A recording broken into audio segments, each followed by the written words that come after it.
Yo.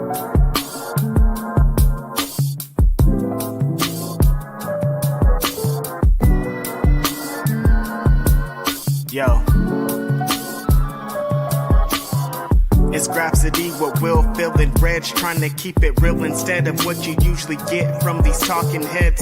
It's Grapsody, we're here to fill the void. 3 black fans, different perspective, gotta fill your voice. Coming with the podcast, talking majors, indies in between. Yeah, it's all that, and we're down with Fightful, better fall back. Coming for respect, we connect like a ball bat. No need to double check, these are all facts. You're listening to us talk raps. You're listening to us talk raps. Will, Phil, and Reg. Yeah, we're Grapsody, here to talk raps. Yeah, we're Grapsody, here to talk raps.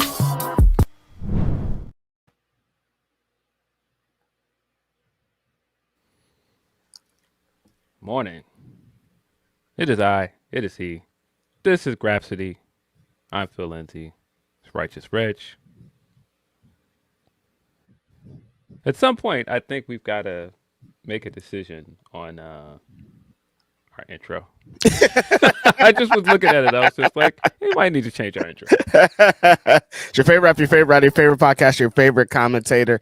That is my favorite, funniest bit when we discuss like Grapsody lore, when we're talking about our history. And like, I always think there's people that watch this show that don't know who our friend is, and they're just like, who's the random guy that's in the intro to this show, that have never seen him talk on this show, that he has no association with this. And I'm like, that's funny, you know, but like maybe it's time. I don't know. It's been a lot of years at this point, you know. It's been a lot of years. It might be time. It might be time. I don't know. I just was thinking at watching it, at least like, wow, well, hey. And even that was a long time. We're like different human beings at this point, like the two of us, you know? Yeah. Life is just different then. Life is different now. But yeah, we'll work on it. We'll talk about it. The Grapsody green room, as we like to call it, was good. There was some good stuff. We could have had a 2-hour conversation on events of the week, events of the month, events of the year. And I'm happy to be here to discuss some podcast worthy topics that won't get us thrown in the slammer, as they say. Yeah, I know it's podcast worthy sometimes, man. Sometimes stuff I see, I don't think it's podcast worthy. Hey, man. And then there's some things that I think are podcast worthy that apparently other people don't think are podcast worthy. Hey, man. Hey, man. Sometimes I'm like, damn, me and my friend were just laughing, I thought. I don't know. Gotta be careful, man. you gotta be careful, apparently. I don't know. Gotta be careful. I don't want that. I didn't sign up for that aspect, Phil. I wanted to get on here and be myself, be young, wild, and free, as Snoop Dogg and Wiz Khalifa once said. And they told me it was a lie off rip. Everybody's been mad all the time. Man, listen, can't say nothing. Can't tweet anything anymore. Can't say nothing, man. I'm off the internet, Phil. I stopped tweeting. I'm like, I can't, like, I have to get my bits off out loud to myself at this point. Like, tweets they don't exist no more. I just create them in my head, say them out loud, and move forward. Because, like, the bots are crazy, and, like, everybody's always mad, as we're discussing. It's just not worth it. I'm like, I'd rather just group chat with my friends and get my little tweets and bits off over there. Because, like, at least they're not going to be weird about it for the most part.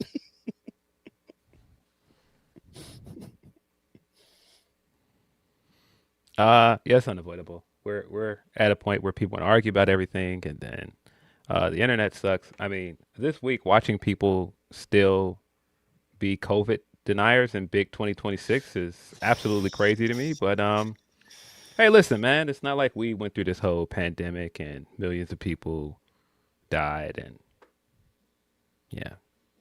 But apparently people are still, coming up with, conspiracy theories about everything, including this pandemic that affected us all on a global level. But hey, man, you can believe whatever you want. That's the world we live in now, where facts and science don't matter. Feelings apparently matter more than anything. I don't know. Listen, you can go to some guy's funeral, Phil, tappity tap on his casket, and then that's your contribution to this. Buddy, that for this guy, I swear this guy has like to be the biggest example of Darvo that I've ever seen in my entire life. Anything that this guy puts on anybody else's jacket, anything he accuses anybody else of doing, he has done it. This guy spent over a year calling Biden Sleepy Joe. And if you got this clip of this guy sitting front row at this funeral, hunched over, sleep. Yeah. Like, and there's been multiple times through this presidency. That's all he did. This guy has just been just sleep. What a joke, man. These are grandpas, these are grandparents out here trying to have regular things, and everybody's asleep. This is a bit. Like, every time I open my phone, I'm like, wow, I can't believe we're living in a movie. Like, I don't let me out, man. And then, like, is hip hop anything at this point? What did I bump? Oh, the new Rome Streets is dope. I'm like, are there any dope albums out? What have you been playing, Phil? What have I been playing? I'm still on the Vince Staples. The Vince Staples Tiny Desk is excellent. If you guys haven't seen it. Yeah. I don't know.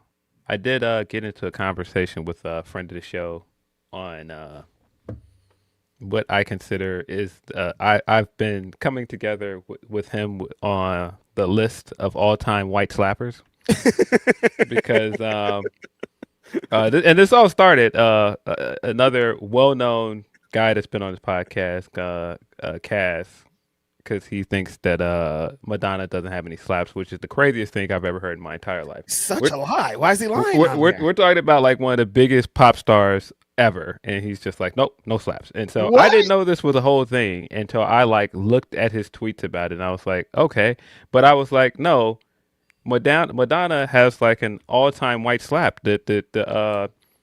Whatever the video where she's like walking on a little treadmill with the cowboy hat, and she's got like the sunset and everything. She's like line dancing in the video. That is an all-time white slapper, buddy. I was about to say, she started working with the homie Dallas Austin, and like Dallas Austin laced the homegirl. She was on this side for a while, but even her like gigantic, like, you gonna act like a prayer is not a slapper, dog? Like, come on. I mean, I see what you're doing, but like because he was trying to give it up to someone else, like Lady Gaga or somebody. I'm like, I hear you, but like, I saw Madonna. There were some crazy tweets in there. Like, he was like, y'all gonna tell me what was it? It was like he said y'all gonna tell me Madonna has more slappers than Taylor Swift. Yes, we are. Okay. Yeah. Yes, we are. I don't know what we're talking about here, but yes, we are. If we're talking about slaps, like, I don't know any of the homegirl slaps. I can't name one of them. Like, if that's what we're talking about, like, what do you mean? I don't know too many Taylor Swift songs to get my guy, but like, Madonna was out here in the 80s tearing shit up, bro. Going crazy, G. I don't know what we're talking about. Like, and like I said, the song that I'm talking about, Don't Tell Me, that was 2000.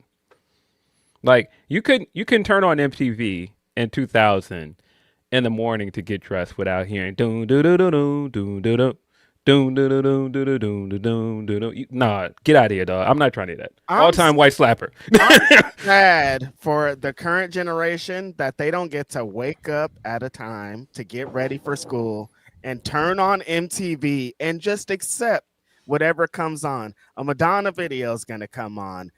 Sugar Ray video is gonna come on. You might get some hip hop in the morning, maybe, but like that time of like discovering music and the white slappers is like, that was a time, and I'm sad that kids don't get to experience that. I don't know how they intake their music.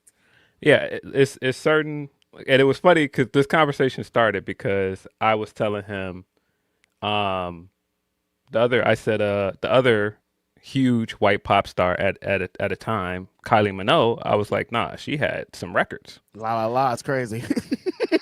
Bro, some records, bro. I was like, hey man, look, not my demographic, but again, she's got at least one or two that's on the list of all timers, buddy. Is there a number one? Have you guys came up with a number one yet? I don't know if there's a number one. Like, listen, man. We were standing watching certain wrestler do karaoke last year, and in the midst of him doing it, I was just like, "Oh yeah, Release Your Inhibitions is also all-time white slapper, Hey, bro." there is an argument that that could be number one. Like might fight Bro, for Unwritten might be up there, dog. Number Unwritten one. is Hey man, crazy, listen. G. Unwritten is insane. Like I've started doing, as you guys probably seen on the internet, I now host karaoke on a couple of nights a week, and like every time Unwritten comes on, I'm like, they went. If the homegirl wrote this, like she Bro. went insane. Like this is like every bar, niggas are dead. You know, what I mean? Bro, that's what I'm saying. Like, look, man. Unwritten is insane. As an enjoyer of music, like I said, she's got one. Like, there's a few out there. That's why I'm like, at some point, maybe like I'll like try to produce the entire list of all-time white slappers, but. The homegirl last night did Torn. I'm all out of things. This is how I feel. Big slapper, white slapper. Niggas are crying on the floor, like going crazy. Like, yeah. But yeah, at the crux of it, Madonna, like Kaz was wilding. He was wilding. That's it. That's all. Because, what? I'm sure he would defend his take. I hope no one thinks we're talking about him out of school here. I'm sure if I tweeted this right now, he would defend his take. It's a crazy take, though. Like. To defend Taylor, Phil? Like, come on, G. No.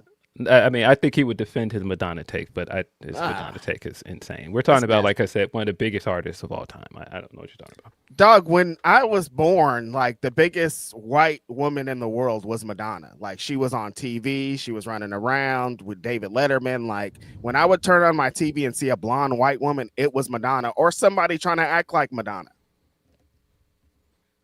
Nah, bro. Nah. And again, not my demographic of music, a lot of this stuff, but I ain't playing that. We're not going to act like a hit is not a hit, bro. Like there was a few of these that were smash hits, bro. Like the joint where she's like standing in the middle of the street with like traffic and everything with ray of light. And I feel. Hey, dog. The fucking clubs that was played in. Stop playing with Madonna, dog. And I feel. Hey man, listen, dog. Stop playing with Madonna, man. Oh man, don't play with Madonna like that, dog. That's what she had already had like 40 million sold by then, Phil. She came back to drop it on him. She was already the queen out here and was like, I'm gonna come back, man. Reinvent myself and drop it on y'all heads. Listen, man, it's too many daughters in this industry that exist because of Madonna.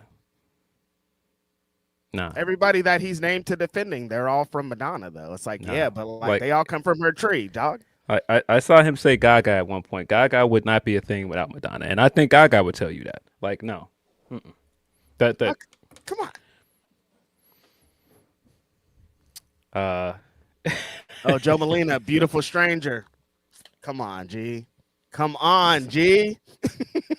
Listen, there are runs, and there is the marathon that Madonna went on. Like you can't do that. And yeah, there are runs, and then there are marathon that Madonna went on. That's a bar right there. Yeah. No, when we say people had a run, yeah, there are people that had a run. There are people that had a moment. No. Madonna had like a whole like era. Right. Oh, I just thought of, I know for sure what black people would say, probably the number one greatest slapper. Somebody also did that last night. What You Won't Do. But nobody even knew that this guy was white for a long time. So like to discover that he's a white man now, like I think a lot of black people will be like, that's the one. That's in the Blue Eye Soul category. Mm-hmm. We got a few of those. There's Hall & Oates records that are all-time white slappers for sure. Somebody did I Can't Go For That last night. Hey, bro. Like, maybe it was the time. Hey, bro. I Can't Go For That might be number one for me, dog. Like, hey, man. Listen. That might be number one. The fucking groove on I Can't Go For That. I mean, they might have did it. Y'all did it. This might be peak right here. All of those got a few of those too, man. Oh man, what a funny conversation. You guys. Send us your super chats. That's the best way to get your chats read on this podcast. I'm crying. You can also send us a humper chat at humperchats.com/fightful. We always appreciate your super chats, your humper chats, all of your chats throughout social media and Discord and YouTube and all the internets. Definitely follow our YouTube page. Definitely subscribe to that so you can get the updates and the Monday shows and whenever those things happen, because we need the support. Yeah. I'm sure to end that conversation off, some people, if I posted a poll or whatever, or tweeted, hey, what is an all-time white slapper? A lot of people would probably say Paramore or something as well. Yeah, I mean, Ain't It Fun is like black people be like, when Ain't It Fun come on at an Oakland party, I'm like, oh, this is it's different over here. Like Haley Williams, like she tapped into something that a lot of people can't tap into. I get it. I understand. Paramore is all time for me. Appreciate you, Evil Diva, new member of the YouTube. As I was discussing, the homie, appreciate that. The homie Leonard Aaron says, here, tell fans are flabbergasted by the treatment of Julia and other hoopers in MAGA sports entertainment. World is triple credit king to address this. Season 4 of WWE Unreal. We're running Vince's creative. That story that dropped this week, Phil, I don't know if you heard it or read it. If I dropped on Fightful Select about this Monday at Raw, there were actually Netflix executives there, and they watched that concert and they were like, what in the hell is happening here? That story made me so happy to know that, like, they're putting on this bullshit show and their executives that they're on this network right now are in the building and they're like, what the hell's going on here? Yeah. Tremendous. I just thought about this and now it's in my head. Birds of Clay says Kelly Clarkson got one of them ones. Hey, listen, man, Miss Independent. Don't. Again, that era of MTV, dog, where we could not escape all of the white songs. We had to listen to it. Some of them, they had some slappers, dog. Okay, I would be remiss to move past this conversation without mentioning my white girl awakening, Brittany. Brittany, love you. Keep dancing with your knives. Keep dancing with your knives in the dark in a bikini. In the dark. I don't know what she be doing. I don't know what life is, but Britney Spears, if we mentioning white slappers, like, come on. Britney was out here with the snake. Life was different when Britney was on. I was like, damn, these white girls they're crazy. I was gonna say something that's probably inappropriate that I just thought about with the song that's from, and I was like, oh no, you can't say that. Yeah, probably don't. I keep it.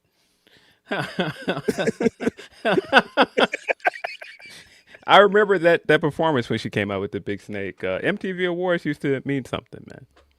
That was like, I remember because it used to go with like the first week of school or something. Like it kind of like coincided with that for us here in California. So like it was a moment, man. School had just started. You're just like in this mood and mode, and then the MTV Music Awards were gonna come on, and they were gonna have some crazy performance, like the Nirvana guy's gonna be on top of the thing, or like, you know, like OD, like there's all these cool things. And I remember when Chris Rock hosted, like times used to be different, man. MTV really screwed a generation of people because like they molded our generation.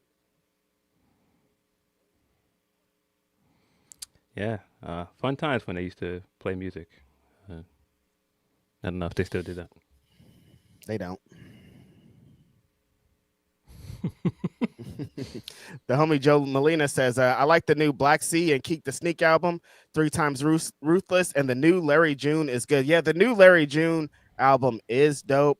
I like the work that he's been doing. He's very consistent rapper, just does exactly who he is. The luxury raps, as they say, dope beats, dope raps. Definitely check out that new Larry June.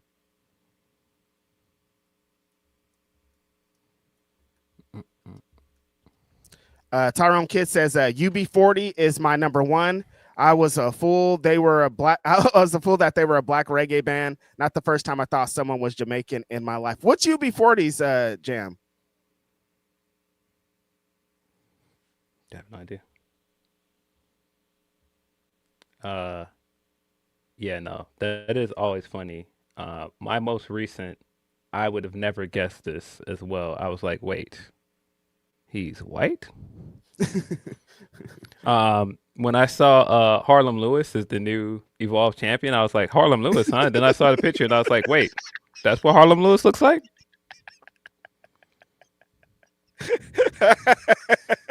That's a hell of a name. Yeah, I was like, wait,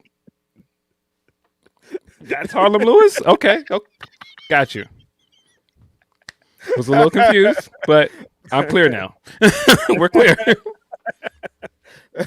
Look, he chose a dope name, Phil. He knew exactly what time it was. If he called somebody on the phone, he's like, this Harlem Lewis. Somebody gonna be like, what's up, brother? But it's not gonna be a brother on the other side. Shout out to him. Yeah, man. Yeah. Nothing would have prepared me for seeing that picture of him with the belt. I was like, oh, okay. Mm-hmm. The homie Graphic Geekery says Vogue and earlier are undeniably great music. Grado's ICW entrance to Like a Prayer is one of the greatest feel-good clips in wrestling history. Like, come on, man. The proof is in the pudding, as they say.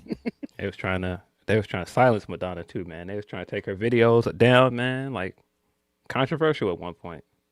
She was in the streets. They was throwing her CDs and stomping on them too, like them NWA albums. They was mad at her. They was definitely lighting them CDs on fire. They were like, she's the second coming. She's the devil. Kind of like the Prince. They were acting like she was white girl Prince. Yeah. Crazy different times, man. Mm-hmm. The Buzz, our homie Aaron Busby says, Tom Holland is the definitive Spider-Man. Brand New Day is the best live-action Spidey movie ever made. What say you? Philip Lindsay, this is your chime-in time, my friend. Listen, we've been here from day one. Big fan of those first two movies with Toby in it. I will defend both of those movies to death. I came to the conclusion somewhere after No Way Home that Tom is the best Spider-Man. Big Tom. It's Tom. And after this movie, I watched it and came back to Twitter to double down and said, it's Tom's time, bro. Like Tom has played the character longer than anybody else. Nobody's gonna top the run this guy's been on. 7 movies already. The only Spider-Man actor that has gotten 4 movies in a franchise. He's the only one that got past that 3rd movie jinx. And 4th movie is probably his best movie as Spider-Man. Like, and not even probably, it is by a mile. It's his best movie as Spider-Man. I can understand the take that it's the best Spider-Man movie ever made. I don't know if I'm prepared to say that yet. It's definitely the best live-action depiction of Spider-Man. I know people are probably going to be like, well, that doesn't make sense. If it's the best live-action depiction, it's the best movie. Maybe. Spider-Man 2 is still the top. It's a tough hill to top that one, buddy. I think it's either 1A or 1B at this point, but Brand New Day is pretty great, man. Like, it's way better than I expected it to be. Damn. So, yeah, I've seen a lot of people saying what you and Busby are saying is that it's not the best, one of the best, like top 3 of all time. And that's saying a lot. Shout out to Big Tom. He be out in Oakland, was in Zendaya. Like, it was only, it had to be this way. It had to be Tom Holland. He had to be the guy. Like, I keep telling people the story. I went out on a date with a woman whenever No Way Home came out, and I didn't know, because like I don't be watching a lot of these superhero movies, and like people were in there and cheering like a wrestling show, and I was like, damn, it's like this. Like people were standing up like who, like when they see a person, it'd be a big pop. Arsenio Hall show. Yeah, people are slapping hands and shit. I was like, I didn't know it was like this. So I'm sure the show this weekend is the same kind of thing. And I'm like, nah, Spider-Man, people don't fuck around about Spider-Man. Nah, man. Greatest comic book character ever created. I will fight that argument to death. That was another cast. Cast got himself in the weeds because he's like Superman or Spider-Man, and I was like, listen, man, Superman. This is a rookie mistake. I know, man. I know. I see what you're doing, Kaz, but nah. I see my man X in the chat. I Hey, I the homie almost got to felt come back on the show. I almost fell out of my seat laughing during Mox's entrance on Dynamite this week, and I saw my man X in the aisleway Detroit, baby. giving it up to Mox because, of course, Dynamite was in Detroit. Funny, very funny. I was like, "Wait, is that X?" I kept looking back. I was like, "It looks like him." The most Detroit homie on the internet is X. Like he shines. He carries the Detroit flag everywhere he goes, so he had to be in the building. Dog, we're gonna talk about Dynamite soon, but that crowd, I don't know if they like mic'd them better. I don't know if like what the acoustics in there, but the Detroit crowd sounded insane. Like they improved the show. I was like, yo, they love every minute. Everything is hot. We're gonna talk about Hangman Adam Page and the fucking massive pop he got. Detroit came to play. Yeah. Tony promised he might get these guys a pay-per-view now. They've been asking for one. I think he might have to pull up and get them a pay-per-view sometime soon, Mr. Khan. Send it to them, dog. The way that they were acting, they deserve it. And on Collision, too, when the Motor City Machine Guns out of nowhere just showed up, people were going crazy. Yeah. Glassdoor Gamer says WWE has been absolutely brutal. People really hyped Triple H and TKO, gave them an unearned goodwill for a couple years. The grifters look dumb now. Dog, this is the consensus I've seen across the board, Glassdoor Gamer, and that's crazy because, like, I remember when SummerSlam time used to happen, Phil, like, I would be, like, getting ready, like, it's SummerSlam day today, and I'd be, like, getting ready, getting my drinks ready, making sure I got everything right. Like, it used to be like an event, and I'm like, oh, there's a show happening. We're going to talk about it on the show. Like, that's the extent of it that I know. But, like, people across the board have been turned off by what's happening. And, like, the release, the last couple times that Unreal has released, it's like hyped people kind of to watch the show more. But this time it came out and people were like, this show stinks. And, like, I don't know. Maybe the allure, the rose-colored glasses have been taken off. I don't know. Well, I think it's a lot of cooks in the kitchen. I think that's part of the problem. Much. And Unreal really shows that too. You got a lot of people to appease at this point, and the fans are often the last on that list. When you've got to appease, which is crazy, your partnership at Netflix, you've got ESPN, you've got the Saudi Arabia, you've got Mattel, all these random people. You got all your sponsors, you got TKO, Ari Emanuel. It's just too many people you've got to appease at this point, and it's very clear. That Triple H quote this week was, boy, he can't help himself.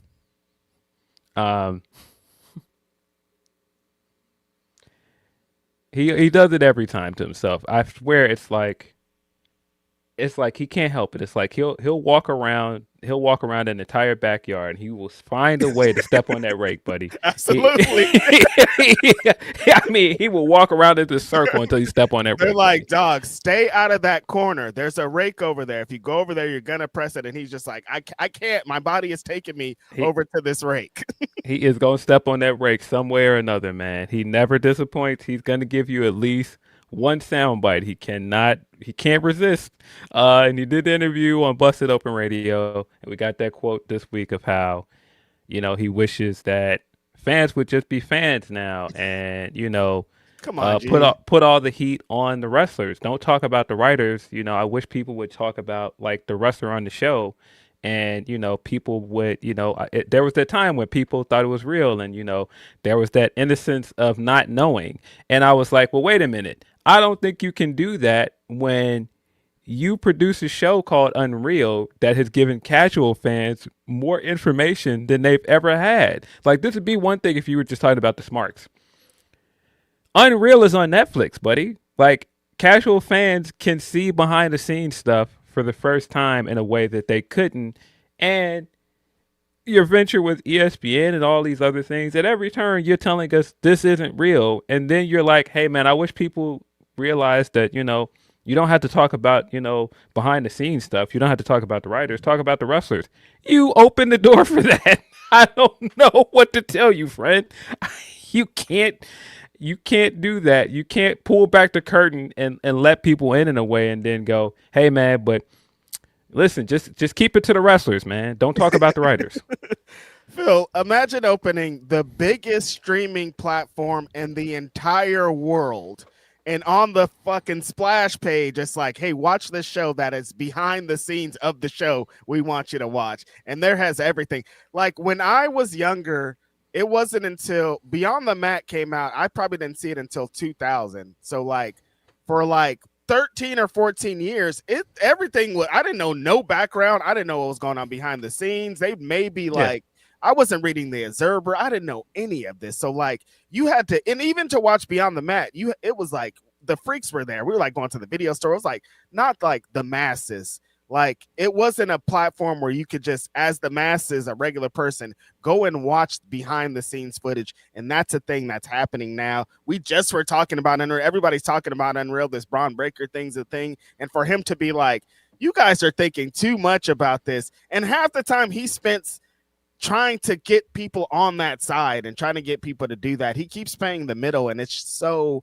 annoying. But the funniest thing about this is he did this on Busted Open Radio, the radio that's supposed to be on the line and not changing. That's pretty good. And yeah, of course, a bunch of people are saying in our chat the more obvious one, other than Unreal, like Dex is saying here. Not only that, you're the one that put producer credits on the show to let people know you wrote it. At the end of every episode, the credit comes up, Paul Levesque, Lee Fitting. And you're like, nope, focus on the wrestlers, guys. Don't talk about the writers. At every turn, you keep telling us, I did this. But then you also are like, hey, why are you booing me? I didn't boo the wrestler. Don't boo me. What a funny guy, man. And there's a super cut that super cut. Denise likes it, and a lot of people on the internet likes it, of him being like, it's what we do. It's what we do. In the press conference is like, if it was just about the wrestlers, what are you doing in these press conferences talking, dog? Like, why do we ever see your face ever if it's just about wrestling? We don't have press conferences no more. Haven't been a thing in close to a year now. But yeah, this guy, man. Sick guy. It's fascinating. And Lee Fitting, that just stays in your brain forever. It's fascinating to me that he wants to be front and center so much. He does so much press. And like you said, at one point he was doing the press conferences. He would come in there and answer the questions. And he hasn't gotten better at this whole public relations thing. At all.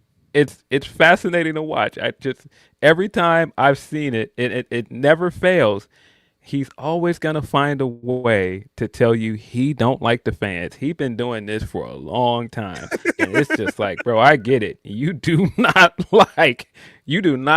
just, let me be specific. You do not like being criticized by the fans. I mean, he's been making that point since, as an authority figure on the show, as a character on the show, he's been making that point that you fans don't know anything. It's just like, I get it, man, but maybe that ain't the best way to talk to your audience that pays you money and comes to your shows. I don't know. Honestly, his coming in 1995, Hunter Hearst Helmsley, that was his bit. Like, he honestly never stopped the bit of like, the fans don't know shit. Like, I know everything. And like, he kind of continued it. The perception changed a little bit, Phil, because he did NXT. And when he was front and center there, like, it was hot, like the hottest wrestling almost in all of America. And so he stood behind that tall, and he could be there. Like you said, it's when they start to criticize him to when he's like, what do you guys know anyways? Like, why are we even, what do the fans know? They need to just sit back and let us do the show. And it's like, you marks. But then then tomorrow you're going to be like, well, what do you guys want? Like, we listen to the fans. And it's like, you can't half-ass these fans. You can't pull and push them like this. It's so funny, man. Every time he does this, because it's like he'll give us the song and dance of like, listen, man, we listen to you guys. This is what we do. Like, this is your show. This is your show. We're trying to give you the best show as possible. But then it's also like, well, just watch the show. Why are you criticizing it so much? Why are you criticizing the writers? Part of this. so funny, man. I What the writers got to do with this is hella funny. It's so funny, man. He does not take criticism well, He man. sucks. He does not take criticism well, and like again, I just don't know how he hasn't gotten better at the public relations side of at least trying to hide it better. He don't even try to hide it. He's just like, "Why y'all criticizing me? Y'all don't know anything. You're wrong." It's just like, "Okay, buddy, I hear you." I thought after like when they would ask him about Janelle Grant and the terrible things that his father-in-law did in the press conferences, and he would never have a great answer about it, and he'd always dance the worst way, that maybe he'd go to like a class or like there'd be a meeting where they'd be like, hey, let's coach you through some of this. Nothing at all. He's the same guys doing the same things, moving the same ways, and blaming the fans for his misdirections, to say the least. Yeah, that's probably one of the things I didn't realize I missed from the press conferences is we didn't get any of these Triple H answers like this. It's been a while since we've got a good one like this, and he did not disappoint with this quote. When I read it, I was like, "Yep, that's definitely Triple H. That's the Triple H we know." Do you ever think Phil he'll come up and be like, "That was my bad," for anything? No. Never. No, this guy is still defending making the choice to lie about the screw job to this day. Still, yeah. He's just like, listen, if he don't want to lose, make him. He's still defending that decision to this day. It's about to be 30 years next year, and he's still like, nah, this is how it went down. And he spent a long time lying about it, which is so funny. He spent a long time lying about it. And then when he finally did admit it, it's like, well, Montreal Screwjob, that was me. He did take credit for it. I forgot. I was like, actually, I put the ball in motion. Wait, what do you mean? Yeah, no. Every time you ask him about China or why she's not in the Hall of Fame by herself, he'll still give you an answer. It's just like, you could just put her in there. You're like the one, dog. Yeah. I don't know. He could just do it, but like I know it's a hard topic to bring up to your wife, but you could totally just be like, hey, this is what's up. Bro, yeah. Never disappoints, man. Never fucking disappoints, man. Oh. Grapple Geekery also says we won't talk about the fake British accent or rapping on American Life, or offering XXX favors for votes for POTUS. When did the latter half of this? I don't remember that part. I don't know what that is, man. Yeah, Madonna has definitely had some moments where it's like, hey, man, what Madonna was doing. But like, that's life. Yeah, man. A celebrity, and a lot of celebrities have some problematic decisions, and they're just like, yeah, maybe don't do that. It's cool. And if you have a 40-year run or something, like 40 years, that's a lot of footage, dog. Yeah. There's some people that had never heard of Malawi until she went out there and started adopting kids. She was early on that. Yeah. Huh. The homie Eloquent says, TNA really thought LeBron was going to pull up LMAO. The funniest thing of the week, maybe, number one, is TNA putting out a tweet with a LeBron James jersey and being like, what did they say, that he could be the official sponsor of TNA or some shit? Like, whatever it was. Hilarious. I don't know why they keep doing this.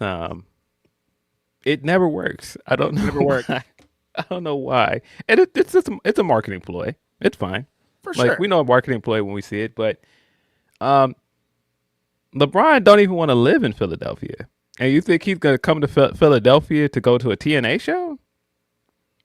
This guy's telling you, I'm going to live in New York and helicopter to Philly for every game, which is very risky. I think you could have just lived in Philadelphia. I think this is a bit much. I hope that this is I hope this works out. That just seems like a lot.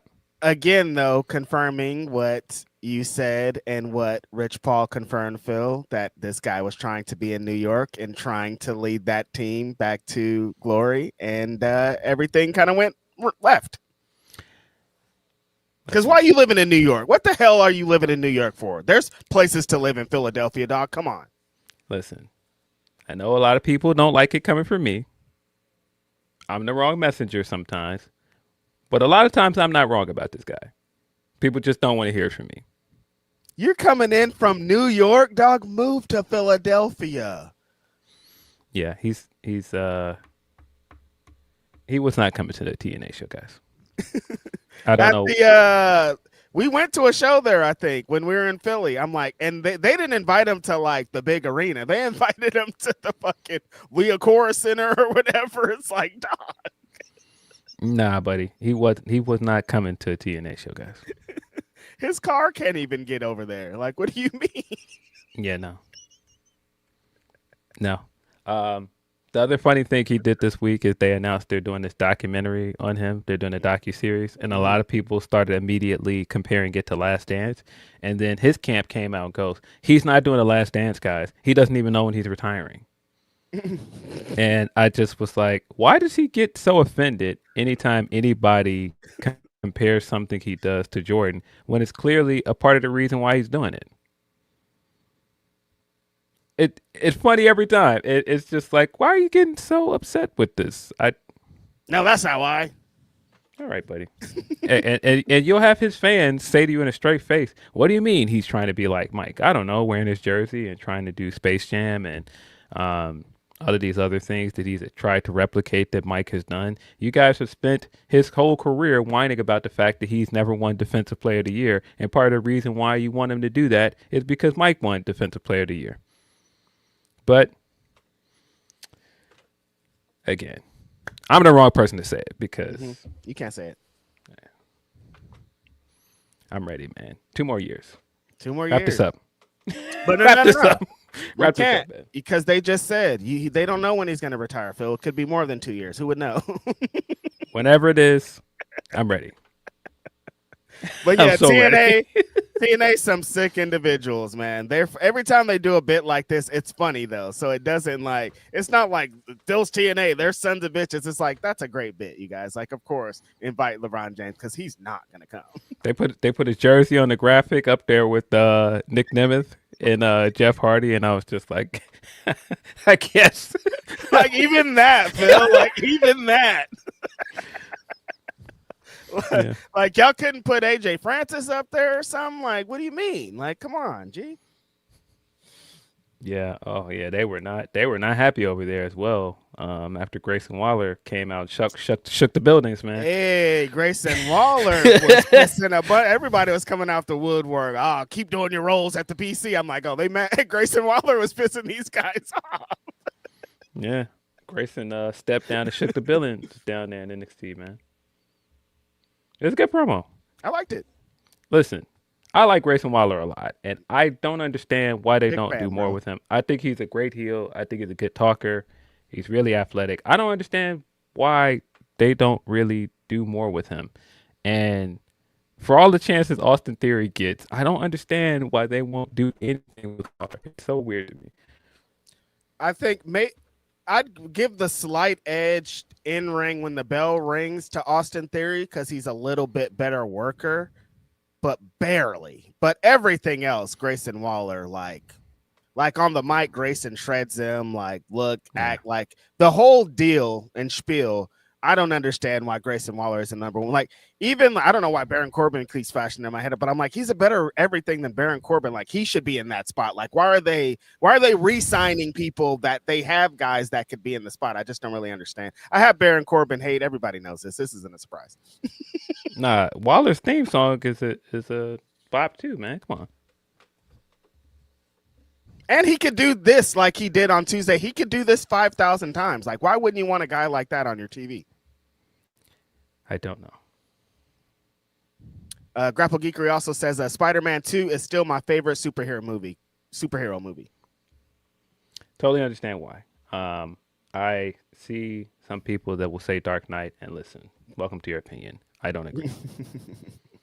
I don't agree, man. I think Spider-Man 2 is better than Dark Knight. That is a hot take that I'm sure some people will go, gasp, how can you? It's better than Dark Knight. you go. The other Mikey V says going head to head with TNA and opening up with Motor City Machine Guns and then the Rascals is some hilarious business. Tony said you can watch the other show at 10:15. I didn't even put these two things together because Collision was streaming live this week on Thursday. That's what was happening, but that is hilarious. Yeah, there's a way to look at that. I don't know that I did, but I can see why people would think that.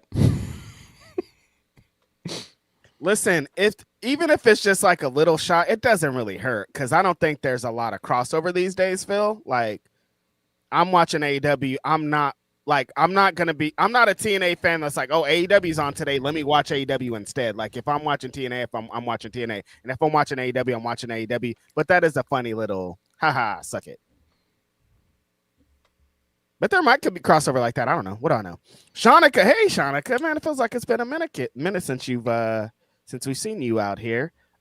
She says, happy Saturday, y'all. Catching up on Dynamite Collision this weekend. Hype for Motor City Machine Guns. Excited to see them cook properly in that tag division. And related news, that video Austin Creed posted, that little nod, real tears. Yeah, you just see how creative the New Day are and just like how much people love these guys. Because that video came out and the reaction to it was like great. It was all over the timeline. I couldn't believe the reaction of like people being like Shanika and like genuinely moved. But most of it was like, why wouldn't you let these guys be these guys? Because they just they can do everything, and like you're not even utilizing them to their full potential. Like they're in the latter half of their careers, like it's winding down, but they still got so much to give. Like they can still be in here for a while. Got me very excited about the future. But yeah, E, man, he seems like he's doing phenomenal. Definitely check out E's book. He's been doing some press. He was on with the homegirl Jiminica. That was super dope. Like loving everything that he's doing. But I guess, yeah, those are kind of related news because like people are like, the Machine Guns are going to show up in AEW. New Day is going to show up in AEW. The tag division is going to be lit. If we can talk about the Motor City Machine Guns for a minute, because I do have a little gripe in this. Love their promo. Love them showing up. I thought the pop for them in Detroit was insane. People are going crazy. Them taking the moment in. It did feel like this was inevitable. Like this should happen. Like they feel good in the ring. But their promo, though, I was like, you guys, these are some words in here that you guys are saying, because they're like, we're home. We're always supposed to be here. There was only once that we couldn't go anywhere. We couldn't do anything in the world. You guys did kind of go to a different place before you stopped over here, because we know that there was an opportunity for you to have been here before you went over there. So like coming on here to be like, this was only destiny we had. This was it. Nothing else. There's no other place, but there was another place. So like, you didn't have to say all that. You could have just been like, we're here to fuck everybody up. It's going to be great, because it is. But coming on to be like, this is the only place in the whole world. We would never go anywhere else was a little bit, I didn't love it. And I love these guys. I thought it was great because it's wrestling. And of course, don't look over there. That's fine. Like, that's the thing that happened. And I'm perfectly fine with just moving on from them going somewhere else, because they didn't really do anything over there, and it didn't last that long. So it's like, yeah, from their point of view, it's like I can see them feeling like, yeah, we were always destined to be here because we made the choice to go somewhere else and it didn't work out, which means we were always supposed to be here. I get that. And I thought it was great. I thought they didn't show up on Dynamite, and I was like, why wouldn't you debut them? They're free now.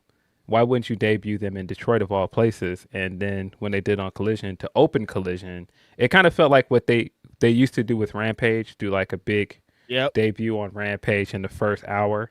It did feel like that. I thought that this was great. Huge pop for those guys. Of course, in Detroit, like I would expect nothing less. But yeah, I thought that this was awesome. Good to see them in the mix. Can't wait to see them have all the matches, because there are a ton of matches for them now.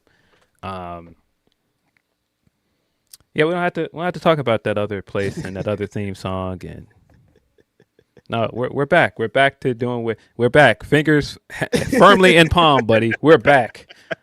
Yeah, I'm talking all this shit. None of that matters, dog. Soon as they announce one match, soon as they're like, oh, the Motor City Machine Guns are versus the Young Bucks, or versus the Guns, or versus the Dogs, or versus anybody, I'm all in. What this means for the tag division, and anytime that someone comes to a company and they have kids, that feels so great to me. Like when Ricochet signed with AEW, and I was like, damn, there's a bunch of Ricochet kids that live here and he's going to get to interact with him. That makes me so happy. That's exactly what this is. There are tag teams and wrestlers in this company that grew up studying Alex Shelley's tapes, that grew up watching TNA and what Chris Sabin did, that grew up watching the Motor City Machine Guns and said, I want my tag team to be like that. And we're going to do moves like these guys. And we're going to do these spots. Like the Swirl do Motor City Machine Gun spots. The Rascals do Motor City Machine Gun spots. Like there's teams that exist in this company that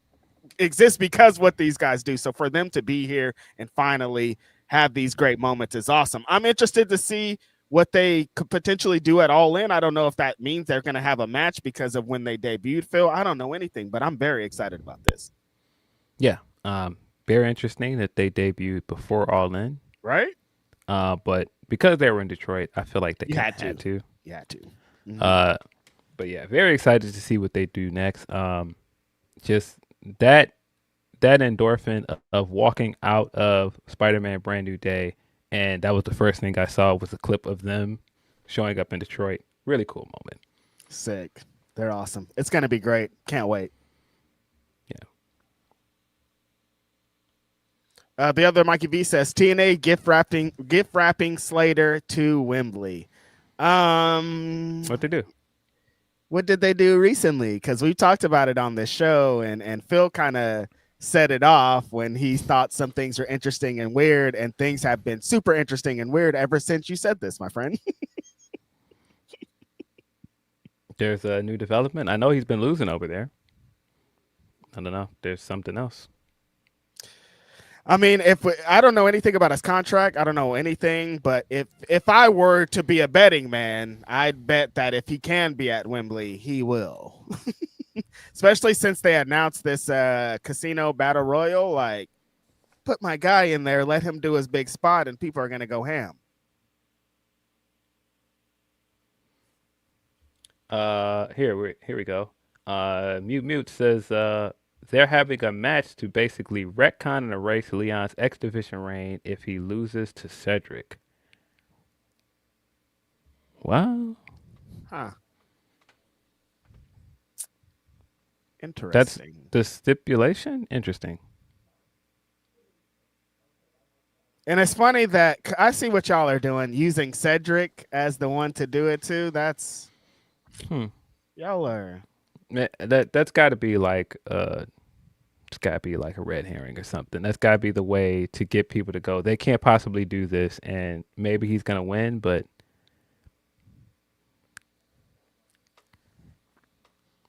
why? Like, why would you like? Even as a way to hopefully get people invested in a match, why would you do that? Like, I don't understand the point. The way to get people invested in the match is that Cedric Alexander and Leon Slater are going to wrestle for the X Division title, and it's going to be insane. I'm sold. Yeah. I'll watch it. Yeah. So apparently, if he loses the match, his title reign will be erased from history. What? What, dude? Huh? What? Why?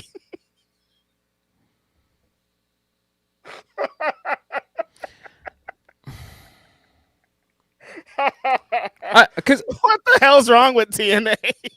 Again, even if this is just like a red herring, this is just a tease to get people into the match, and he's just gonna win and get a second reign. Why would you even tease that? Like, this is such a weird stipulation. Like, what? Not really a good tease. I don't really like it. I hate it. Thanks, I hate it. Okay. Cool. LOL TNA, it's forever, you guys. It's forever. They watched that Dark Side of the Ring and they were like, we're still in this, brother. It wasn't like, it's still like that now. Yeah, that's a choice.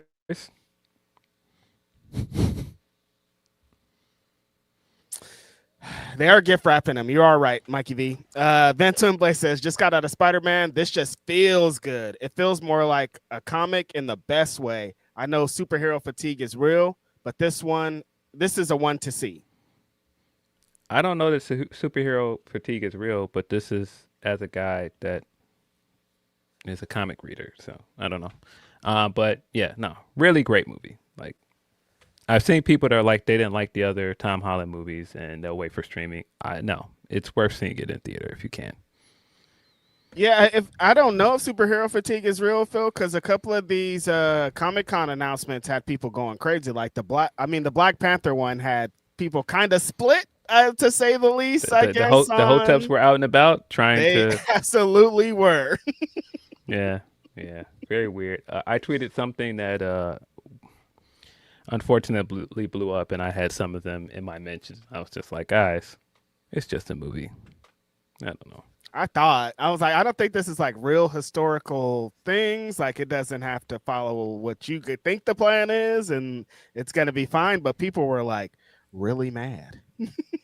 They'll be all right. I'm excited for the new Black Panther. Me too. People were very upset about the Blade movie that's not happening. Mahershala Ali put out his quote about it that he doesn't want to answer any more questions about Blade. Now at this point, he's moving on from Blade. Let Marvel answer questions about it because they apparently didn't want to make this movie. Boy, that's loaded. that is a very loaded quote. I don't think that that's what it was. I don't think it's that they didn't want to make the movie. I think there were creative differences here because his situation was pretty unique. We don't really get a situation with Marvel Studios where they get an actor of his caliber coming in and they don't already have a script or a director or anything in place. He came in and said, hey, I would like to play Black Panther. Sorry, not Black Panther, Blade. And at that point, they didn't have any director or anything. And so they've attempted. There's been multiple attempts at a script. The Variety article has made the rounds again about some of the sets and stuff and the costumes that were used for Sinners. Those were originally made for the Blade movie that was never made because at one point it was going to be a period piece, which I don't know that I think Blade and think I want this to take place at that time period, but I don't know. I think there were some creative differences there. That's my guess.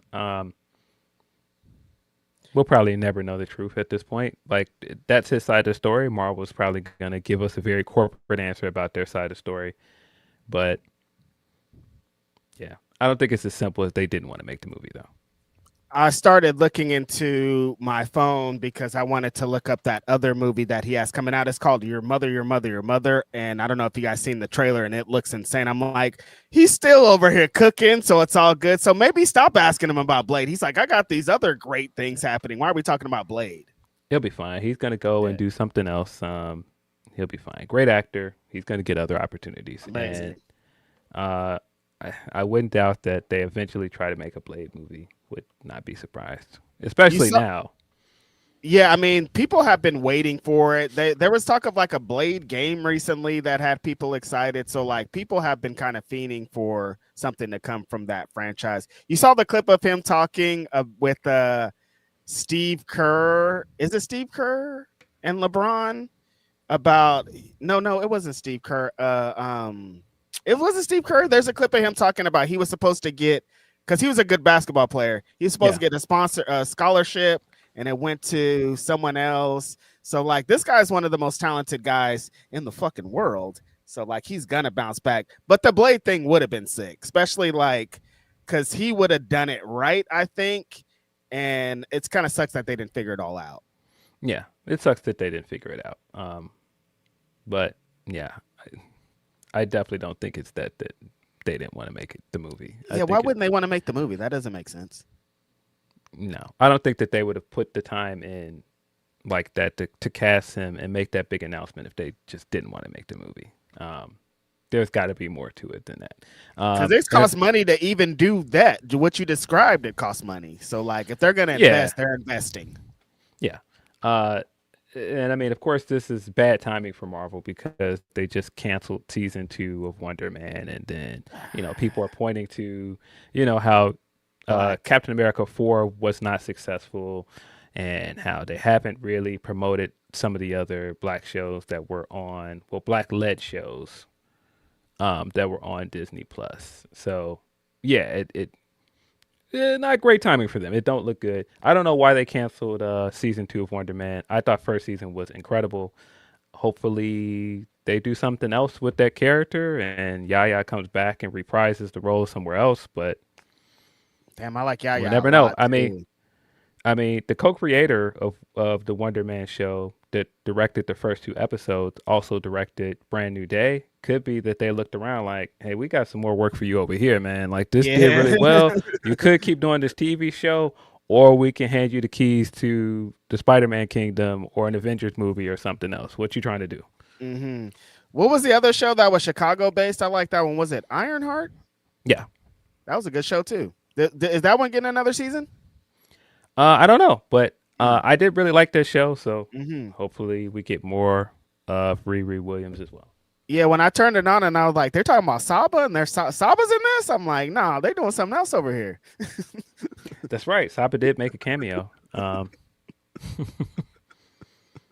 Sometimes they give it up for us, you guys. Yeah, but a lot of Black fans were on their necks for the last few days. Like, what? Understandable. What's going on? Where's this Blade movie?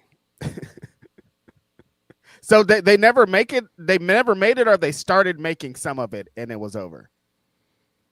It never got out of development. That's what it looks like. No development at all. Yeah. So I mean, and Mahershala said that he went and did like a year of sword training, and he really wanted to play the role. So I don't know. I don't know what happened there. Maybe Damson can get this job since he didn't get that job. Yeah, that was very funny. A lot of people were very upset that Damson Idris was not cast, and this is why I sometimes think, hey man, we gotta, as a culture, pick a lane, because I keep seeing you guys tell us how these British dudes are stealing all the roles, but y'all trying to give this one to Damson? Wait a minute. And they were saying that Michael B. Jordan did this was the funniest part. I'm like, y'all turn everything into gossip, man. Oh, I did.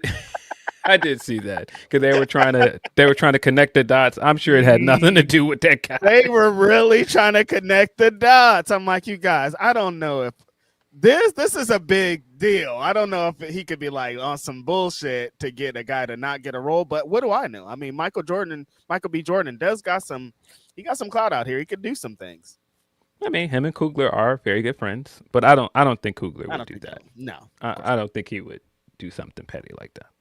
Not to another Black actor, but also still, you don't know. That doesn't feel like an Oakland thing that Coogler would do, but people have made their assumptions. I love that his comment about the mixing soda has become like a whole theme. People just posting. I got involved with that with a bunch of things now. Very funny. That is such a great quote, though. It is. Coke freestyle machine. Yeah. Yeah. No, Orion. That first trailer for the Thomas Crown affair, it does look really good, man. And it did hit different when I see my man walking up in the trailer and it put up there Academy Award winning Michael B. Jordan. I was like, hey man, put some respect on this shit, man. Talk right about him. Hey, keep my guy's name out your mouth. He in a different echelon now. Like, there's some of our favorites of all time that don't have Academy Awards, so like life is different. What a guy. I love me some Michael B. Jordan. Great actor. Yeah, couldn't be more happy for him.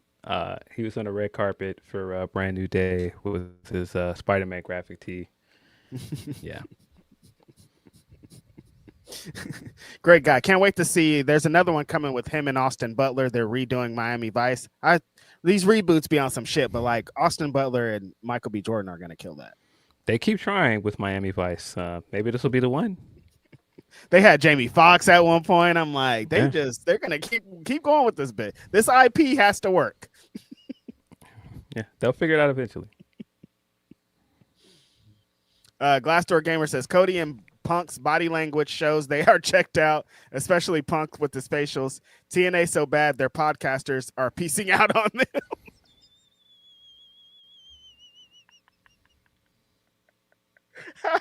Who left the building? Name names, Glassdoor Gamer. Do you think Philip Lindsay, either Cody Rhodes or CM Punk, are checked out?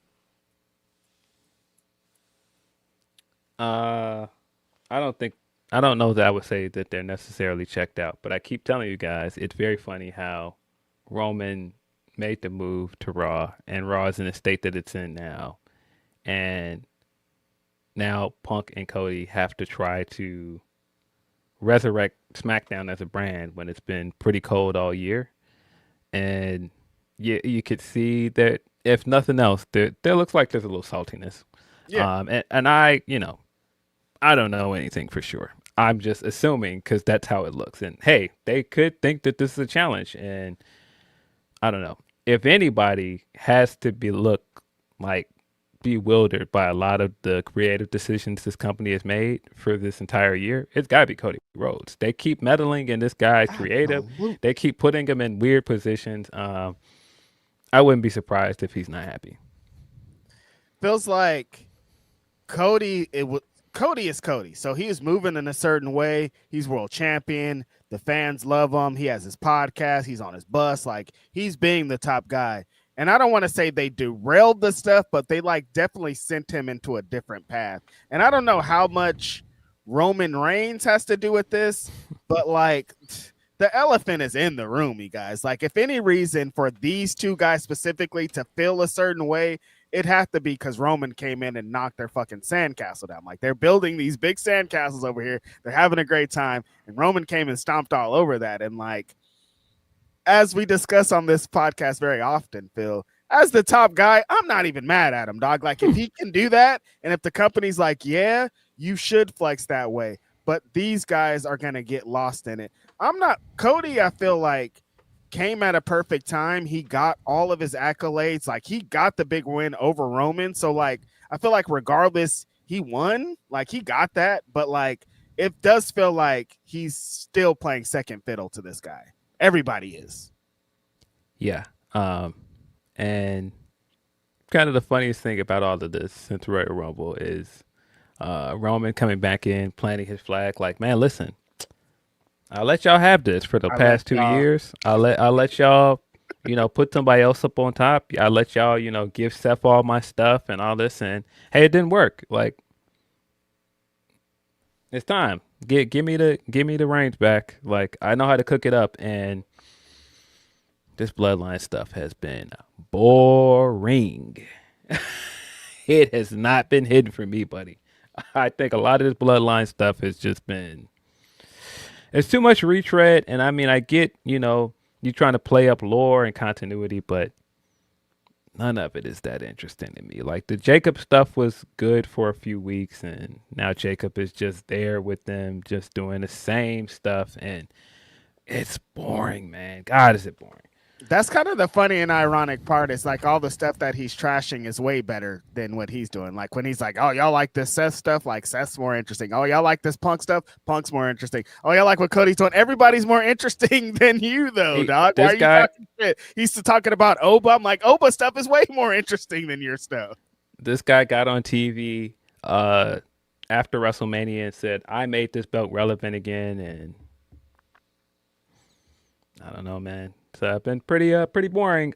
Punk came back after WrestleMania and had one match on Raw that was a main event that was more interesting than most of what he's done all year on Raw.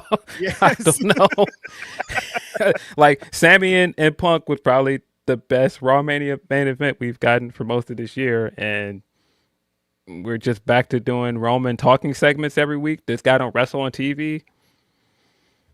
I guess he gets to say he had his match of the year already off Punk. That's the best part about this too. Yeah. He got the formula though, man. He know how to cook it up. But it seems like the people aren't just because people for a while were just like, it's Bloodline, we'll eat this shit. But now people are like, it's Bloodline again. G, we're back. It's not, and it's not. They're not progressing forward. They're just kind of running in place, and it's not hitting. I'm surprised how many even big WWE fans I've seen say that this Bloodline stuff has been boring. And that tells you something. I think Roman's needed to change of direction for a while. I think he's got to do something different, man. Like. And I don't even mind him still doing stuff with the Bloodline and having Jay and Jimmy or even Jacob in the mix. But the Jacob stuff was so fun at one point because it felt different. Like Jacob was different. And I knew Jacob wasn't going to beat him, but at least Jacob was like a refreshing addition to the world title scene. Yeah. And now he's just hanging out with Roman. He's not doing anything.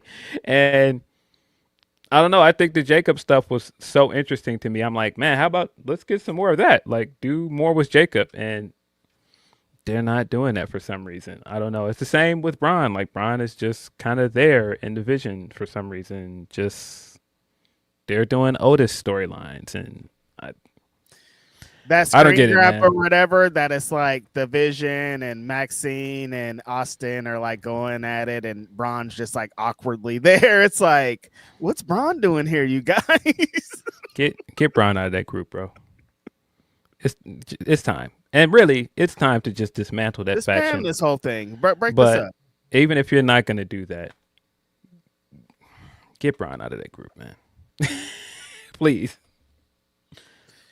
I think Braun is young still, and there's a lot of time, so I think he's going to recover. But they keep putting roadblocks, and like, what if we don't need the roadblocks? I still can't believe the way he was eliminated from the Rumble. Every time I think about it, I just still can't believe it. That was a choice. Going from he could win this Unreal story to that is like, you guys think you're going to shove him down our throats, so you shove him out of the ring in 5 seconds? Like, I just don't understand the mind state of these people. And think about this for a second. That was the big return of Seth Rollins, and that's how he got eliminated from the Royal Rumble. And that didn't end up being the WrestleMania match. And apparently it's not because Braun was hurt and he couldn't do the match. They just wanted to wait and do it later. So they used that as a way to eliminate him from the Rumble, and it didn't even lead to a WrestleMania match. Just a waste of time. Made Braun look dumb. Like, what is this? Hey, but wait. Hold on now. Get mad at the wrestlers, though. At the writers. Because we got to keep these things in context. So I'm supposed to be mad at Braun for this? That's what I'm saying. Like, they did the thing with currently what they're doing with Liv. And this is a prime example of why that quote doesn't make sense. She hasn't had any defenses since WrestleMania. You've got her on ESPN, and they got the blurb under her, 0 defenses in 100 days. That makes her look so bad. But that's not her fault as a wrestler. She doesn't book the show. And you've got her attempting to, as a character, defend not having any title defenses, but it doesn't make sense. And it just makes her look like a bad champion. You put her in such a bad position, and it's like, oh, well, we should boo her because she's not defending her belt. It's not her choice to not defend her belt, though. She don't book the show. Blame her. Blame Liv. Hey, this is all your fault. Like, it isn't kayfabe like the TV show Triple H, where like she could come out and be like, anybody who comes out next, I'll defend my championship against him. It does not work like that, dog. You have to put these wolves in motion. But that's just so funny to think like he's like, nah, blame her though. Be mad at her. Bro, and when she had to answer that question on ESPN, I felt so bad for her because I was like, there's not much you can do in this situation as a character to make this look good. Yeah. Odd choice, but dog, hey, man, you didn't have to put her in Queen of the Ring as champion. You could have given her a title defense on that show, called Night of Champions, by the way.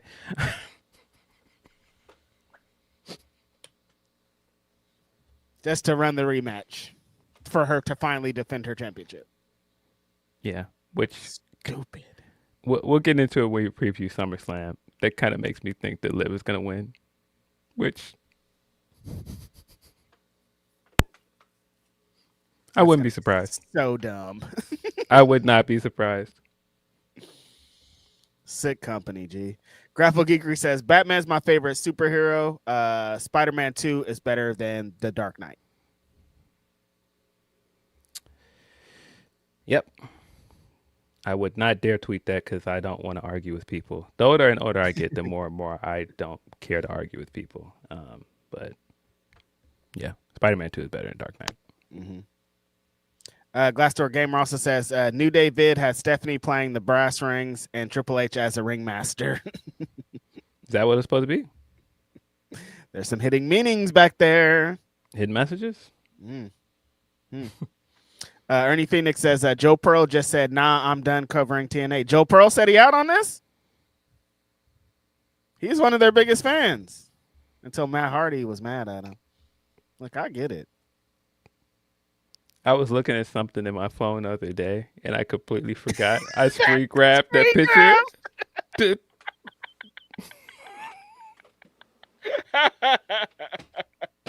Bro, I just don't understand why we can't just laugh at things, man. Some things are very funny, and I fear that if I would have made the joke that I wanted to make off of the screen grab, it would have led to somebody taking it seriously, and I was like, but I just want to laugh at this because it's really funny. Mm-hmm. It's really funny Hilarious. to me. Every time I randomly see it in my phone, I die. This is interesting, though, Phil, because in the Grapsody Green Room earlier, we were having a conversation about an article that you were reading and kind of how time and time management with these companies and investing, all that. Sometimes it's a lot, dog. Like Joe Pearl as a TNA fan, it takes a lot to be a TNA fan and cover their shows and go to their shows and try to get interviews and try to, carry the flag for the brand. And like, sometimes you're just like, I'm done, dog. What if I don't want to? Yeah, I don't know what the story is. Maybe he just didn't want to cover a show this week. I'm sure he's not entirely done covering TNA altogether, guys. Shout out to Joel. Might have been a bit. I don't know. C. Delgado says, I'm all in on Petty Roman going full Hogan. Look, the blueprint was laid out, dog. The yellow brick road was the foundation was laid for people to do this. They want people to be the top guy. They want you to step on his. They want you to play politics. It's just so funny because Roman fans think this guy's not playing politics.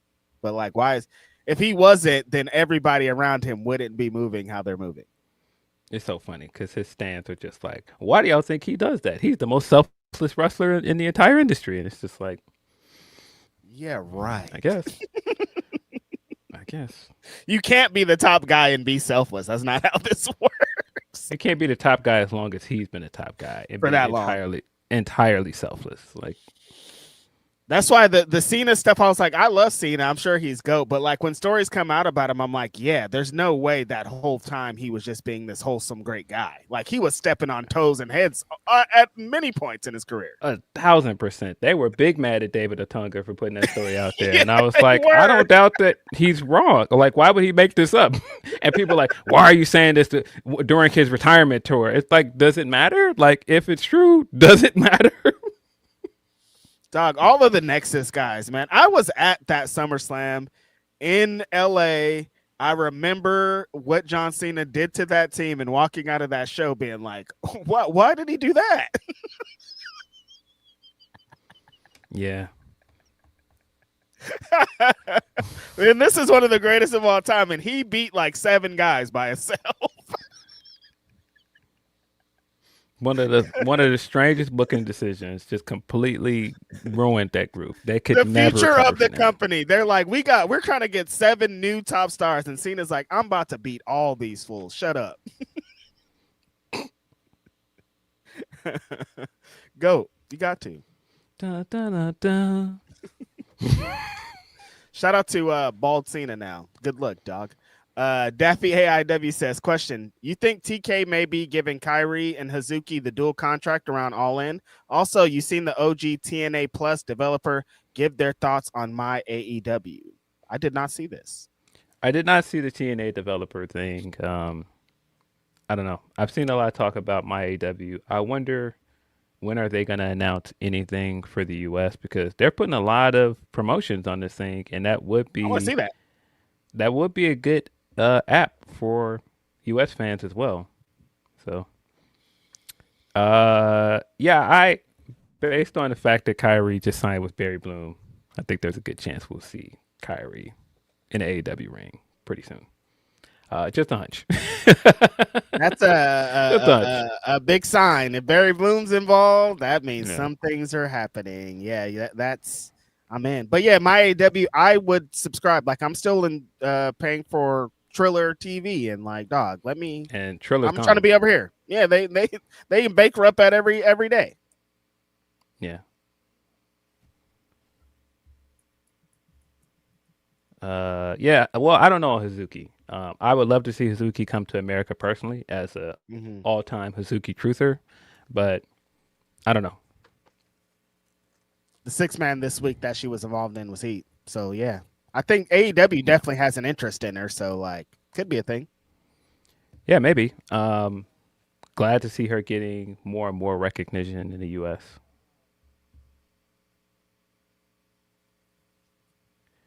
Yeah, I don't know. I didn't see this TNA thing though. No, me neither. LeRon Forrest says it would probably never happen, but I wonder if Cody wakes up one day and decides that he needs to finish his story in AEW. Never say never, dude. I would never say like even the like if you go back 3 or 4 years and the moment that Cody went back to WWE, I would be like, well, one day he's going to come back to AEW. Like the door was just left. There's too many things that he didn't do in AEW that I still think he should do. So I would never say never, honestly. I don't know why you said it'll probably never happen. I think there's a very good chance that he could eventually come back to AEW.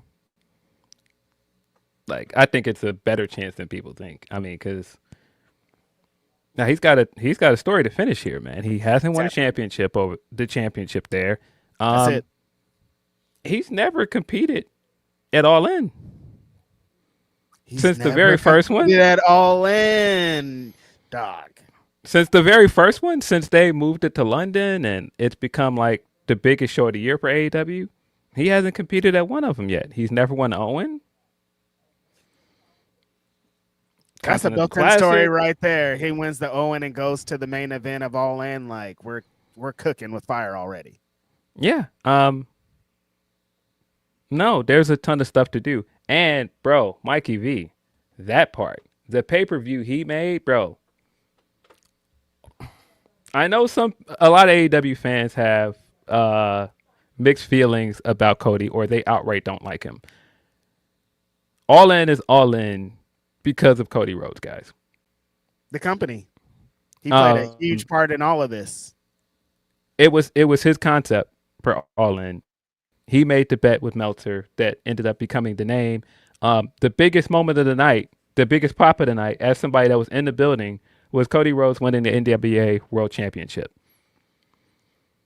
Cody Rhodes wrestling at All In feels like it's something that has to happen. I don't know if it ever will, but it feels like it has to happen at some point.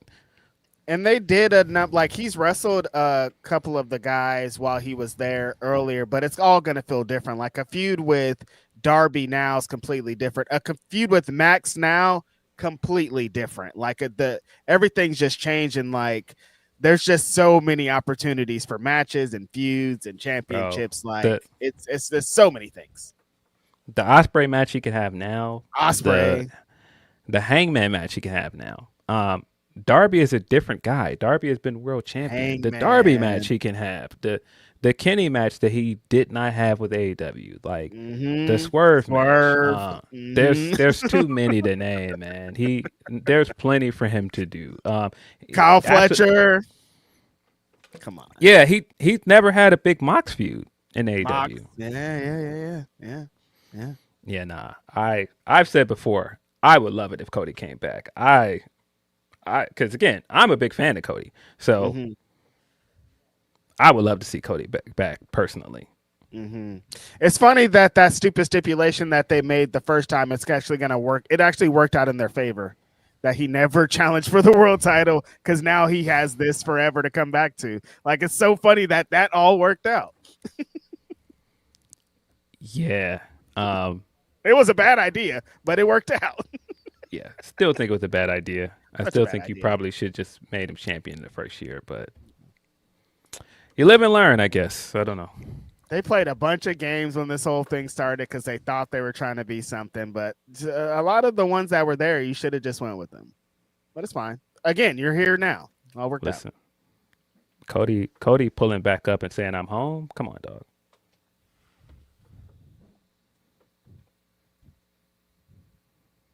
I'm Listen, loving it. Dog. Bringing a Cody Vader back, bring everything back. Listen. Nah, I'd be here for it. What if he came back as a heel because he was a babyface over there? Is that a bad idea? No, the heel run writes itself. Yeah. I don't know if that's something he would want to do, Mm-hmm. but I think it's right there. Mm-hmm. Especially if you're doing this Ospreay match. I think it's right there. But in order to get to Max, he has to be babyface. So I don't think it'd be long term. I don't think you could have I feel like first fans would there's those fans that, like you said, hate Cody Rhodes, but eventually he's Cody, that he'd just turn them all because he's Cody, you know? No, but even regardless, even if he comes back and he's heel, you don't have to do the MJF feud right away. You can do an MJF feud at some point, but like in my mind, like that's not something I'm in a hurry to see. There's so many other matchups we haven't seen at all that I would like to see first. Mm-hmm. I just know what Max is going to do. Max ain't going to let this fool come and not get a feud. You think Cody's going to come back and I'm not about to be up there? No, it's too many matches I would like to see that we didn't get, man. And then there's just like the random awesome wrestlers that are on the roster that he'd randomly wrestle on Dynamite, like the Ace Austin and the Rascals guys and Ricochet and Myron. You know what I mean? Like there's all these other matches that would be great. Cody there's too many. That's it. That's all. When he left initially, I knew he needed to go back to WWE and fulfill this destiny. But now I'm like, you fulfilled that destiny, dog. Like, what's up over here?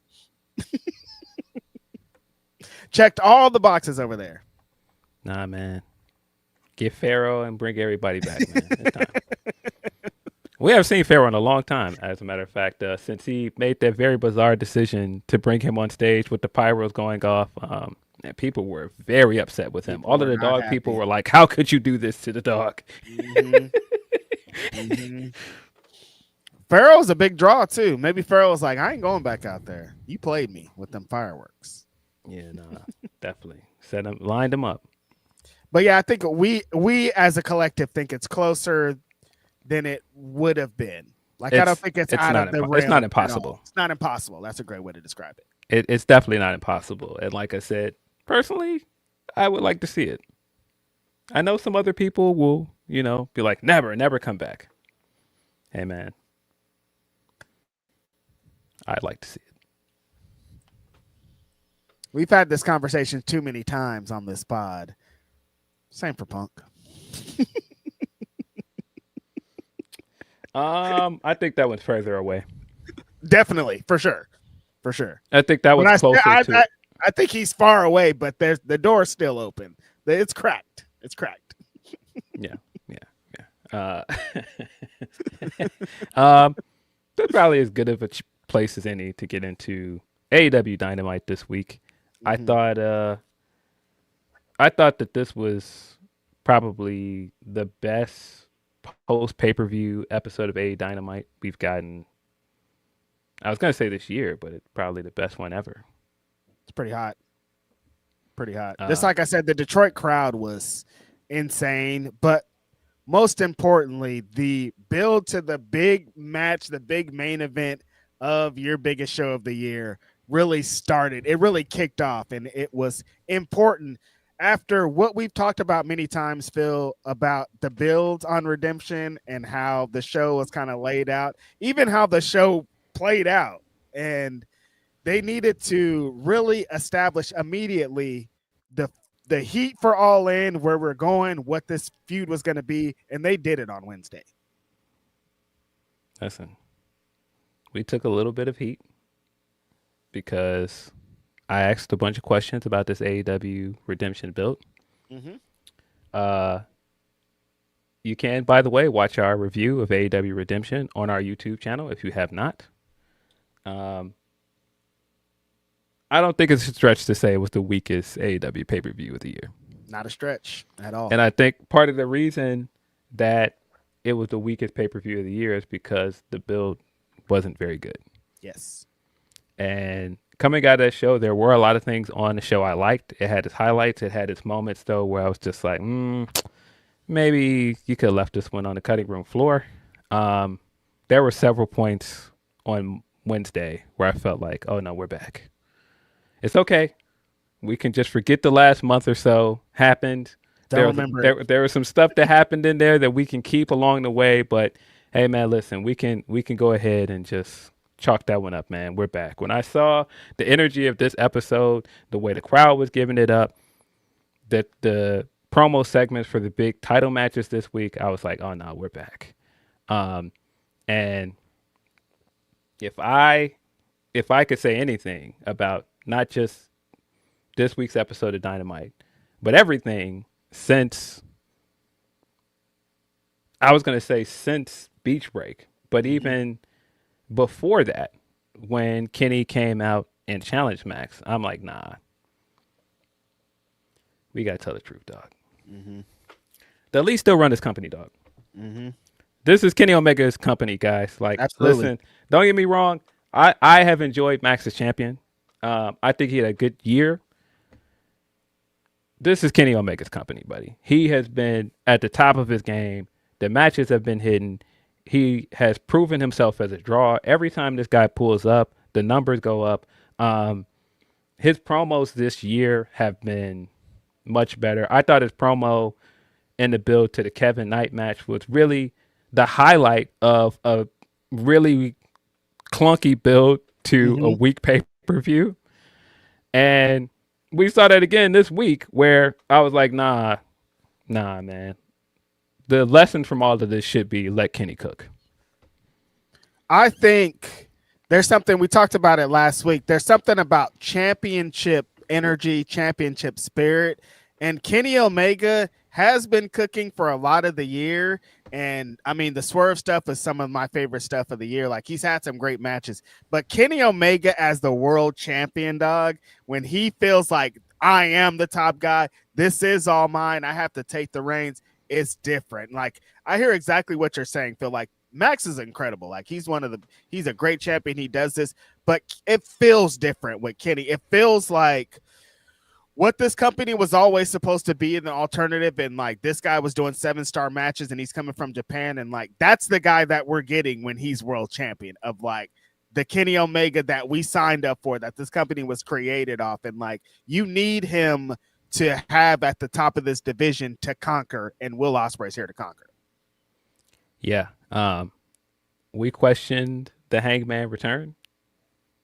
Rightfully so. Hangman finally showed up on Dynamite. It didn't even do much and got a crazy pop. Got a louder pop than Ospreay has gotten in months. Yeah. This pop was crazy, you guys. Yeah. I'm talking about people screaming, yelling, jumping up and down. And like I said, rightfully so. Hangman Adam Page is a missed character on your TV show besides anything. We want to see this guy wrestle, and we want to see him in the mix. And seeing him immediately in the mix, you understand why. Yeah. Lyric was saying this felt like the big sitcom guest spot pop, because he showed up out of nowhere, and it got the crazy, oh, my God, huge pop. And he even came out like the celebrity. He comes out and smiles at the top of the ramp too. Yeah, when he showed up, he just kind of like looked around like, "Hey, man, so I don't want to overstep my bounds, but I saw what happened there. It did feel like that. It did kind of feel like hey, what are you doing here?" what's this random rapper doing here at our high school? Oh yeah, he's giving a performance. But yeah, the pop was just massive. I still don't really know what his All In deal is, but like he needs to be here and he needs to be in the mix. The crowd shows exactly what it is. Like he's just a top star, and it doesn't make sense when he's not on TV. Yeah, and that was my entire point that time. Like, with a baby face as good as this guy, why is he not on TV? You brought him back on Collision. Why are you not bringing him back to do things just like this? He didn't have matches this week. He just had two. He had two backstage segments, and then he ran out to help Conglomeration. And both times, crowd really loves this guy. I will continue to say this. I said it before because I know the temptation will be there to undo this stipulation by just turning him heel. That is a mistake. This guy is too popular with your audience. If you try to turn him heel, he's just going to become a cool heel that people are going to cheer. They're not going to boo him. Oh, yeah, this guy's not getting booed. There's nothing he can do from this point. He's already established what he is in this company, and the crowd doesn't want to boo him. This guy burned down a house, and people ended up still siding with him. They said he was right for doing it. Yeah. No. You've got you've got a clear-cut baby face in this guy. I don't know why you wouldn't just run with that. It is. We are at a real issue though, Phil, because like you said, this was a bigger pop than Ospreay's gotten for the last couple of times. We're gonna get to a point where Hangman is fucking molten, white hot, hottest character in the company, and he has to be involved in the world title, right? Like he can't just. Can he be the guy over on the side challenging for the international and continental championships and not be in the world title thing, but still be maybe the hottest character in the whole company? Can that work? Yeah, they'll figure it out. They established that he's now in the mix with the Trios division. He is teaming up with Bandito and Brody to take on the newly crowned Trios champions, The Demand. That'll be a great match, but hot matches already. That's not a long-term plan for him. No. It can't be. No. He's not a Trios guy. No. And I mean, he's been a Trios champion. He's done it. Great. That's not a long-term plan for him. When you hear how these people react to him, this guy needs to be in one-on-one matches for one-on-one championships with stakes because fans want that. Yes. That was definitely one of the moments of the night that was just kind of like, this is a choice to run long with this Trios match and then still put the talking segment on last. Super interesting choice. That was definitely a choice. And I say this as somebody that liked the Trios match, and I do think that was the right call to put the belt on The Demand, but go along with that match, that was definitely a choice. And Dynamite has overrun pretty often lately. This was the longest overrun. This was the longest overrun yet. And I was just sitting there when it was happening like, I think this show was supposed to be over like 20 minutes ago. What's going on? No, I understand the little bit that they do. They're like, hey, we're staying with this match, and Kenny Omega's still to come. Don't forget, Kenny Omega's going to be here. And like, stay here, guys. The commentary kept telling us, we still got Kenny Omega, guys. Don't turn the channel. Don't turn it off. Happening. We promised him, don't leave. And like, the Trios matches was great. And the match that they had the next night against the Rascals was awesome too. So it's like, that's great. But you want to give them a chance, honestly, as the Trios division, and put them in good spots that fans are going to connect with it even better. And I don't know if that was the best spot for them to be put in. The match worked out and they did it, but like, you got to set them up for success. I think maybe you could have put that match on Collision and just end it straightforward with the talking segment with Ospreay and Omega.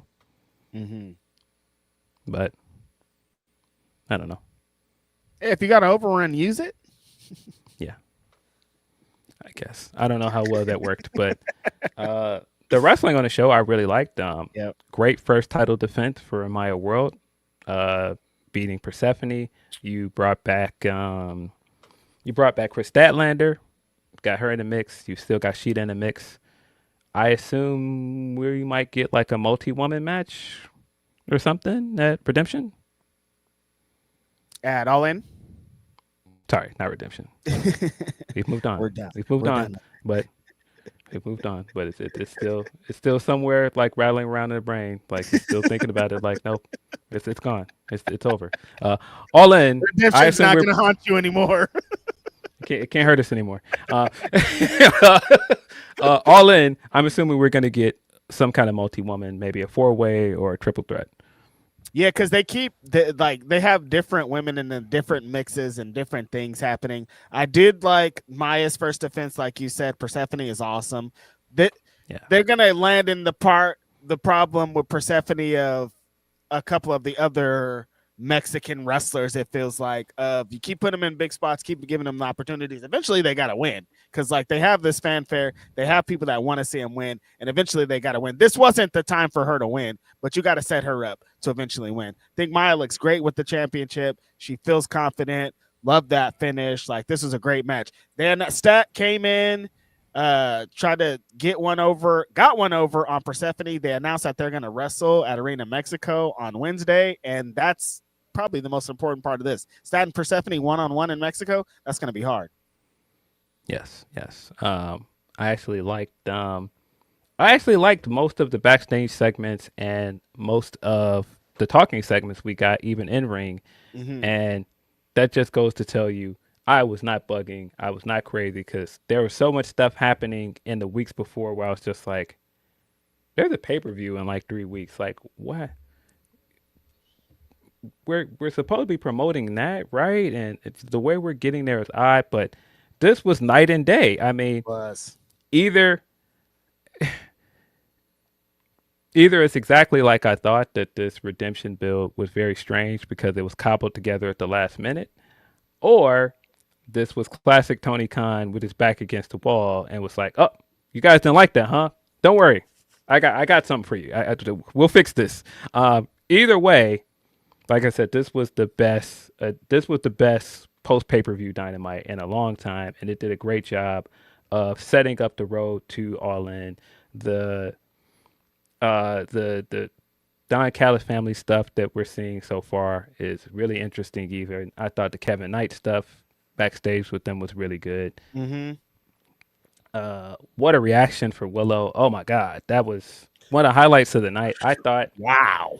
Of course, we get on here and make predictions, or we get on here and talk about, what we would like to see. And we were both Team Tekla at one point, and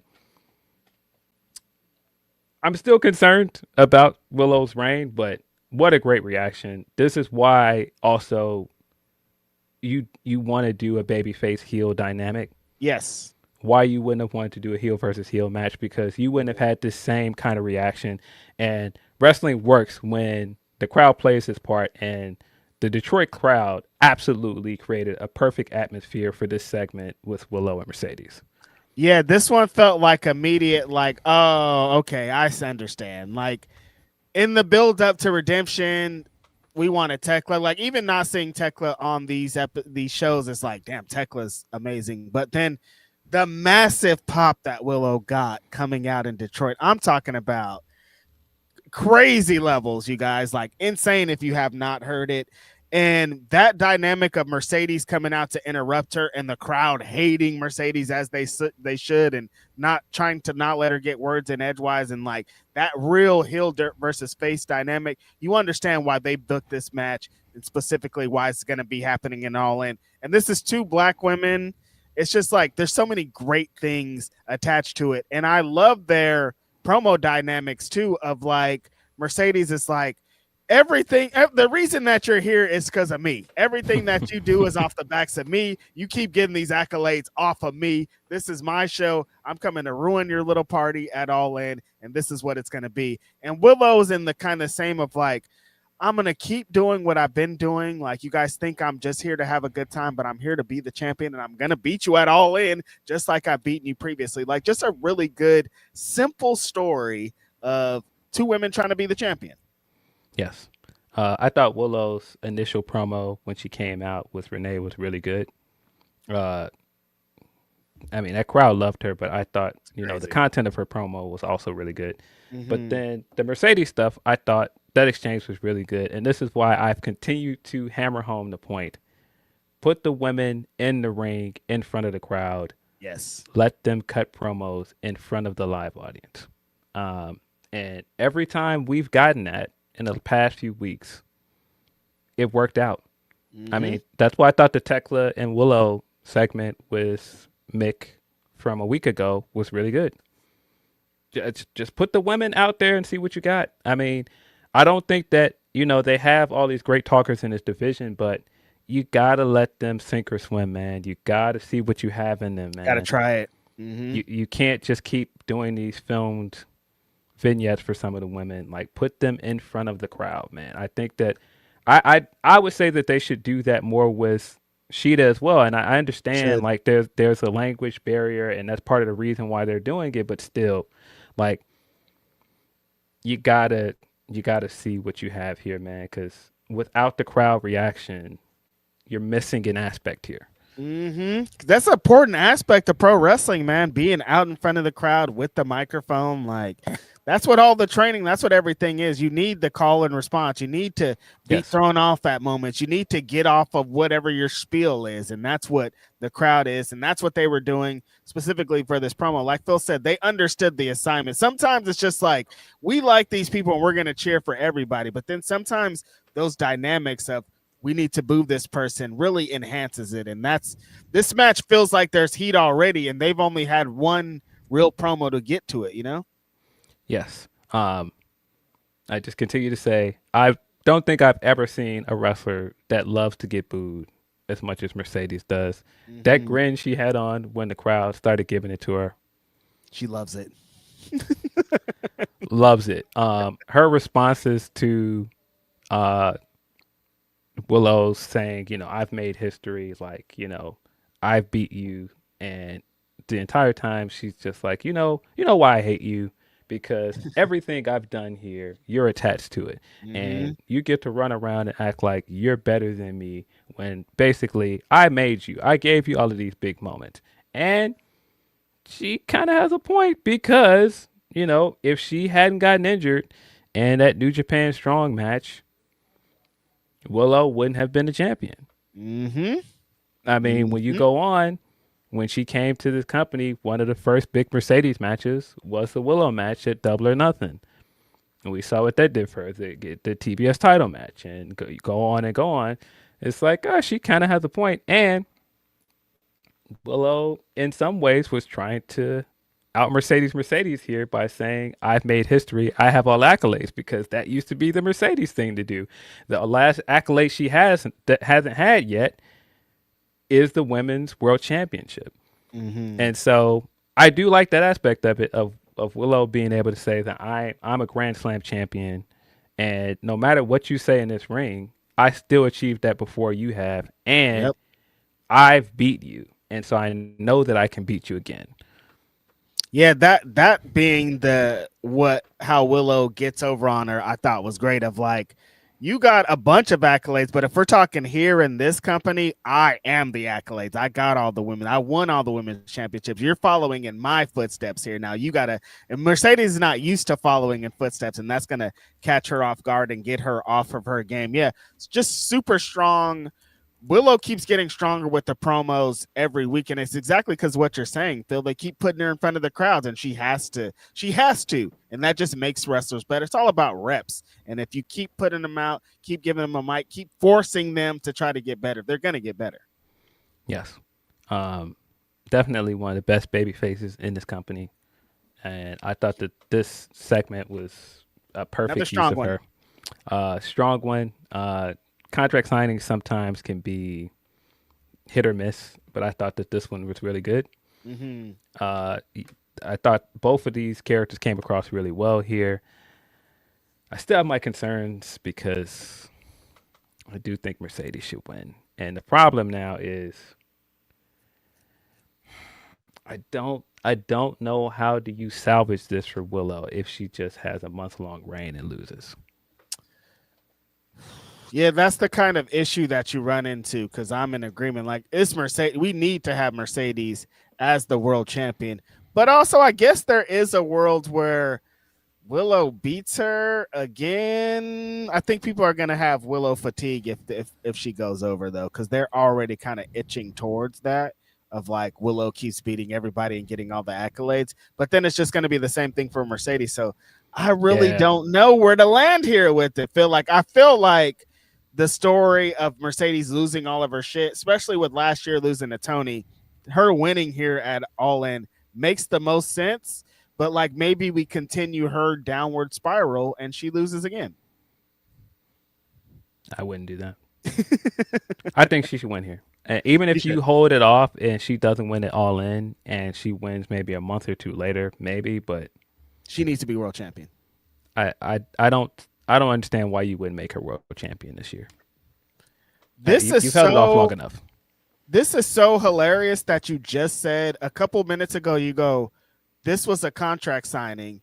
I hate contract signing. This might be my favorite contract signing of all time because I love this segment and I usually hate this segment and I've now figured it out. It's because they didn't put the stupid ass tables in there for them to sit across from each other. Make this shit real, dude. Give these two people the contract and let them sit face to face and talk to each other. And that's why this is so much better. Just a great segment. Like that made it even better. I fucking hate contract signings. Yeah. Maybe that's where we're heading. Maybe Willow's going to win it all in, and Mercedes will win it all out. From my personal viewing experience, I have no problem with that. I think that's a great idea. I fucking bet. As you guys know, Chicago gets all out. Is that any better? How much longer is All Out after All In, Phil? It's about a month. I mean, yeah, I guess if Willow racks them up and she gets a big win over Mercedes and then loses, then that tells a better story. That's the only kind of bad thing about it is if Willow has this short ass reign, you know? But that's why I didn't like the idea of putting the belt on her here. And I don't know. We'll see what they do in the next few weeks, but I don't love the idea of Willow having a short reign, especially for her first world title reign. But at the same time, I do think it's Mercedes' time. I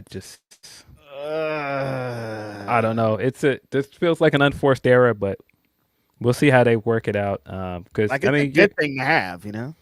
I mean, you're technically running into the same problem with Kenny because everything we're saying about Kenny's cooking, and I personally wouldn't be mad if Kenny retained at All In, but I just don't see how you can do that at this point. You can't.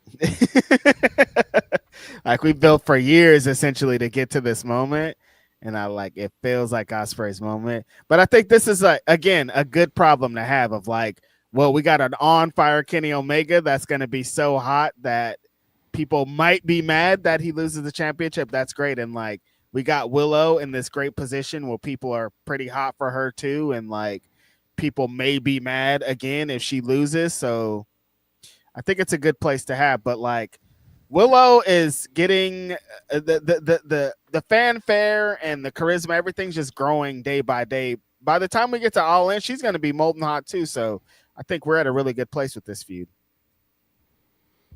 Yeah. See, I don't know, Deontay. I feel you because Deontay's saying it's okay for Mercedes to lose. It is, but I just feel like you've held this off for so long. Like you did the TBS title for the first year, and you did the belt collector thing for the first year. How much longer are you going to postpone her being world champion? And it's very clear as day. Like the women's division is better when she's there. That's what you want out of a champion. Yes. I don't know, guys. Like the matches she's had since she's been back in Owen, and just like how great this segment was, and I don't know. I think Mercedes should win, guys. And it's like just like you're saying, it's just like the Kenny thing. When Mercedes is cooking right now, but when Mercedes has championship confidence, it's different. And Mercedes as the AEW Women's World Champion is gonna be different. And like you need that in this division. You need that for the women to beat a goal. Like it just checks off a couple of more boxes than Willow as champion does. So I don't know, man. I think you gotta. Who knows how long Mercedes is going to be able to be the top star, like, and do all this. Tony's gonna come back. There's all these extracurricular factors that we don't run into right now if we just make her champion. So I think we need to just make her champion. Yeah. I mean, I'm sure some people would say this is a good problem to have. Yeah. But yeah. It's gonna work out either result, I think. So that's good. Yeah. I think personally, I think it's that time, guys.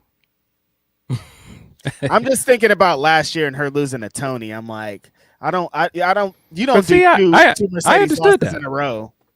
I understood why Tony won that year, and I think that Yeah. was the right call. Mm-hmm. I don't think she should lose 2 years in a row, though. That's what I'm saying. I don't think you should go back to back with it.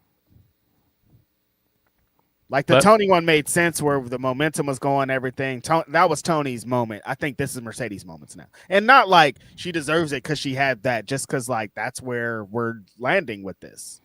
Yeah, it does feel weird, too. This is our first year going into All In without Tony Storm. Tony has been, I believe, in the world title match every year. Wow.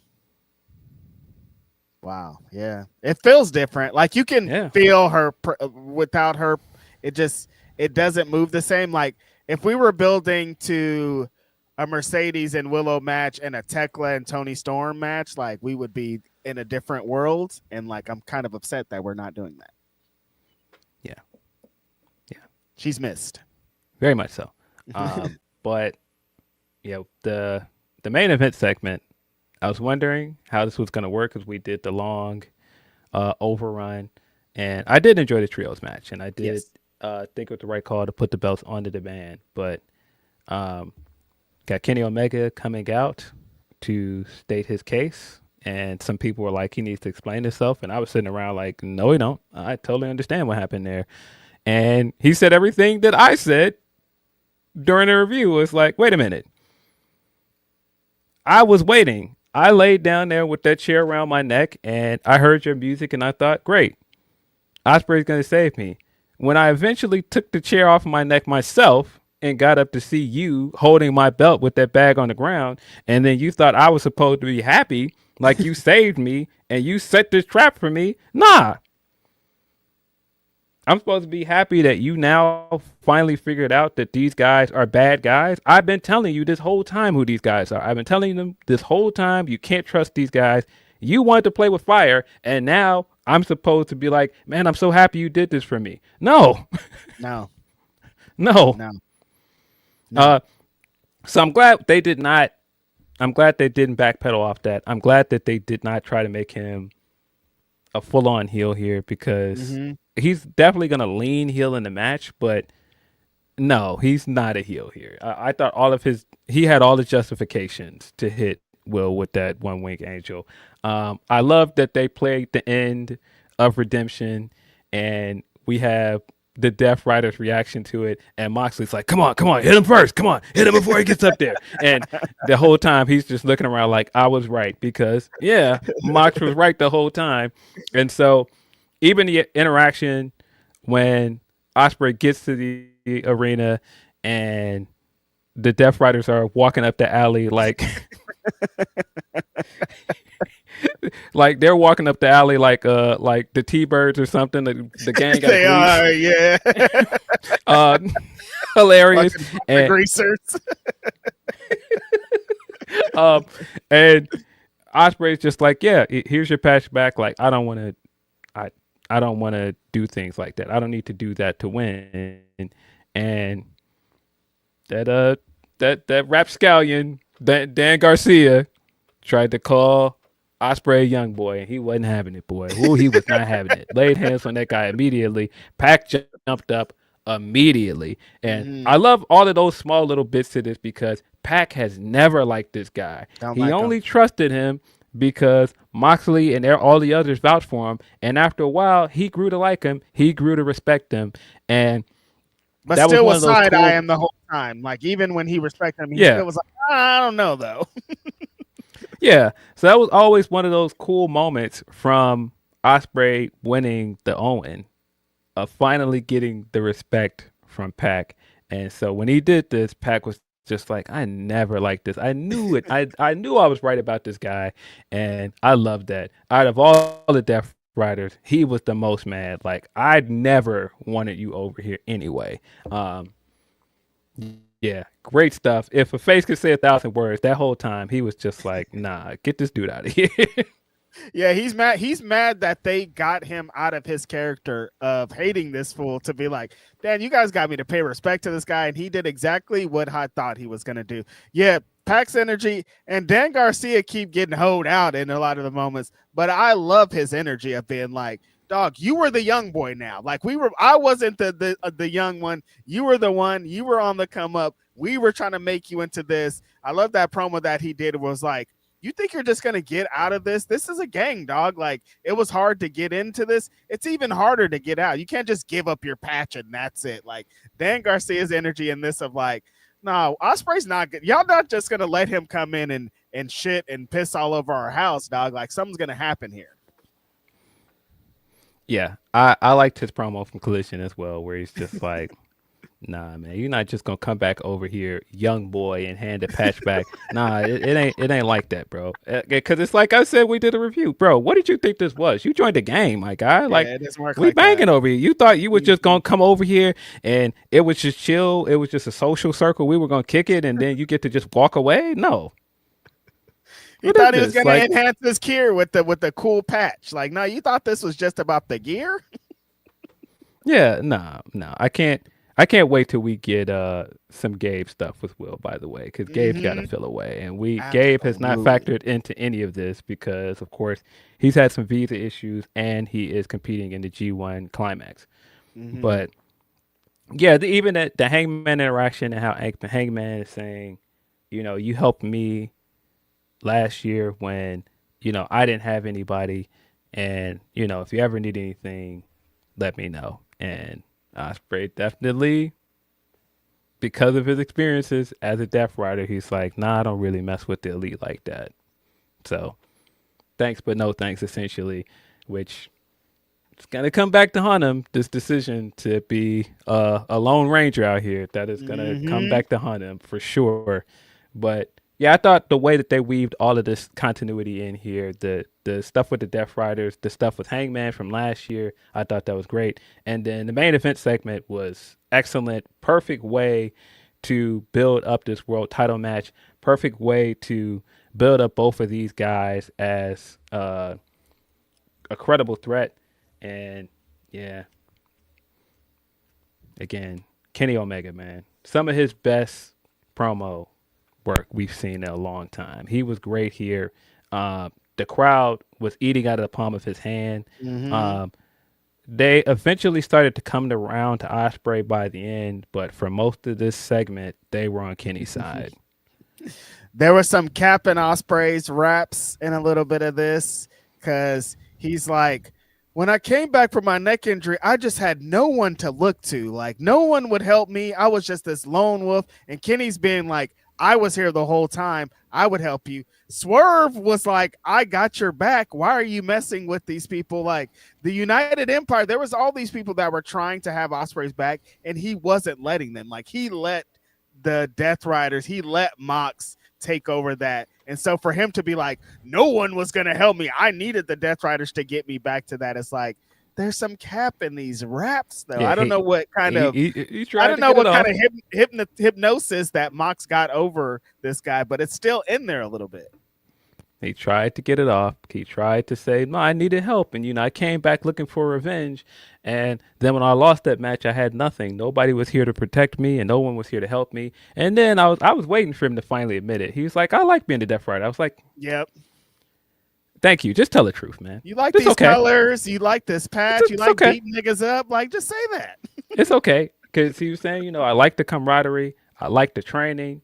I liked being a part of a crew of killers.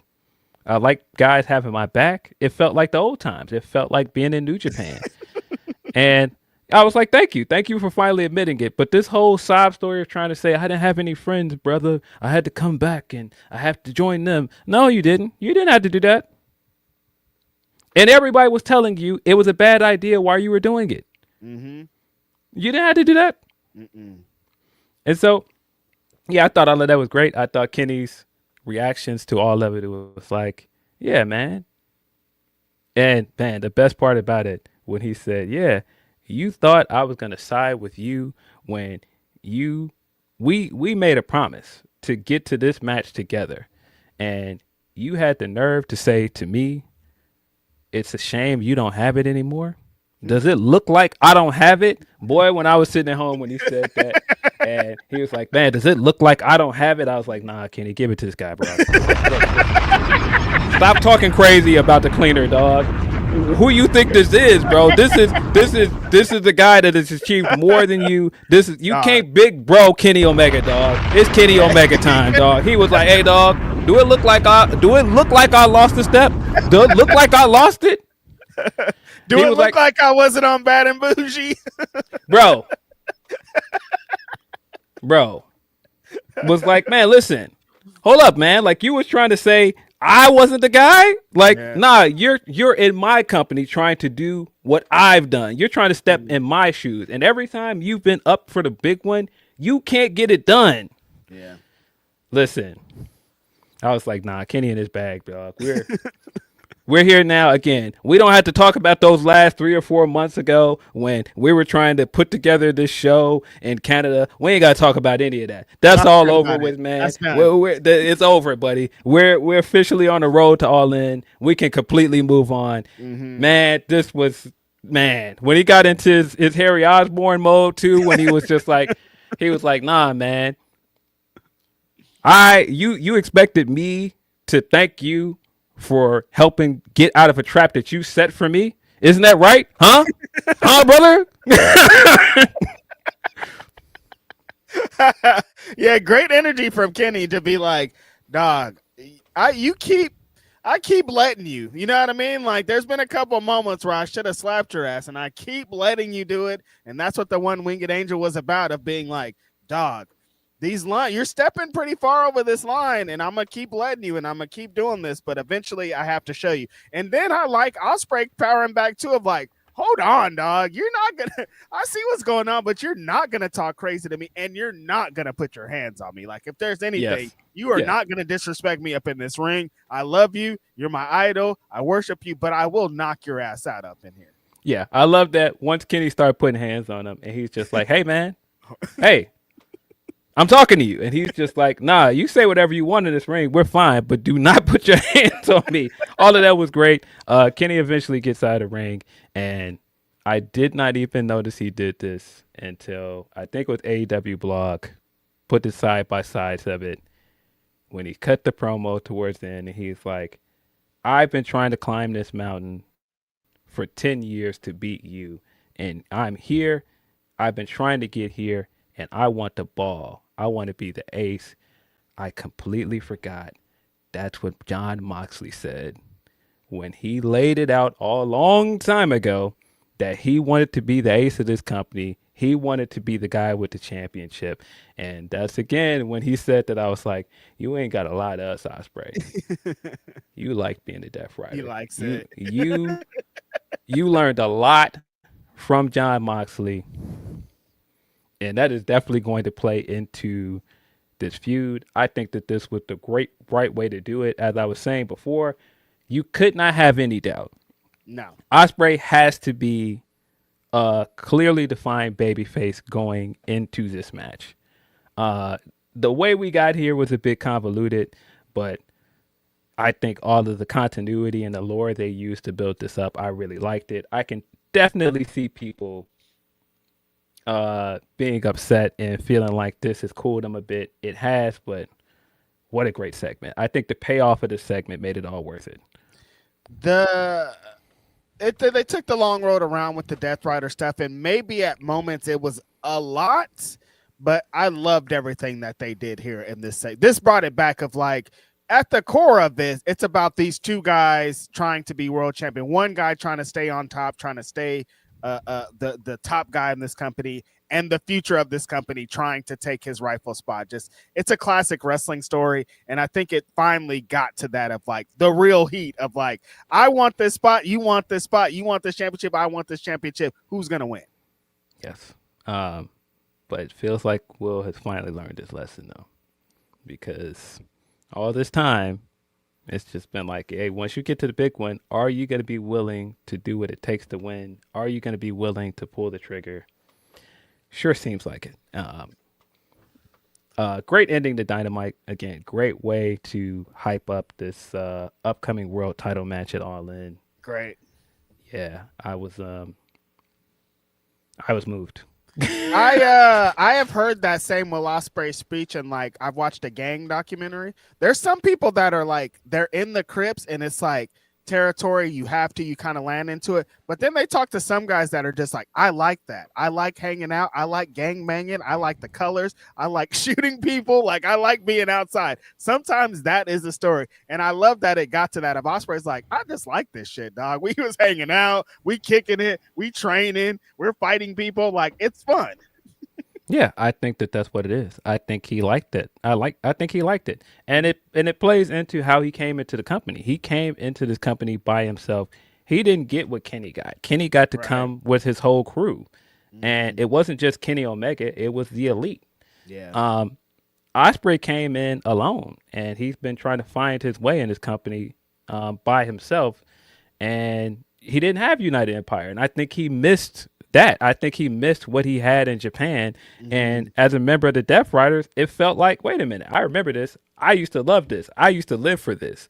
And I think also he looked around and was like, yeah, maybe I'm not that guy no more. Like the guy that did not care, would just dump somebody on their neck. I might not be that guy no more. Mm-hmm. Mm-hmm. A lot of I like that of Ospreay kind of still figuring out what his place is. Like he knows who he is as a wrestler, but he's still like, do I want to be in a faction? Do I want to hurt people? Do I want to do this? Do I want to fly? Like all this contemplating that he's doing throughout the build to this, and it's just getting fans to care more. Like that's what's important in a top guy. I feel like I have a different angle of caring about an Ospreay thing than you do, than these other fans. Like I care, but I want Ospreay to win for this reason. Phil wants Ospreay to win for this reason. Van Twinblade wants Ospreay to win for this reason. Like I just think that's such a great story and build to this. Everybody's doing great.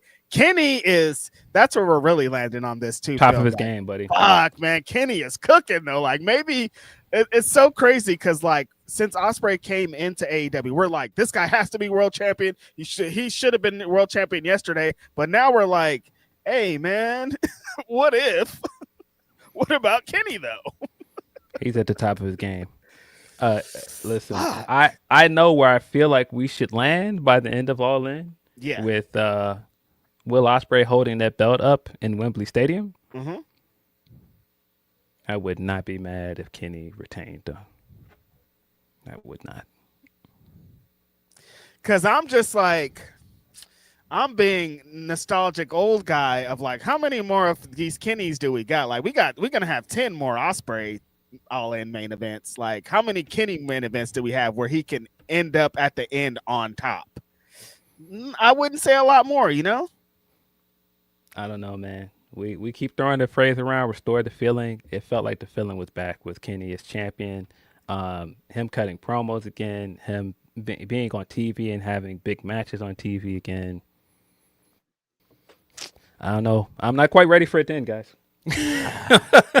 And the matches have been so fire. Like he had like every one of them is like, oh, he doesn't work like he did 10 years ago, but the way he's working now is still better than everybody else. So it's like, what the hell? What a guy. Yeah. But it does definitely feel like it's Ospreay's time. I don't think you can hold it off any longer. It's the same thing I was saying with Mercedes. I just don't think you can wait any longer. You've got to put this belt on this guy at some point. And then like Kyle Fletcher's right on his heels. Like there's all these other guys too. So it's like, I totally understand, but we just loving what Kenny's doing. Yes. Send us in your super chats. That's the best way to get your chats read on the stream. You can also send us a Humper Chat at humperchats.com/Fightful. Yes, sir. You guys are cool. Ernie Phoenix says Kenny and Will build better than any of the SummerSlam builds. So far, so good. One episode in.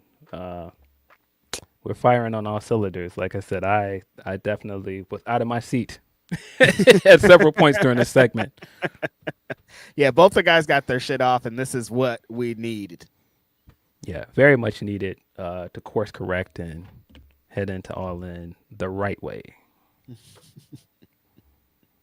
Yep. Van Twinblay says Ospreay gave the exact same promo that Mox did in 2022 about the ace gets the ball. Also, running in place is the WWE style. Fuck the Fed. Yeah, so Van remembered the same thing Phil was talking about earlier with the Ospreay and Mox correlation. Ospreay is a big Mox fan. That's so he's watched his tapes. That's what we've learned. I'm a big Mox fan. The way he was walking around pacing. He's like, man, Continental Classic's back. Yeah, I was like, nah, playoff Mox might be back, man. I don't know who's going to stop this guy. It definitely has that feeling if he can't keep getting away with it, but... Can't keep getting away with this. I don't know who's going to beat this guy at this point. And amazing gift this week of the match with Commander. Commander does this flippy, flips out stuff, and then Mox just cutters him on his head.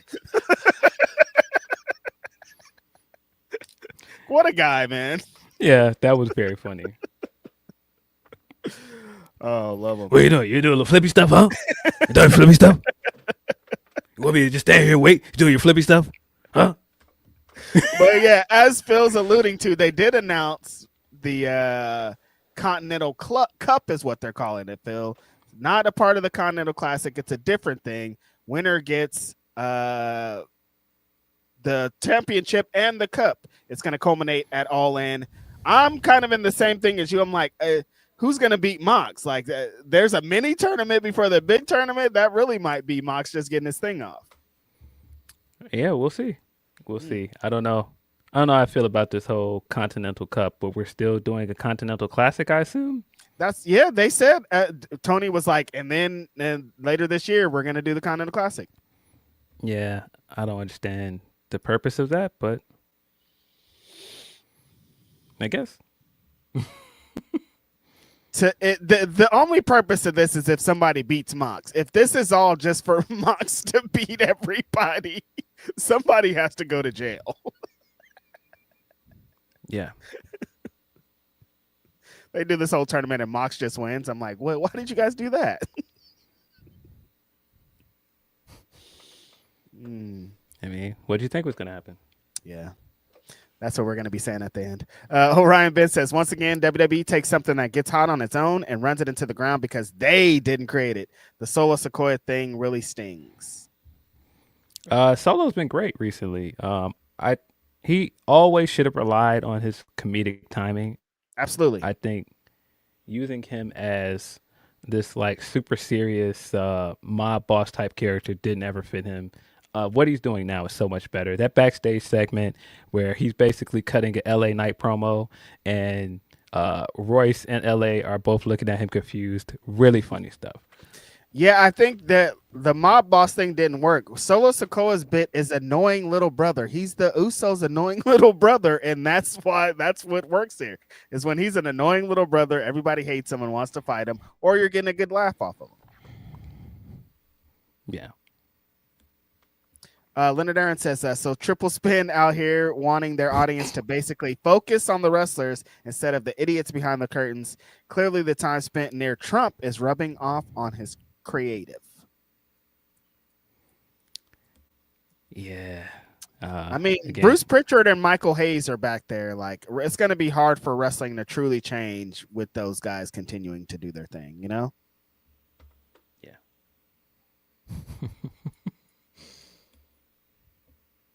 Triple Paul from the block says, you guys need to stop whining about the writing on our shows. The wrestlers are just not as good as back in my day. I have a meeting with a guy named Jimmy Van. I'm looking to take over Wrestling News and Podcast Network. This is Triple H himself tweeting from here.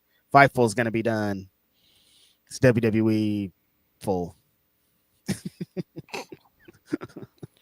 Can you imagine? I have laughed at and this is just how I know we're just fully in the era of spin, where you have some people that have made it their entire identity of getting online and saying you can't trust wrestling media. They're co-opted by Tony Khan. Tony Khan pays these guys. He gives these guys a check. But when Sirius got in business with WWE and changed the name of the channel to WWE Radio, a lot of these same people are like, why do you guys think anything's going to change? Like, it's going to be the same. What do you mean? Nothing's going to change. And like, you guys are just making up things. And it's like, if you think this is like Fed State Radio, what is the Wrestling Observer? What is Fightful? It's just like, guys, we can see you. It's cool. I can see everything you're saying. Loud and clear. I see it. It's there. I hear you. And, you know, there's no disrespect to anybody that works at Busted Open or has a show on WWE Radio. That's kind of the unfortunate part of having to discuss these kind of things and discuss other people that do media. But it's just so funny that some people have been like dead set, like, oh, these people at Bleacher Report and all these outlets, they're bought by Tony Khan. But this happens and they don't seem to think there's anything wrong with this at all. Not the same. These are different things. Nope. They're going to criticize WWE that nothing's going to change here. Like, no, what do you mean? Why would this change anything? Dude, our friend has a show over there and I'm like, I don't know what's going to happen. Like she has a TNA show and their partnerships, but that could mean nothing in the grand scheme of things with how they're moving over there. So like, yeah, I have a friend that has a show on also, yeah, that was on Pro Wrestling Nation as well. Yeah. I don't know what's going on with that. And these are cool, like brand new things. And like, I see the way that the fans, because Denise is different than everybody over there, but the way that the fans talk and feel about her, like she's doing a great job over there. And DS and Ring the Bells, they had just started this whole thing, and it's like everything's kind of up in limbo for what? Yeah. Yeah, of course, I don't want to make that seem like that's the case. That now that WWE has rebranded it WWE Radio, that they are now paying Busted Open or anybody that works for the station. Denise gets paid that's by not the Sirius, I think. She doesn't get paid. She's not getting the check from WWE.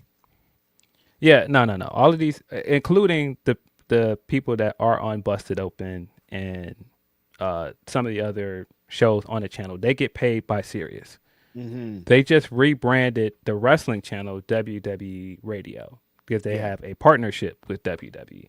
That doesn't mean that WWE has acquired it or that WWE is now paying the people that work there. That's different.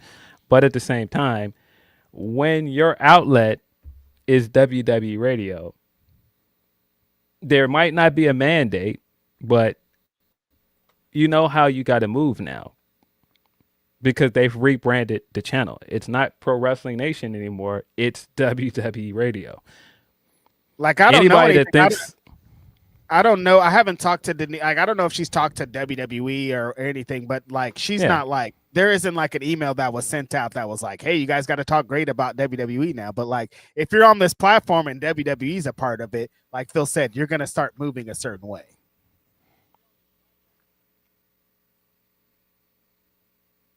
Yes.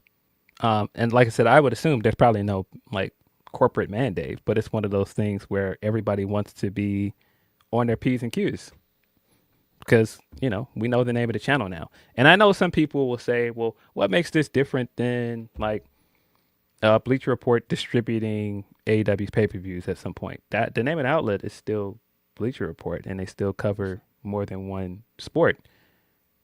It's not called like www.com or AEW.com now. So it's a bit different, man. Damn, dude. And it's just jobs, man. Like, there were content creators that wanted to get a job with Pro Wrestling Nation and Busted Open and what they're doing. And like, that's what you laughing at. And that dream's out the window. That's all I'm saying. Listen, man, you ever dreamed a dream that might not come true?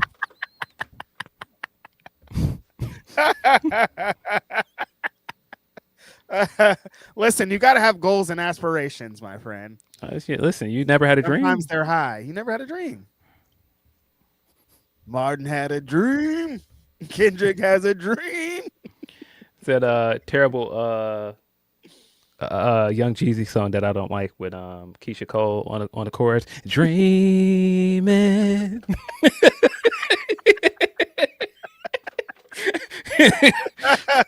Why you didn't like Jeezy and Keisha Cole, Phil? What happened? I did not. I hated that hook, man. Let my girl Keisha Cole cook. Nah, I listen. Can definitely let Keisha Cole cook. Like I just didn't like that. I didn't like the hook. But I've liked a lot of other things Keisha Cole did.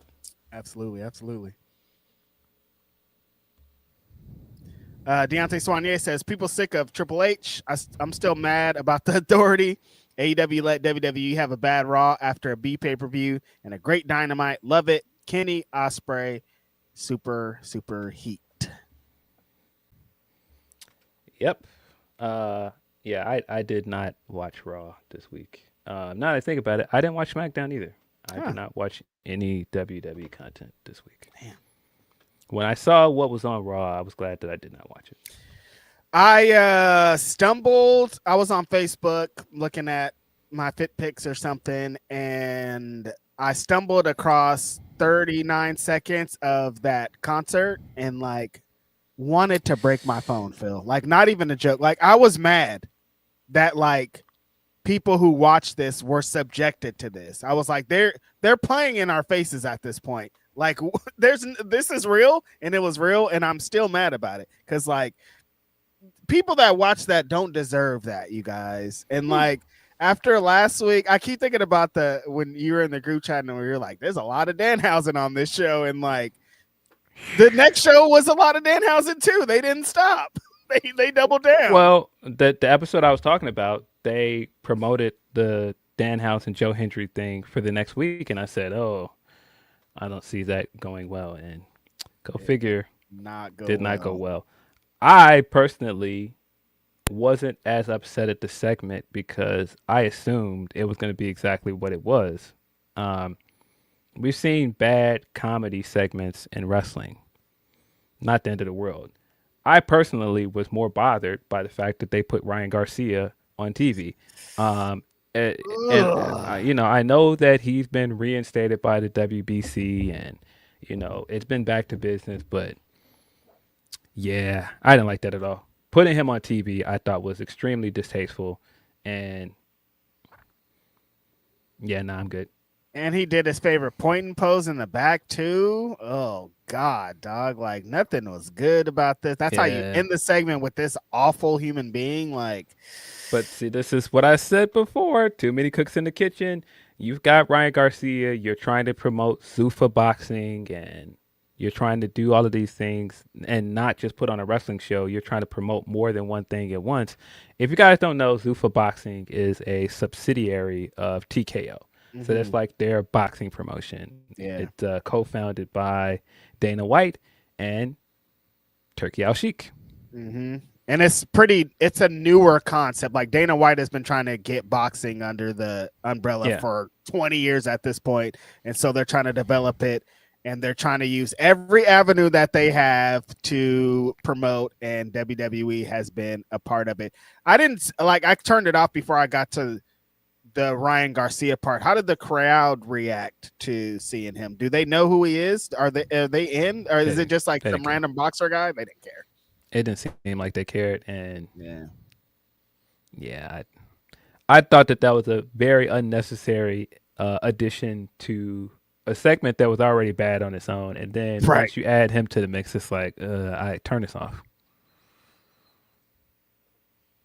And that moments like this keep happening, and I'm like, I don't know if it's gonna get any better. It might get worse at this point.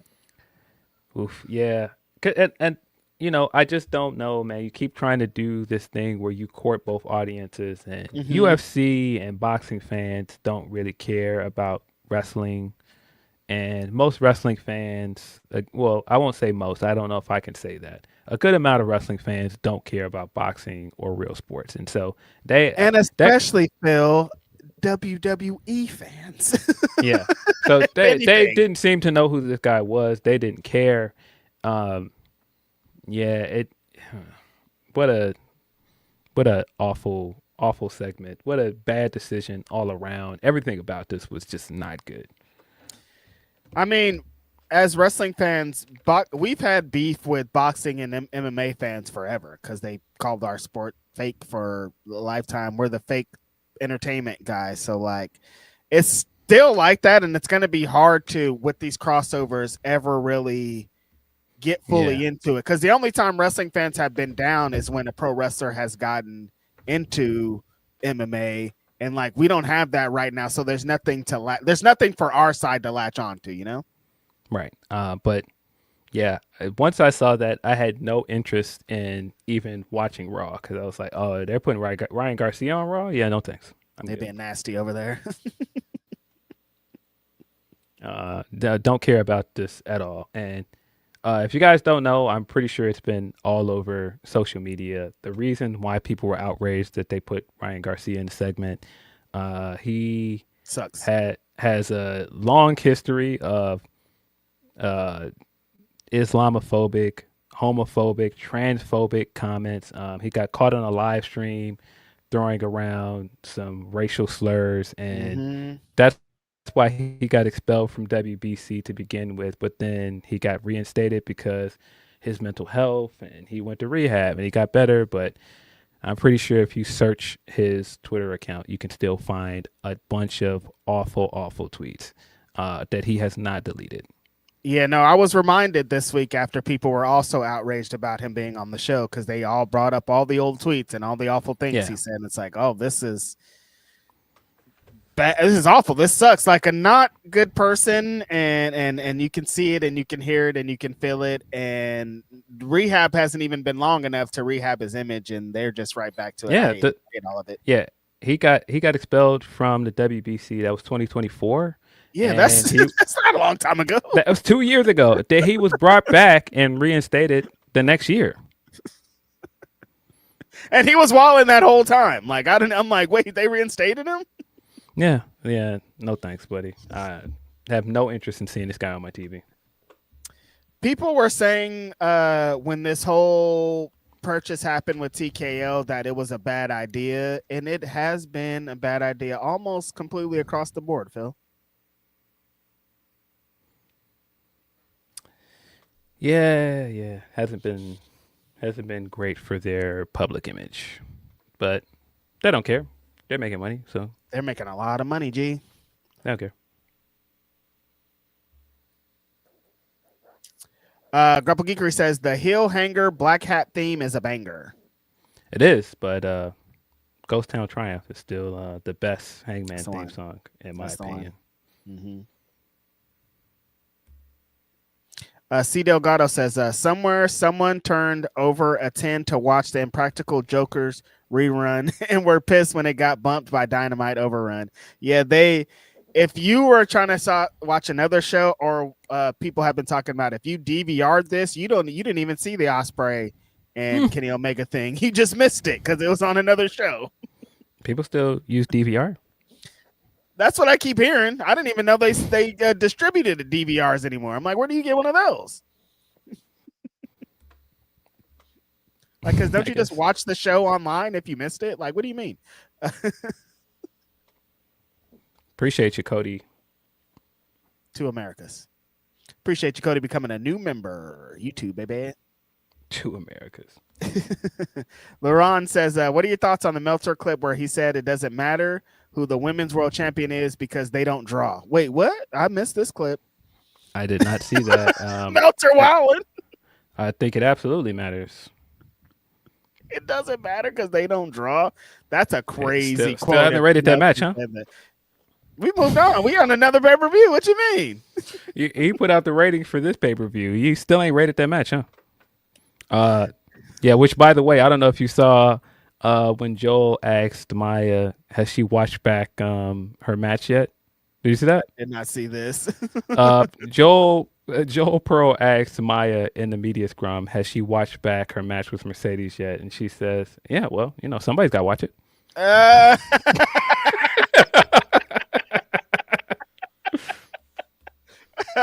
still can't believe he created this problem for himself.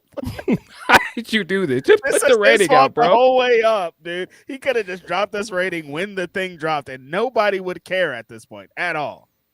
Just put the rating out, dog. At this point, we know what it is. You're not going to give it 5 stars. Just put it out. We know it's not 5 stars, Dave. Just drop it, G. It don't matter, man. Just put your rating out, dog. So funny. Sal Cruz says Mercedes loses, but they run it back with the stip, a cage match, and main event All Out. You get a big Willow moment at All In, and Mercedes wins while being the first to main event an AEW pay-per-view. I wouldn't be mad at it. I feel like there's a good chance Ospreay is going to main event his first pay-per-view after that as champion. I would think so.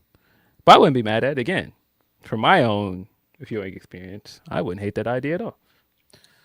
I'm not fully on board with Mercedes losing then winning it at All In. I think you should at All Out. I think you should just do it at All In. But I could be sold on it. I think it depends on how they pull it off.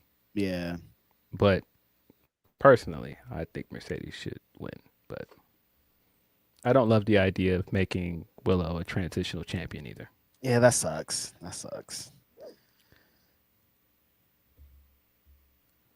R. Dickinson says, idea, Monet wins it at All Out. Phil, say word. Chicago, man. Big moment. He's been a part of some big world title win moments. He wants another one. All right, listen, I wouldn't be mad. Wouldn't hate it. Mercedes needs that belt regardless, I guess. So, yeah,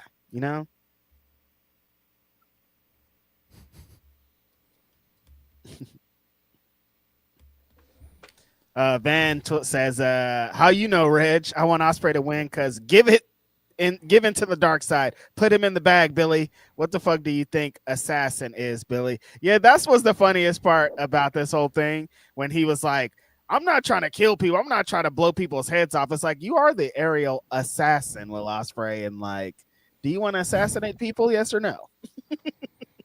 Yeah, bro. You joined a gang. They're the Death Riders. The Death Riders. Yeah. Like, what you think this was? You saw how they became the Death Riders, how they changed the name from Blackpool Combat Club. Bro, what you think? What you think you were joining? It reminds me of House Party 1. I keep thinking of House Party 1. Full force. They're outside of the house, and then he's like, we're going to go in there and burn the fucking house down. And the homie's like, I just thought we were going to go in and bust some fucking heads. I didn't know we are going to be burning the house down. Bro had a gas tank, bro. It's like, bro, burn this house. We're going to burn this house down. Like, bro, what are you talking about? I thought we were just going to go in there and bust some fucking heads. I didn't know we were going to be burning the house. Yeah, full force, I think of that for Ospreay all the time. I thought we were just going to go in there and bust some fucking heads. I didn't know we are going to be killing people with bags and stuff. Bro, the idea of the Death Riders being full force is hilarious, bro. But the Death Riders circling Will Ospreay. You got your silly ass stuck in an ice box with nowhere to go. Death Riders' new thing. I smell pussy.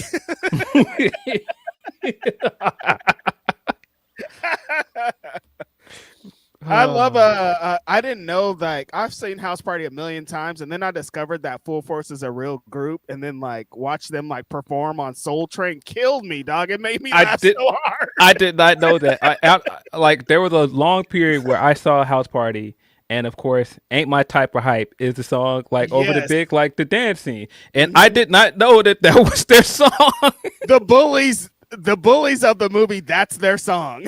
I did not know that for a long time. Great movie. If you guys haven't seen House Party, how haven't you seen House Party? Classic. What are you talking Absolute classic. Minimal says, new profile, who this? Athena, Red Velvet, Willow, and Maya as world/TV champs. What a time to be alive. Oh, I haven't seen it broken down like this. You're right. Damn, it's black over there. They're putting Athena on Collision more. She's being on TV. She still needs that real thing. I really don't know who's going to beat her now, Phil. We didn't even talk about that. Maya's the TBS champion now. I thought she was going to beat Willow. Athena, have they announced Athena's ROH match yet? No. They announced a bunch of other ones. Nick Wayne was in the mix. He's going to be challenging Athena for this world title, dude. They've got a match for the TV championship. Oh, sorry, not the TV championship, the pure championship for Diana. But yeah, I haven't seen anything announced for Athena yet. If it's not Maya, who the hell is it gonna be? I have no idea. And Supercard of Honor is in about 3 weeks, I believe. Mm-hmm. Sorry, not Supercard of Honor. Death Before Dishonor. Death Before Dishonor, yeah. It's coming up. And in Philly too, they should invite LeBron.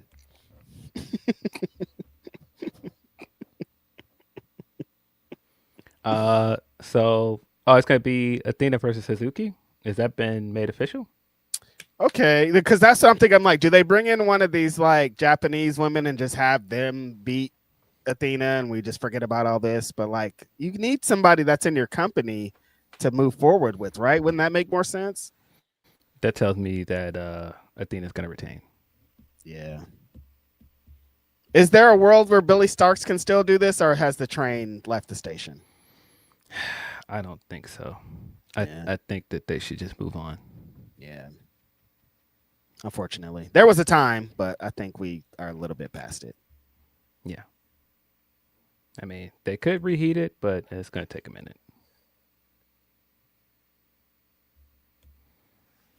Coolful 1980 says, do you think the WWE ESPN deal will become a bigger disaster than their deal with Fox? It seems like they are already frustrated with the number of matches and quality of creative direction. I think faster may be Coolful. Like, I think that with their Fox deal, it took some years for them to be like, damn, we probably didn't. That probably wasn't the best purchase we made. ESPN has been immediate. It feels, Phil, like they soon as they started this thing, like the kind of launch of the streaming service started out a little clunky, and WWE was a part of that. And like kind of around every corner, it's felt like something. It hasn't been smooth at any point of this. And like, I think that's going to be the difference from the Fox thing. They paid a lot of money. 5-year deal, $1.6 billion. This was a lot of money. They paid a lot of money for exclusive rights for those pay-per-views, and I don't think that it has brought in the new customers that they were expecting for ESPN Unlimited. And it was always going to be kind of a tough sell, and I think people underestimated going from having all of the pay-per-views on Peacock and it was affordable, and now you're asking for $30.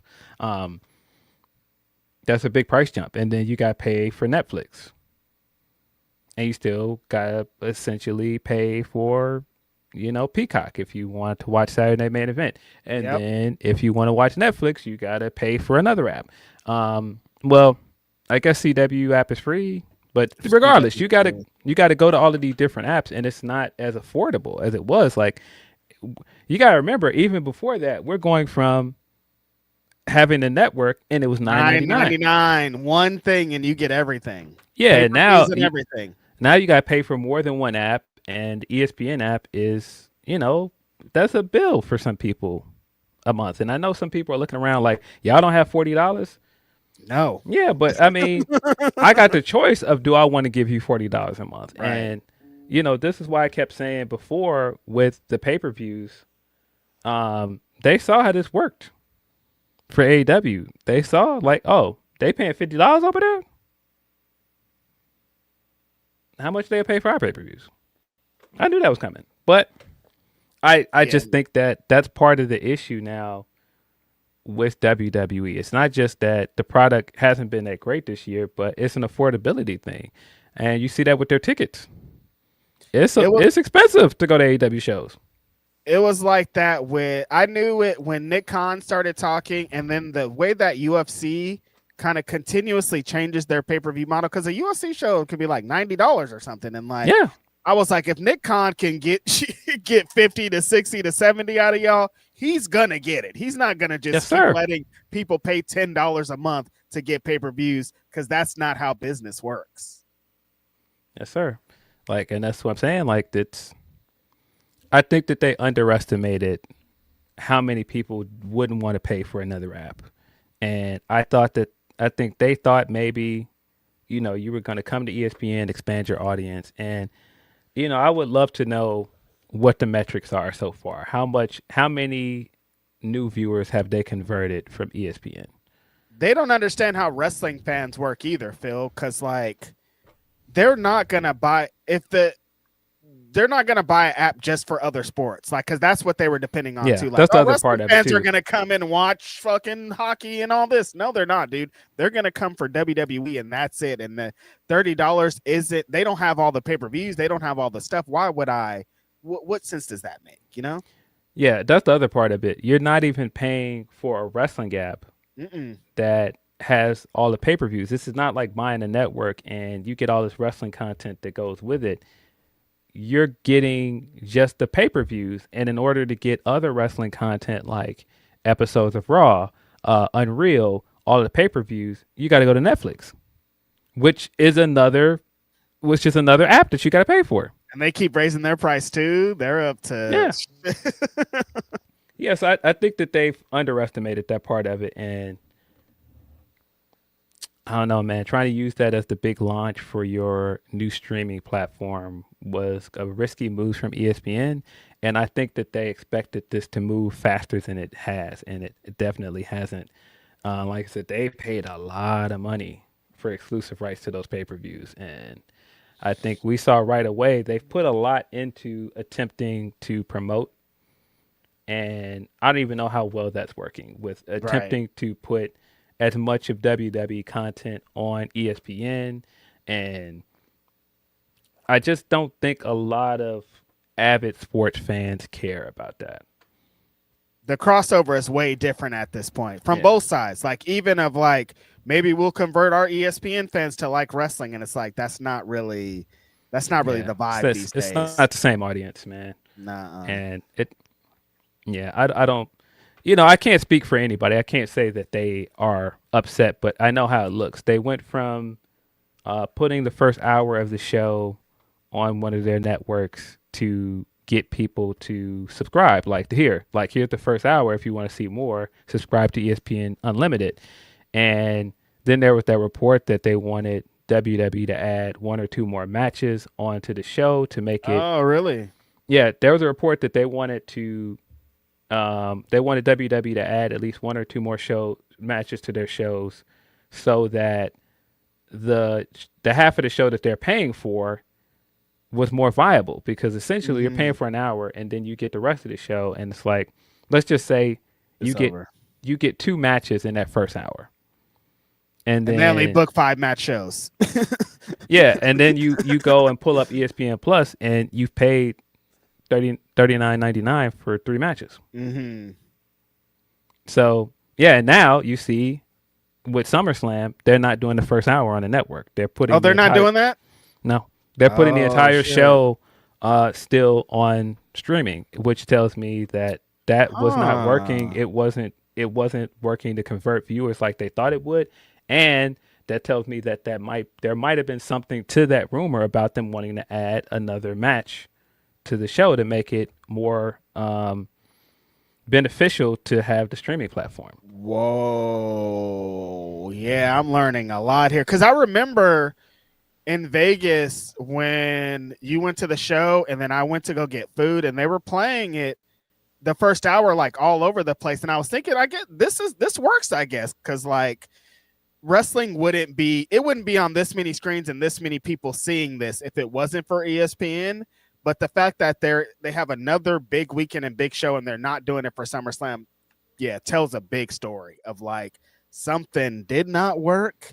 And I didn't think they were going to be converting anyways. If the point of this was like there's going to be conversion fans across either way, that was never going to work out. Like they were going to try to have to depend on converting wrestling fans, and like that's not where we are either. You can't get. They weren't going to get AEW fans to come over. They're not going to get independent wrestling fans to come over. You can only go from the WWE base. And like you said, there's so many roadblocks that they don't even want to get over. Yeah, that's a tough sell. And, Mm-hmm. you know, I get it. I suppose while I'm talking about that, I could pull up the SummerSlam card and run through it. SummerSlam. So, okay, where does this stream at? This streams on only the ESPN app. Yes, on ESPN Unlimited for U.S. fans, and then international fans can watch it on Netflix. But if you have a VPN, you can also watch it on Netflix. Okay. And now they're, I guess they finally sorted out the YouTube Premium thing where now that was the big issue. If you have YouTube Premium, you have access to ESPN Unlimited. Like there was like getting people to get it to work with their Xfinity account. Some people were having issues with that. Like that was also part of the problem with that first year. Logging into the app wasn't easy, and like the app wasn't as user friendly coming out on launch, and that didn't help. Yeah. But see, I don't think that's just a WWE thing. I think that ESPN put a lot on this launch, and then I think they expected WrestlePalooza as the first WWE pay-per-view. It was gonna make this big impact, and it didn't right away. And then on top of that, the pay-per-view wasn't well received either. Yeah, and so it felt like it was a lot of negative buzz around it about the app and how cumbersome it was, and then the pay-per-view wasn't good. Not a great rollout for the app. Yeah, because that probably like the people would have been fine with the app if the shows hit. People would be fine with all of this stuff if like the shows hit, and none of this would even matter. And so like when there's some technical issues and some other issues, and also the show doesn't hit, it just doesn't look good. Yes. But SummerSlam will be taking place Saturday and Sunday this weekend at US Bank Stadium in a few hours here. Yeah, Minneapolis, Minnesota. We've got six matches on each night, so that's 12 matches total. Okay. I still don't know how I feel about this 2-match format for SummerSlam. I don't think that it needs it, but I'm sure you're gonna say a match on here that doesn't need to be on here, and is only on here because they have 2 nights. But money. Yes. I have seen that report as well. Desi and Busby are sending in a chat that Oba and Brock are supposed to be closing night 1. Very interesting. Very interesting. Brock usually don't like going on last if he's not. He hates that. So I assumed that this was going to open the show, but if it's not opening, there's a way to see that. But again, we'll get into it. I assumed that you were going to go with this CM Punk Cody match that you've been devoting a lot of your build to, and now that's potentially not main eventing. And they added a stipulation to that match. They got to put the world title over there. Only the way I could see Brock and Oba going last if this really is Brock's thing and he does it's kind of swan song. It's Minnesota. This is Brock's hometown. There's a good chance that this could be his retirement match. So if that's the case, I could see why it would go on last. That makes sense if it is his last match. But I still would put the world title in there. But that's just me. Yes. But yeah, 6 matches each night. We have Liv Morgan versus Io Sky for the Women's World Championship. We talked about how they have not done Liv any service here by not giving her any title defenses for 100 days. That has not helped her at all. Io is clearly the hotter wrestler here. You would assume that means that Io is going to win. But based on everything they've been doing, the fact that they keep drawing attention to the fact that Liv hasn't had any title defenses, the fact that this is a straight up rematch tonight of champions makes me think that Liv is going to retain. Yeah, kind of the way that she's been talking and moving through this press week, it feels like maybe because like I haven't defended it, so we're not going to let you defend it and lose it on the first thing since it becomes such a topic. Like that's kind of where I feel like I'm landing too. But like they should put it on Io though, so bad. Yes. Like it'd be so with the Queen of the Ring stuff. If she wins and then loses for what feels like nothing, it's gonna feel weird. Yeah, I think it makes her look even worse if they keep drawing attention to her not having any successful title defenses, and then she just goes to SummerSlam and loses. That would be such an odd booking decision, and I mean, it ain't out of the realm of possibilities for them. But the way this looks, I think Liv is going to retain. Mm-hmm. And Raquel just won the IC championship as well from Sol Ruka as well. Kind of makes me think that they're both going to hold belts by the end of the night. And then Io beat her in the finals anyway, so she needs to get her win back too. Oh, God. Yes. We've got a 6-man tag match. LA Knight, Solo Sikoa, and Royce Keys taking on the Bloodline, Jacob Fatu, Jey Uso, and Jimmy. I feel like the baby faces have to win here. Like, based on the way this match has been built up. Glad that Royce had a spot on the show. Good to see him in the mix. LA Knight has been white hot in the last few weeks. I feel like you got to do something with him. It would make absolutely no sense for them to lose. LA Knight and Team LA Knight is definitely winning here. My big homie with a big victory at SummerSlam, man. That means something. Shout out to him. Yep. Then we also have the women in a 6-woman tag match. Team Bella, I guess you want to call it. The Bella Twins and Paige taking on Fatal Influence. The booking for Fatal Influence has been interesting since they came up, because they came up dominant initially. They were beating everybody, and then all of a sudden there was nothing. Like, they're the tag champs now, at least, but they were building up JC Jane a lot initially, and they kind of stopped out of nowhere. So I would assume that they're winning here. I mean, given them that, we'll see.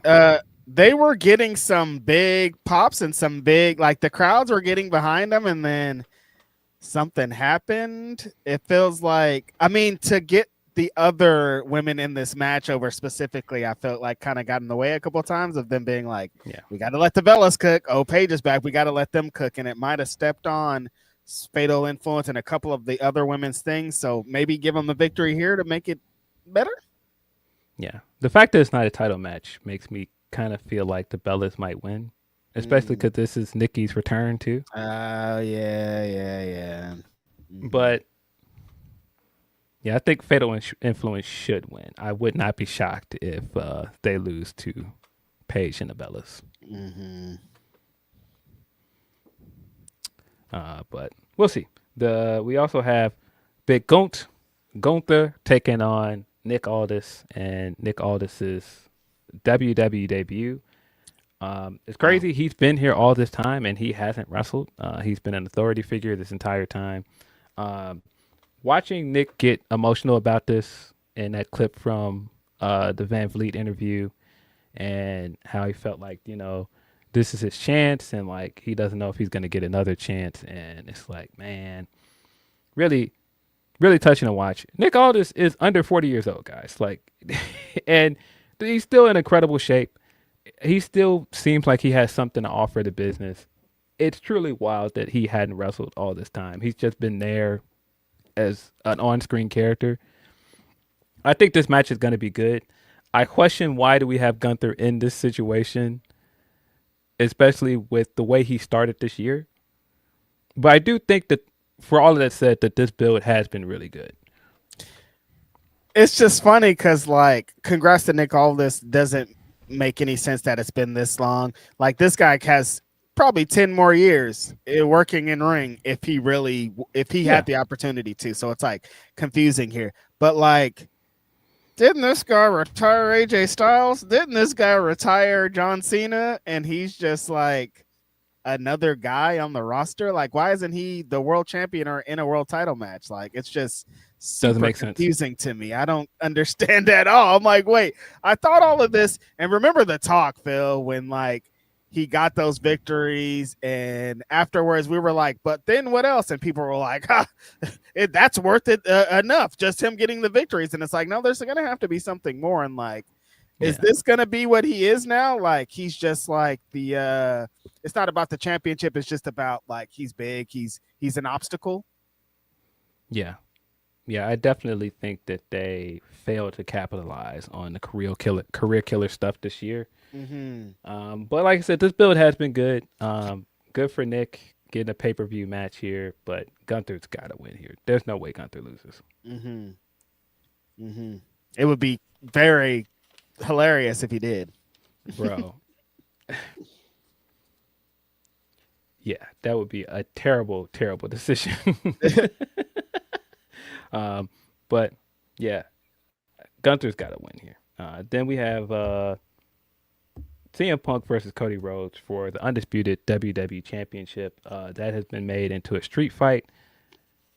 Curiously, this build, I think that the promos have been good. The problem with both of the world title scenes right now with Roman back is they don't do enough TV matches for these builds.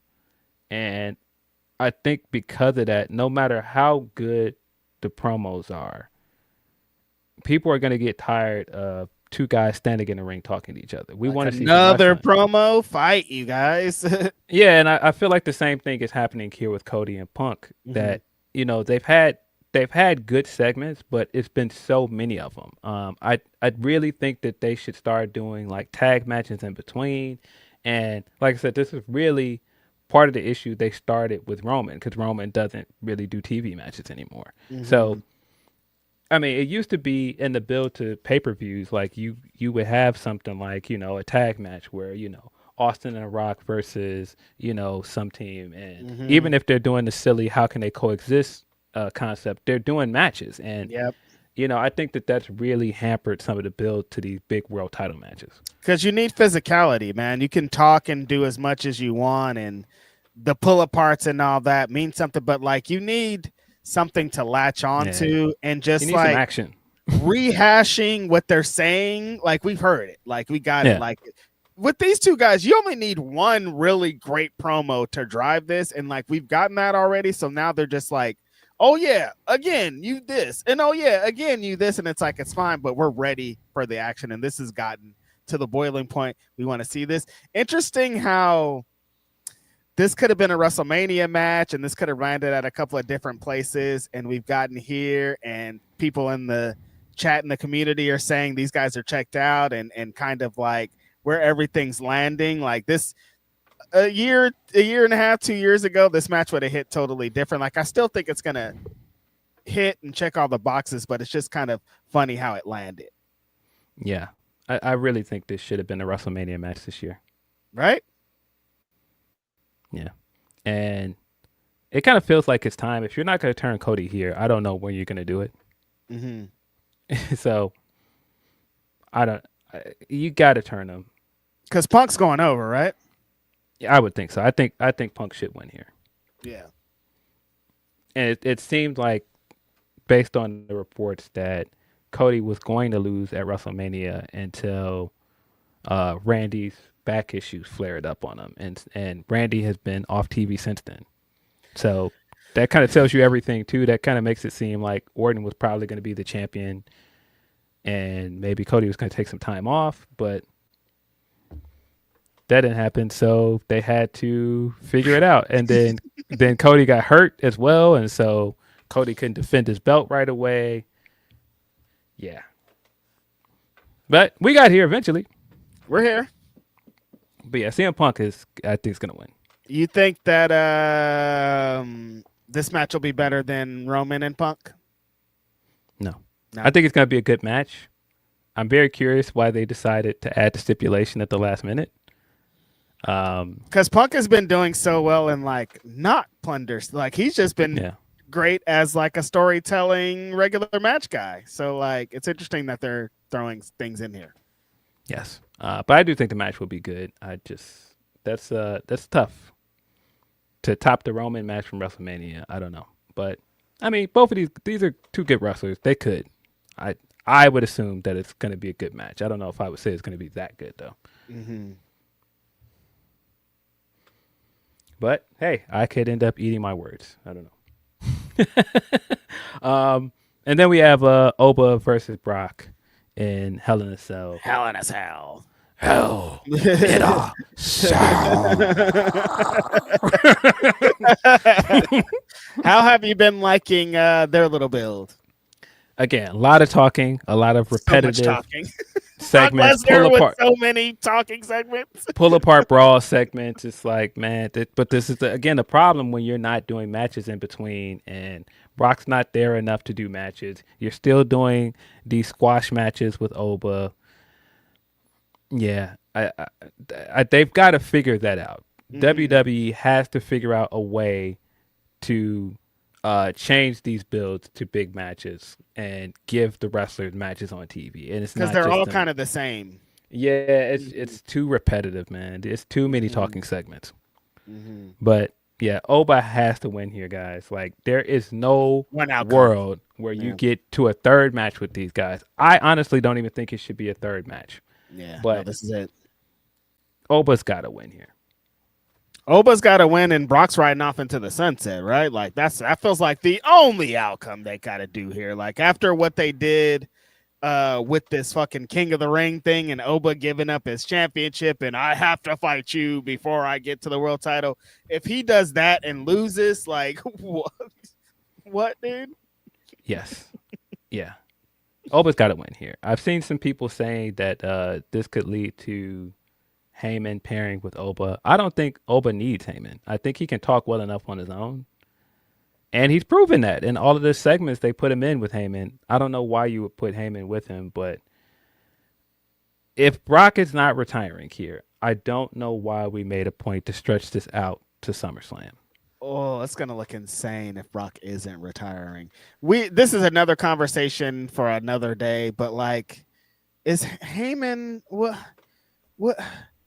what has Heyman done for anyone besides Brock Lesnar and Roman Reigns? Like, why do they keep trying to make him that guy? I don't think that's not his function anymore of like a Paul Heyman guy. What is that? Because we've put so much hype behind it now. It's worked like 3 times out of 50 times. Yeah. Very curious to see what they do, though, if Brock doesn't retire. What was the purpose of dragging this out if he's not retiring? What the hell could they do? Put him back in the world? If he goes and fights, right? Like, what? There's nowhere for this guy to go. We don't even have a place for you over here, G. Bro, if we get another Roman and Brock match, oh my God, dude. I have zero interest in another Brock Roman match. I think the only thing in the world that Brock could probably do is be in a tag team, but like, who's going to be his tag team partner? And they don't give a fuck about tag team wrestling. He's not doing no tag team wrestling. Brock Lesnar? Brock Lesnar ain't no tag team wrestling. You talking about? That's the only thing that feels interesting. Everything else is like, dog, we've done it. Yeah. But that's night 1. Night 2, we've got Trick Williams versus Baron Corbin. I can't believe the way they've done Carmelo Hayes again. You had him in the mix for WrestleMania. You didn't give him a match at WrestleMania. You were putting all of this into Trick versus Melo again, and then you just used it as a TV match to move on to Trick versus Corbin? Baron Corbin. I can't believe it. I can't believe that they've done this. Like, I don't know what they're doing with Melo at the moment. And he had such a great U.S. title run. I can't believe that this is what they have for him. And like, he's knocked it out of the park every time he's involved in something. Like, all his segments hit. Like, he feels like this would have been a good spot for him. And then I see Corbin doing his little bit online. He's like, they need to add Melo. And like, they're doing these little things. And it's like, no, they really do need to add Melo, though. What's going on here? Yeah, this is the second time this year where people are like, why couldn't it just be a triple threat? Why couldn't you at least put him on the show? And these are 2 of the biggest shows of the year, and you don't have him on here. And there are a few guys like that where it's like, you know, Braun is another one. Braun does not have a show, does not have a match. You can't put Braun on this card. You got 2 nights. You can't put Braun anywhere. You can't find a spot for Melo on 2 nights of SummerSlam. 2 nights, G. Fucking put them on the pre-show or something. Like, I don't think they do pre-shows no more. Whatever they do, they don't. The last time, the Night of Champions, they had a pre-something, but they didn't have no matches on it. I'm like, what the hell's going on here? Yeah, there are a few young guys like that I'm so surprised they don't have anything for them on this show. But I mean, just thinking of with Braun, I keep thinking like in January he had that match with CM Punk for the world title, and people wanted him to win, dude. And now he's like, he can't even get on the show. Braun not on the show. Javon's another one not on the show. I don't get it. Damn. But yeah, I mean, if Trick Williams not winning here, oh boy, what are we doing? You just gave him the big custom belt with the white fur on it. You just gotta put the belt on Corbin. I don't know what we're doing. Sick. I kind of feel like they might though. Yeah, I don't think so. I think Trick's gonna win. Yeah, I don't. That's a good question. We haven't seen any updates on Dragunov. What the hell is he? No. I don't know if he's hurt or not, but yeah, we haven't seen him in a while. So hopefully he's doing okay. If he is, I don't know why they're not using him. I think I saw him training in one of them natty dungeon videos, but that was like 2 months ago or something now. Like, I don't know, something's up. Yeah. Yeah, there's no way. Corbin just got back, but Trick Williams has got to win here, guys. You better. You can't can't. be nasty if he doesn't. Yeah, speaking of our segment from this week, Dominic Mysterio versus Danhausen in what has been changed to a Human Monies on a pole match. Not just that the segment this week wasn't good, but now you're making this an on a pole match, so I guess this is their way of attempting to protect Dom so he doesn't get pinned here, possibly. But why? A Human Monies on a pole match. Yeah, because the whole story here is that the Judgment Day gave Danhausen money to take the curse off of them, but then he pocketed the money. And so for the past few weeks, they've been like, hey, give us our money back. And he's just kind of like, I don't have it. And that's the whole storyline here. It's dumb. Classic Dan. Yeah, I know, Gemini. It is classic Danhausen. That fact that played right after that is hilarious. Classic Danhausen. Yeah. That's exactly right, Google. Classic Danhausen here. I just continuously can't believe where we've gotten here, dog. From like not getting booked on Honor Club to Human Monies on a pole match with the future of the business. Like, what a life. Dominic Mysterio last year at this event, by the way, wrestled and pinned John Cena. What a year. And he's currently in a Human Monies on a pole match.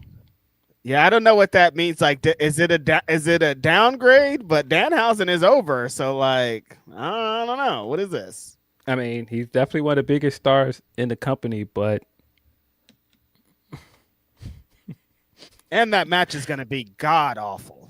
Dominic Mysterio and Danhausen. I wondered what this match was going to look like before they made the stipulation. Now it's going to be complete nonsense. Like, this is just going to be just like the most ridiculous match you'd ever see. Just like the last Danhausen pay-per-view match with like the mini houses and everything. This is going to be the same thing. It's going to be ridiculous. Danhausen, I think, is going to win here. The fact that it sounds like a ladder match or a Vince Russo style match or whatever it is. On a pole match. Danhausen is definitely going over. On a pole match. Okay. Human Monies. But we do have a ladder match here. We do have a 5-way women's ladder match to determine the interim WWE Women's Champion. Tiffany Stratton, Jade Cargill, Chelsea Green, Charlotte Flair, and Lash Legend will be in the mix. Curious to see how this interim championship thing plays out. I've said elsewhere that I don't think that this is a good precedent to set for Rhea because they don't do this. They don't do interim championships. And so to create an interim championship instead of having Rhea vacate the belt is just going to further the idea for some fans that Rhea is getting preferential treatment. Yep. And I don't think that's a good idea. I don't think that paints her in a good light, especially when you could just bring her back whenever she's healthy and put her back in the mix for the world title anyway. And that just makes the women competing and the eventual winner look crazy too, with this thing looming over your head. Who knows how long they're going to be out. The interim thing is always so silly. Yeah, Just like, let's move tough. forward. It's tough to pull off, but the other thing is because WWE doesn't do this, it almost makes it look like they're doing it specifically for Rhea, and that's not a good look for her. Right. Yeah.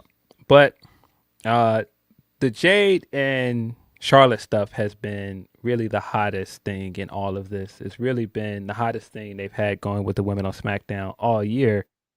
And so I'm really surprised we didn't end up with just a one-on-one match with the two of them at SummerSlam. It kind of feels like maybe they should have just kept the belt on Rhea, and then Rhea could have come into SummerSlam as champion. I guess. Who's going to win? Do you go back to Charlotte because that's easy and then make it happen, or do you try to move forward with someone else? I'm going to go with Charlotte. I think Charlotte makes the most sense. Yeah. I was really surprised Charlotte didn't win Queen of the Ring. But, yeah, it feels like Charlotte's going to win here. I don't know how that's going to play out with her and Rhea. Her and Rhea, of course, have had tension, so you already have a set-up one-on-one match. And then you could also, in the meantime, before Rhea comes back, you can possibly do Charlotte versus Jade, unless you're trying to hold that until WrestleMania. But I can't see why you would wait a whole year to do that one. Yeah. We're at a good place with Charlotte too, because we've tried it with other women on the roster and like there hasn't been Charlotte Flair overkill. So if she wins it back, like it's a good time for that. And you know, this is the most Charlotte has been over with the crowd in quite some time. Right. The tag team with Alexa really did the trick. It helped to it did what she wanted. rebuild her into a baby face, and you know, great job. You know, people have had a lot of empathy for her this year, especially with the Players Tribune article and some of the stuff that's come out about her. So this is probably about as good of a chance as any to put the belt on her, and the fans are not going to rebel. So if it's not her, do you want it to just go with like a shock win? Maybe Chelsea? Fans will like that one too. That would be a feel good one. Because, you know, Tiffany is the U.S. champion, so I don't think they would put two belts on her at the moment. As much as I like Lash, I don't know if Lash is ready for that spot. Especially, I don't think you would want to give her that spot as an interim champion. Right. Chelsea could do a lot with the interim title thing and not being the real champion and setting up some Rhea stuff here. See, that's kind of why I think it might be Charlotte, because I think the interim thing, like she's the only one that like it won't matter. Like it's still gonna feel like something. It's still gonna like it'll lead the story forward, and it won't like impact her getting a title win because she's already had them. You know what I mean? Like if it's Lash, her first big singles win is an interim thing. It doesn't really work, you know? Yeah. Yeah. See, Mac is saying what I think as well. This is the way to put the belt on Chelsea. Rather than having to pin any of these women in a ring, she could just win it by climbing the ladder, and this fits her character perfectly. It does. I could see it being Chelsea, but my pick is still Charlotte because based on the build up to this match, it feels like they're prolonging this Charlotte win for something, and they're building to something with her and Jade. So, like, if we're gonna. So have they announced how long Rhea's going to be gone, or do we know anything? Nobody knows nothing. We don't have an update. I don't think we even know what the injury is. At least I haven't seen any updates on what it is. But yeah, man, an unfortunate last couple of years for Rhea Ripley, who keeps stumbling into these unfortunate injuries. Yeah. Then we have Penta versus Chad Gable for the WWE Intercontinental Championship. This is the hometown guy, Chad Gable, coming in. He has been attempting to win the IC championship for some time. This is part of why he turned heel in the first place, because he wanted to be the guy that ended Gunther's historic IC title run. As we know, it ended up being Sami Zayn instead, and Gable ended up turning heel, and then that turned into the Grande Americano stuff and what have you. This is another. I think Chad's got to win here. I think you've got to reward Chad for being a good sport and doing the Grande Americano stuff, and giving you a match of the year contender in AAA. And I mean, with anybody else, the whole Grande Americano thing could have easily fell on his face. Should have. And he committed to it. He ended up making it work, and I feel like you've got to give him something. I feel like they should have made him IC champion a long time ago. And if you're not going to do it here, I don't know when you're going to do it. You gotta pull the trigger here. This is one of those we'll know the story. Like, if they don't give him this championship, like that, we know how they feel about Chad Gable here, because this is like the best setup, hometown, the championship that he's been destined to win for a while. He's hot, momentum, like all the things are on his side. If they don't, then we know how they feel about him. For sure. I have high hopes for this match too. I think him and Pinder are gonna put on a big match here. Definitely. I almost left the match off. Sami Zayn versus Finn Balor for the number one contendership for the undisputed WWE Championship. Both of these guys have a hot match. Great story as to why it would make sense for them to win here. Sami has been cutting great promos since he lost the belt to Punk. I saw a little bit of his promo from last night. Still has a lot of fire to it. Still making great points. And that's what you want out of this style of heel. You want to believe him. And he comes off very believable. It makes all the sense in the world as well for Finn Balor to win here. He's got history with Punk. People have been wanting him to get his shot again and win a world title again. So love that he's in the mix here. Love that he's getting a big match on his card. This is tough to call because I kind of think Finn's going to win, but if he does, what are you going to do with Sami for the next few weeks?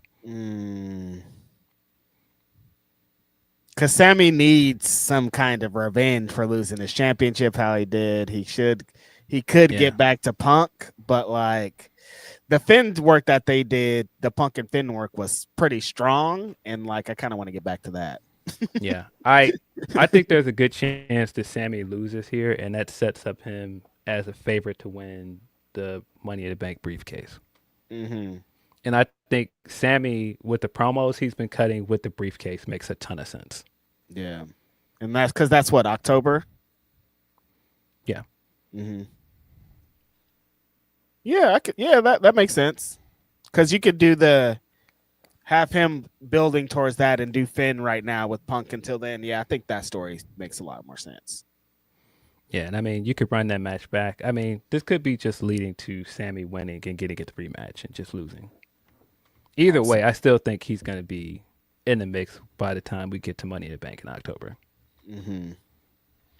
This match is going to be tight as fuck, though, if they're given time. Yeah, very much looking forward to this one. It's tough to call. I'm leaning towards Finn Balor, but I'm not sure. It could go either way, man. Maybe Sami, because like I said, the only problem with Finn winning is you've done that match already this year. You've done Finn Punk twice this year, really. Yeah.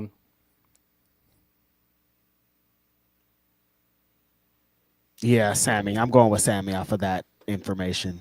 Two times already over there. Yeah. Yeah, you've done an elimination chamber match with Punk and Finn. Yeah, so it's probably gonna be Finn Balor. Sorry, not Finn Balor. Sami Zayn. Sam. Yeah.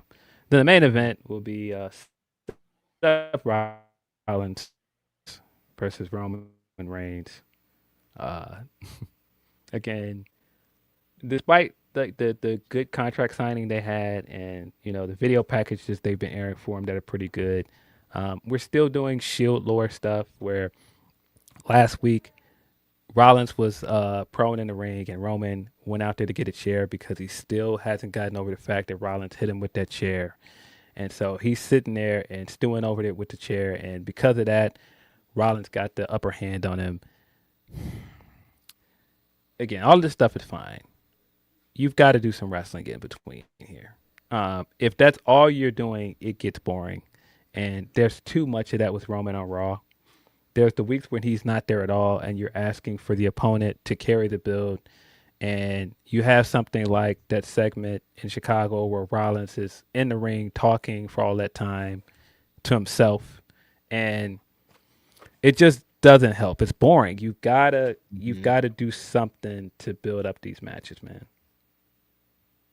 Yeah, because it's kind of the same thing of like they have a promo or two that is really good, and they kind of got to those points, but then they spend the rest of the time just kind of rehashing those, like, oh, and another thing, I told you about this. And it's like, dog, we're ready for some physicality. And like you said, Roman isn't even there half the time, so Seth's talking to a screen. Yeah, they've got to figure that out, because these Roman builds, boy, they have been painful. I mean, that was part of what was wrong with the WrestleMania build with Punk. It's like they would have a good talking segment, and then you had to stretch it out to get to another talking segment, and then we finally get a pull apart brawl, and then we get another talking segment, and then another talking segment. It's like, man, get to the action, man, get to the wrestling. And they convinced their fans and conditioned other people that the wrestling doesn't matter. So people think like it's all story. Got to keep building these stories. Got to keep doing this. But like, again, wrestling is the story too. Yeah. Seth Rollins has been Seth Rollins throughout this build, where he said a lot of things that he's right about, but nobody cares. So, yeah, no, the crowd doesn't care that Roman is essentially the heel in this feud. They're gonna cheer him anyway, so doesn't matter. Seth also, in character, is said this week that he thinks he's the best wrestler in the world, and of course the internet responded as you expected it to. And I was looking around the whole time like, guys, what do you expect him to say in character? He's a wrestler. And everybody's like, this guy sucks. I can't believe he's saying this. It's like, yeah, I can't believe a wrestler would say in character that he's the best. Pretty rude. Why would he say that? No one does that. This is the first time ever. CM Punk, Bryan Danielson, Samoa Joe. I can name like 5 million wrestlers who said they're the best. Yes. Yeah. You're not the best. There's so many better wrestlers that are better than you. And it's just like, I don't think it matters. He's saying this in character. Yeah. But Roman is going to win here. Yes. Roman is going to win. The way that they've built this up around the fact that Rollins has never beat him in the big matches where it matters. They wouldn't draw emphasis to that if Roman wasn't just going to beat him. This entire year has been kind of Roman coming back to take everything back for him, having the Punk match and finally beating Punk on a big stage after everything Punk had said about him over the years. And this is the same thing. This has been, the ghost that's haunted this dude for his entire singles run with WWE, that he's never managed to beat Rollins on a big stage. That's going to end here. I hope we're done with Shield stuff for a while. I think they've got to do something different with both Rollins and Roman for a little while. I would love it if Rollins completely moved away from Roman stuff and Roman completely moved away from Bloodline stuff for a while, but I don't see that happening. No, not at all. Not at the time that we are in like the calendar and WrestleMania, all that stuff. Like this is definitely more lay the foundation for where we're going to lead. And this feels like Roman getting his win back match. And that's why it's not fully heated like it should, because we all feel like Seth doesn't really have a chance in this. Absolutely. Unfortunately. And it feels like this match should have happened a long time ago. Also, yeah. Like this should have either been a WrestleMania match this year, or as I've been saying for a long time, this should have been a WrestleMania match in 2022. But now that we've dragged it out for so long, and now we're finally getting it here, yeah, Roman's winning. But and that was after we already never got the 3-way with Moxley too that people were always wanting. So it's like this is years and years and years in the making. Yes, but I suspect this is going to be one of the best matches of the weekend. Yeah. I'm sure we're going to get some cinema. I'm sure there's going to be like callbacks and Shield lore here, chair lore. But I do think it'll be a good match. Can't wait to see the pedigree countered out of the spear. Definitely going to see that. They do it every time. Yeah, we're definitely getting that. We're definitely going to get probably the barricade spot that they love. Like we're going to get the greatest hits. But yeah, they kind of need a win as well. WWE has not had a truly great pay-per-view this year, in my opinion. I mean, even WrestleMania Night 1 was like almost universally panned. The second night brought everything together. Second night was better, but it just still had to follow up what a lot of people did not like in Night 1. And all of the pay-per-views since then have been kind of just like average to forgettable. They haven't had anything that's really knocked my socks off all year. Right. Yeah, this is neat. And it's SummerSlam. It's a big show, 2 nights, ESPN. Like there's a lot of pressure on, and they have to do something to shift the narratives. Definitely. I will review this show on our YouTube channel on Monday. I was thinking about how I was going to do this, but probably just run through both nights on Monday. Oh no. Not oh no. We've got more super chats. I believe. Yeah, we do have more super chats. Yep. We have a bunch of humper chats that I not read as well. Humpies. The homie Triple Ball from the box says, I want to give kudos to Liv Morgan, the greatest women champion of all time. Together we thrive. Yeah, that was definitely the saddest part of Unreal for me, was her being like, did we do great for you, Dad? Like, I hate it. Did we only had 6 minutes and we took it down to 4. Was that good enough? It's like, I don't want. I saved some time. Yeah. Of the little bit of time that we had. Oh, great job. Thanks for saving time on your shit women's match. Like, nah, dog. I'm not in. Yeah, I wonder what the status on Stephanie Vaquer is as well. We haven't seen her since WrestleMania. Where the hell is Stephanie at? I mean, she was on a trajectory too, dude. Man, we did see her with the cosplayer that has been viral. That I feel like every time I get on the timeline, I see her at least once a week. I saw that. I saw that. I got involved with that. Yeah, I got involved with that. I got involved with that. And then Orion Ben says, also, Keith David as President Curtis is nuts. Go. Oh, yeah, this is a new show that's coming out. Should be should be a good one.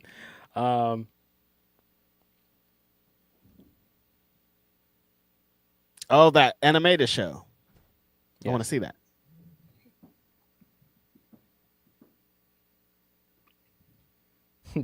Yeah, that's fun. I just saw I want to say, the cosplay. That's fun.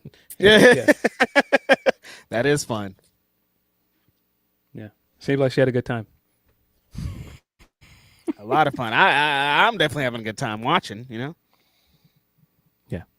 We've got some humper chats here. We got some from Tony P. Says, when Asia Wilson scores 18 points in a win, and that's a bad game for her. When Sophie Cunningham scores her average 9 points, it's a great game for her. What happens when she only gets 1 point, though? That has been AEW and WWE for a while now. Yeah, that's definitely an analogy. Yeah. It's different. The that makes sense. I mean, you know, when WWE has a great show, because more people cover their product, you're going to hear about it. But when AEW has a bad one, you're going to hear about it from more people that don't like AEW. But Mm-hmm. also, when AEW has a great show, you're not going to hear from some of the same people. No, you don't. And I didn't think that this was a bad show. I just didn't think it was as good as the run of shows we've had all year. But I mean, that's tough to compare to how good Forbidden Door and Double or Nothing were. Yeah, we're comparing them to themselves, and like you didn't do as good as your old stuff, and like I think that's okay, and that's just because the other stuff is extraordinary. You know what I mean? Yeah, when we reviewed it, I think my main gripe with it is they could have cut a lot of time off some of those matches. The middle drag. Some of the matches were. That's it. Yeah, the middle of the show dragged, and some of the matches were just a bit too long. And I think that, you know, especially with this pay-per-view, because it felt like such a B pay-per-view to begin with, I don't know that it needed to be as long as it was. It was long, boy. Yeah. Tony P continues. He says, Redemption was an 18-point bad game for AEW, below normal standards, but not bad, while officially kicking off the road to All In with a great follow-up Dynamite. Both Survivor Series go-homes this week was WWE's one-point game, contributing nothing towards a lackluster SummerSlam. Yeah, I mean, I think it says a lot. I did not watch either go-home shows. I had no interest. Yeah. Had no interest, but I will tune in to SummerSlam tonight and tomorrow. Hopefully, it's better than some of the rest of their pay-per-view content this year. I think that also doesn't bode well that as much as I thought the middle of Redemption dragged, I still thought Redemption was better than any WWE pay-per-view this year. Right. And even with the long middle. like I don't think it's been really close this year. Like in other years, you know, WWE has had good pay-per-views throughout the year, and you know, AEW has been the pay-per-view company for the past 2 to 3 years, probably longer. But I feel like it has at least been closer. This year, AEW has really run the board in pay-per-views. WWE's pay-per-views have not compared at all this year. Yeah, not even close. The competition isn't the same. The talk after the pay-per-views, the WWE PLEs are way different. Like nothing holds on. Like the only reason we were talking about, we talking last week about Andreas and all this. Only reason we were talking about a couple of those pay-per-views because he did a bad review or something else was attached to it. Nobody's talking about any of their matches after their show's over. Like Punk and Roman's the only big match that's really stuck. Everything else is just comes and goes. Yeah, I mean, Sammy's win at Night of Champions was a moment. That was a nice, pleasant surprise, but then they undid that in the span of a week. So, yeah. But yeah, like you said, they need a big win today and tomorrow. So definitely. Good luck. Tony P says the post pay-per-view Dynamite, which was usually don't do a good job which they usually don't do a good job at, was superb. Along with the collision the next day, I would say that TK did a petty of the week move to TNA, but it's possibly Motor City Machine Gun debut had Thursday, so wouldn't take away from the Wednesday show. Yeah, it probably was a coincidence. We didn't talk about it that much, but that triple threat match was really good from Wednesday. Yeah, man, you gotta give Nick all his credit, man. I felt that Nick was like the MVP of that the ladder match, and then he was really good in this match as well. It seems like they're building to a one-on-one match with Jack Perry, and sign me up. Based on what we got in that match, that was awesome. Nick's charisma and his confidence and all the things you need to be a great wrestler are really shining through. And I thought both of these matches like showed that he's ready for this, man. It isn't just like happy to be here, young kid on the way. No, he's trying to be the best wrestler in the world, and he's working every day to do that. And I thought he was on display here. Jack Perry's trying to get a big win. Andrade's hilarious. His entrance music cracks me up. Like all of it was great. That match was fired. The 6-man too with Kyle and Brodito and all those guys. That was like Dynamite was super strong this week. Yeah, Easily one of the best episodes of the year for me. Mm-hmm. And then Tony also says Wednesday we had Billy Boy elbowing the fuck out of Danny like a young boy to win Petty of the Week. The night then followed up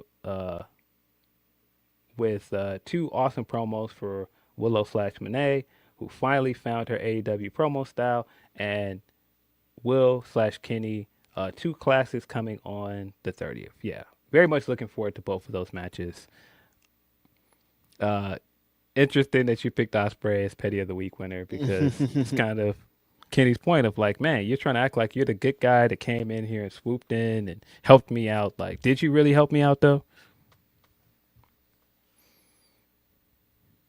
Mm-hmm.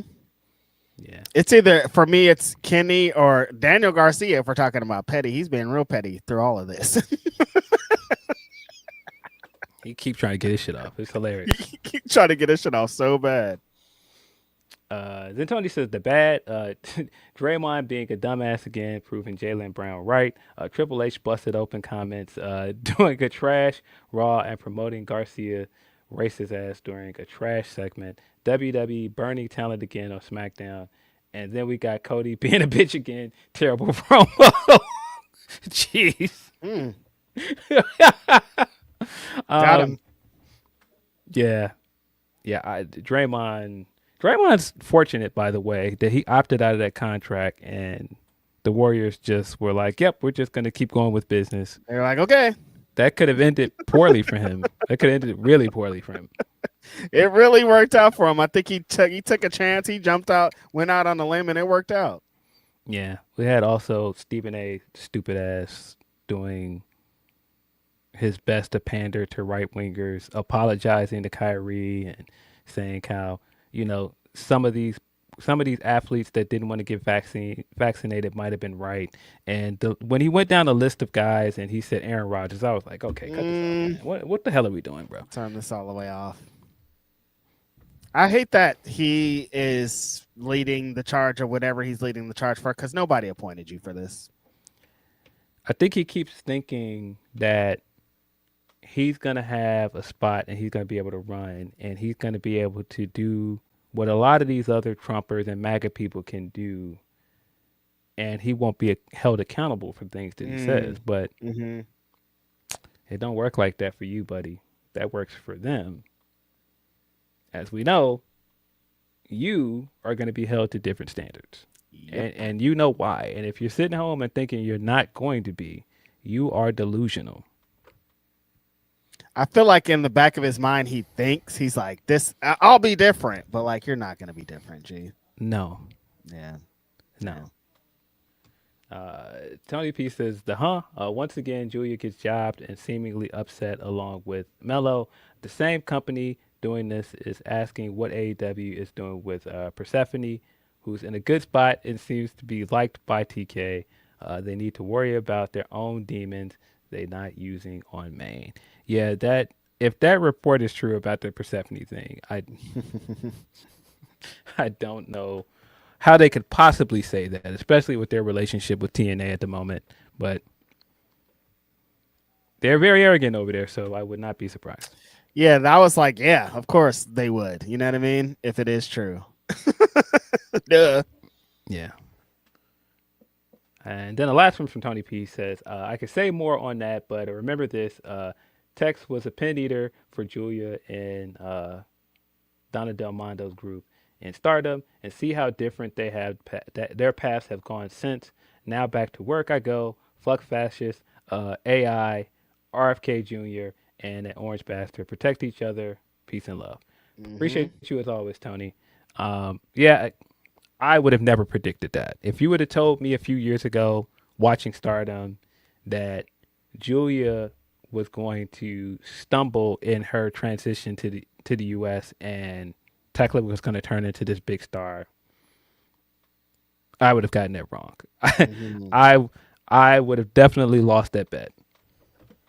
Yeah, when it was happening, when Tekla was coming out, I remember we talked to Tekla before she had signed with AEW and just kind of what her future was. And I was like, it's gonna be good because she can talk. But if they were like Tekla or Julia, who's gonna have the higher trajectory, I was like, oh, Julia, it's easy. And like it's switched, it's so different. Like Tekla's one of the best wrestlers in all of AEW. She's on the top of the top, and Julia's just another person over there. Yeah, I can't believe it. And I've always seen the potential in Tekla, but I thought for sure Julia was going to be a slam dunk for them. I don't understand what they're doing. It's not a slam dunk.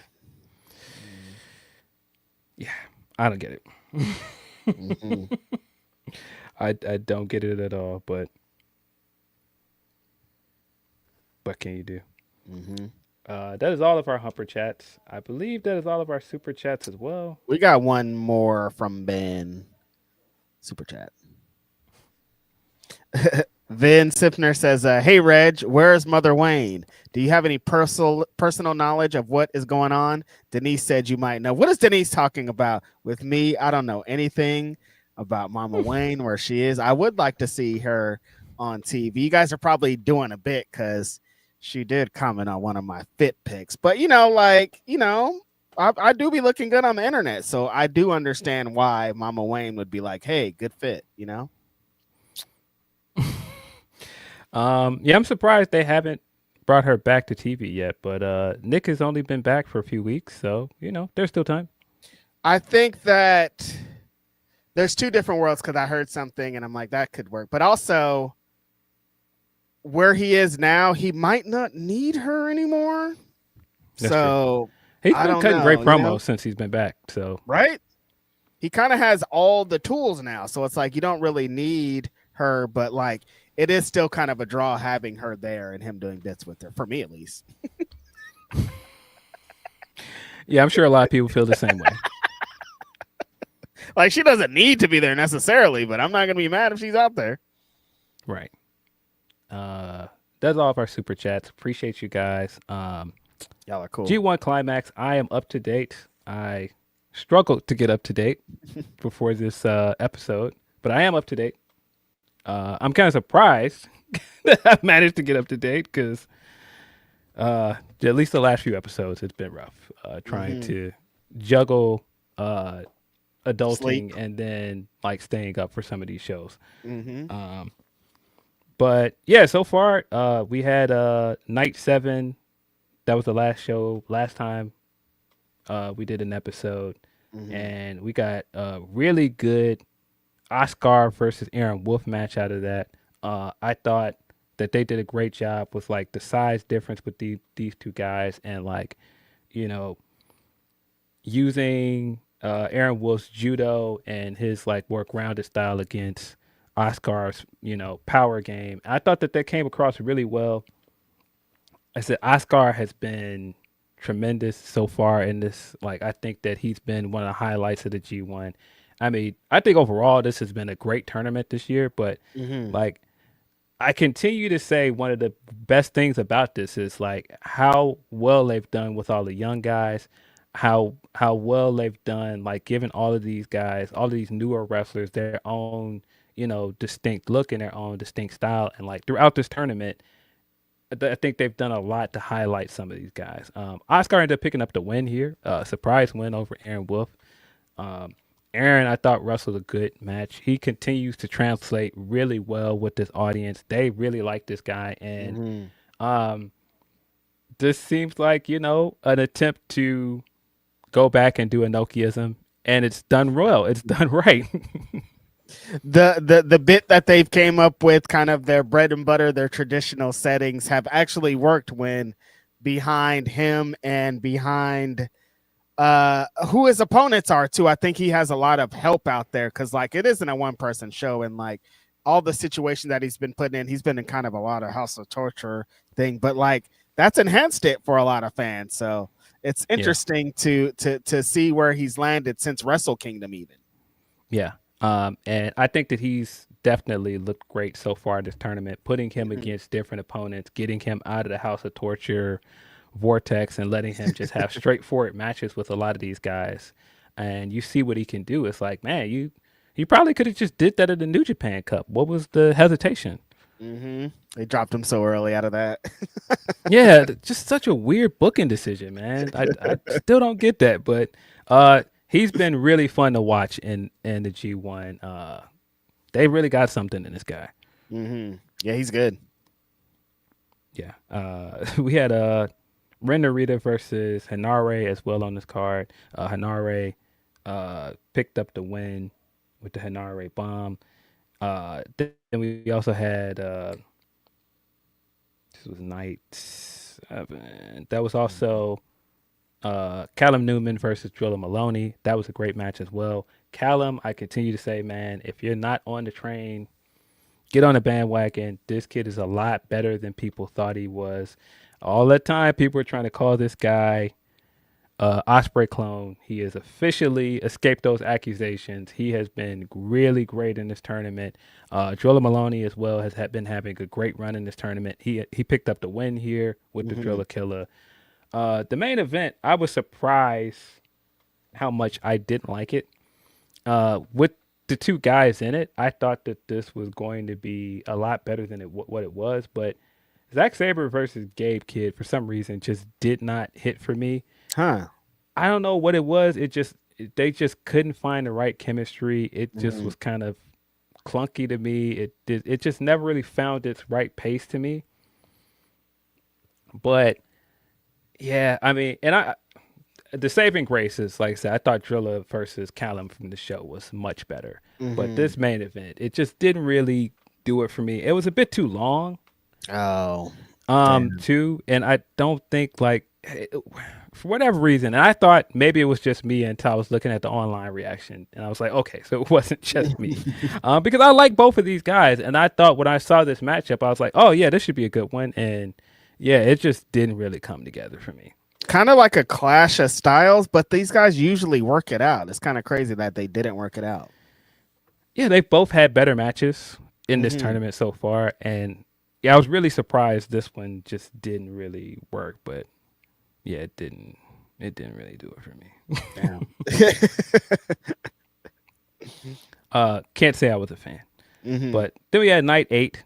The big talking point from night 8 was the main event, which was Judo Ice versus Yota Tsuji.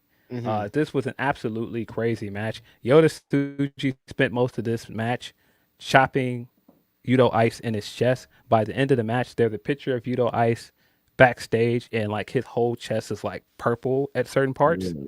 It looks disgusting. But yeah, this match was excellent, man. As much as you can say like Yudo Ice is over with the fans, he is like fun to watch. Putting him in there with your current champion, and he like really went the distance with Tsuji. He withstood a lot of Tsuji's offense, and you know that has been kind of the story as well. He's been showing a lot of fighting spirit. You've really had to survive him in some of these matches. He doesn't have a bunch of points, but he has really proven himself. He has really proven that he belongs with almost everybody that they put him on there with. Yota Tsuji, man, is on the run of a lifetime. I think that he should be in a lot of conversations for Wrestler of the Year, not just for what he's been doing as a champion, as a top guy for this company, but the string of matches that he's had this year. I can't remember the last bad match he's had. And through this tournament so far, he's been the MVP. He's had excellent matches with everybody in there. And that's exactly what you want out of your champion. If you're going to put him in this tournament, you want everybody to rise to his level. And he's made everybody he's in there with look even better. And this is prime example of this. I thought Yudo Ice came away out of this main event looking like a guy that could really, potentially be a world title contender, which is crazy to think about. Like, this guy's a tag team wrestler that has like what should be in most companies a joke gimmick, and man, he looked like he belonged here. Yeah, this Tsuji is exactly the spirit I described earlier with Kenny, of like his championship spirit, his championship confidence. is on another level. And like the way that he's kind of lapped the other people in his same position, kind of the same starting time, the same starting points, and has really carried the flag for New Japan is insane. This is exactly what they've wanted from this guy, a guy that could be in the main events, that leads the way, that looks like the champion, feels like the champion, wrestles like the champion. And like you said, Phil, elevates every opponent up to his level. That's so important. Yeah, really great match.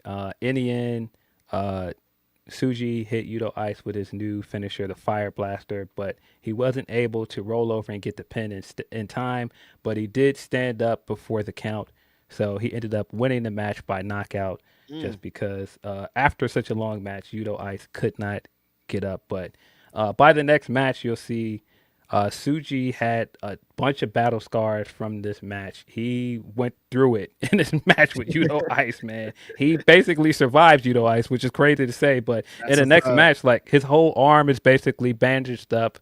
And like I said, Yuto Ice's chest looks disgusting in the post-match interviews. But yeah, really, really great match. Right before this, we got Goto versus Shingo Takagi, which was really, really good as well. Really hard-hitting match. Shingo Takagi ended up winning that one. But yeah, very strong one. What else was on that night? I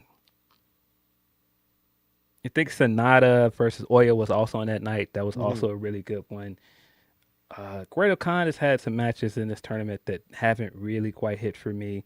I think let me double check. Night 8, that was the best Jake Lee match we've gotten so far.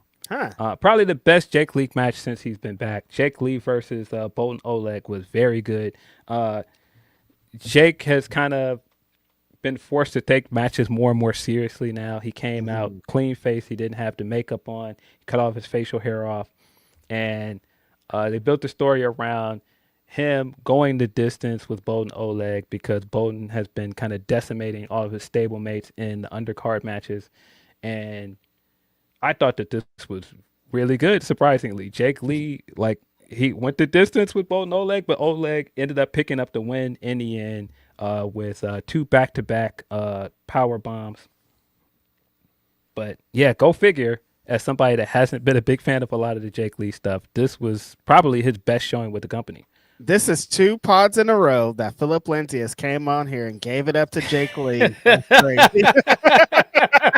2 times in a row, Jake Lee gave it up. You gotta give him his credit where it's due. I thought that he had a really good match, and Oleg has so far in this tournament, I thought he's looked great as well. But yeah, I did not expect to come away from that match saying that.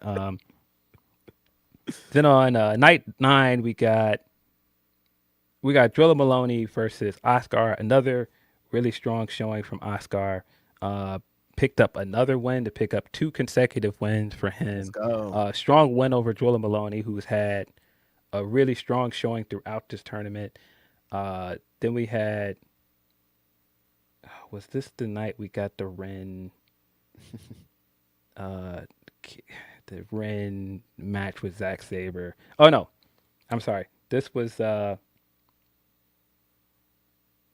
I'm right. I had to double check to make sure I'm right. This was Zach is having a rough tournament. He's lost a lot of matches back to back. He ended up facing Ren Narita on night 9, and he got some powder thrown in his face early on in the match, and Ren Narita used that to his advantage, rolled Zach up for a cradle, and picked up a quick win. Believe Zack Sabre only has 2 points in this tournament, guys. Shit. He's gone from the guy that has been a threat for the last 2 years of the tournament to a guy that is struggling to find his way. I don't think this is going to end well for Ren Narita after the way he cheated him in this match. Right afterwards, Zach started picking up everything he could pick up, walking past the commentary desk, picking up chairs, picking up everything, throwing it. He threw a big tantrum in the backstage area. I don't think this is gonna end well for Ren Narita. Mm-hmm. I think he will be seeing Zach again. Zach's gonna get his revenge, rightfully so. Yes. We then on this night we also had Callum Newman versus Gabe Kidd. This was very good. Again, Callum has been tremendous throughout this tournament.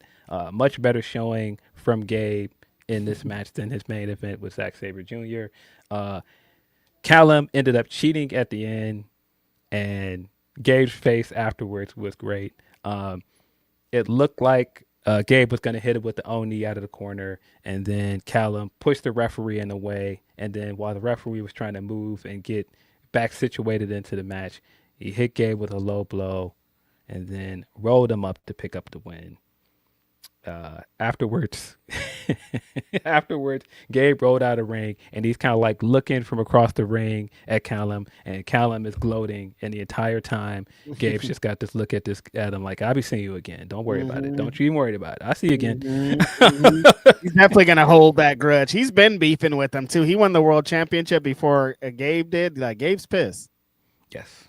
But yeah, that was a really strong match. Really have enjoyed watching Callum's growth in this tournament. Then we had Yuya Uemura versus Aaron Wolf as the main event. Very, very good match. Again, man, Aaron Wolf has been really great. But man, Yuya Uemura, man, this guy, he's had so many great showings in this tournament. I still think his match with Zach might have been my favorite match of the tournament so far. Shingo versus Tsuji was also very good. But yeah, this was excellent as well. Aaron Wolf showed he belonged in this match, but Yuya Uemura ended up picking up the win in the end. Very strong matchup for both of them. And then this morning's A block matches. Trying to make sure I have, so I don't have to rely on my memory as much. Have some of them. That was early. Yeah. We had Sonata versus Bolton Oleg this morning.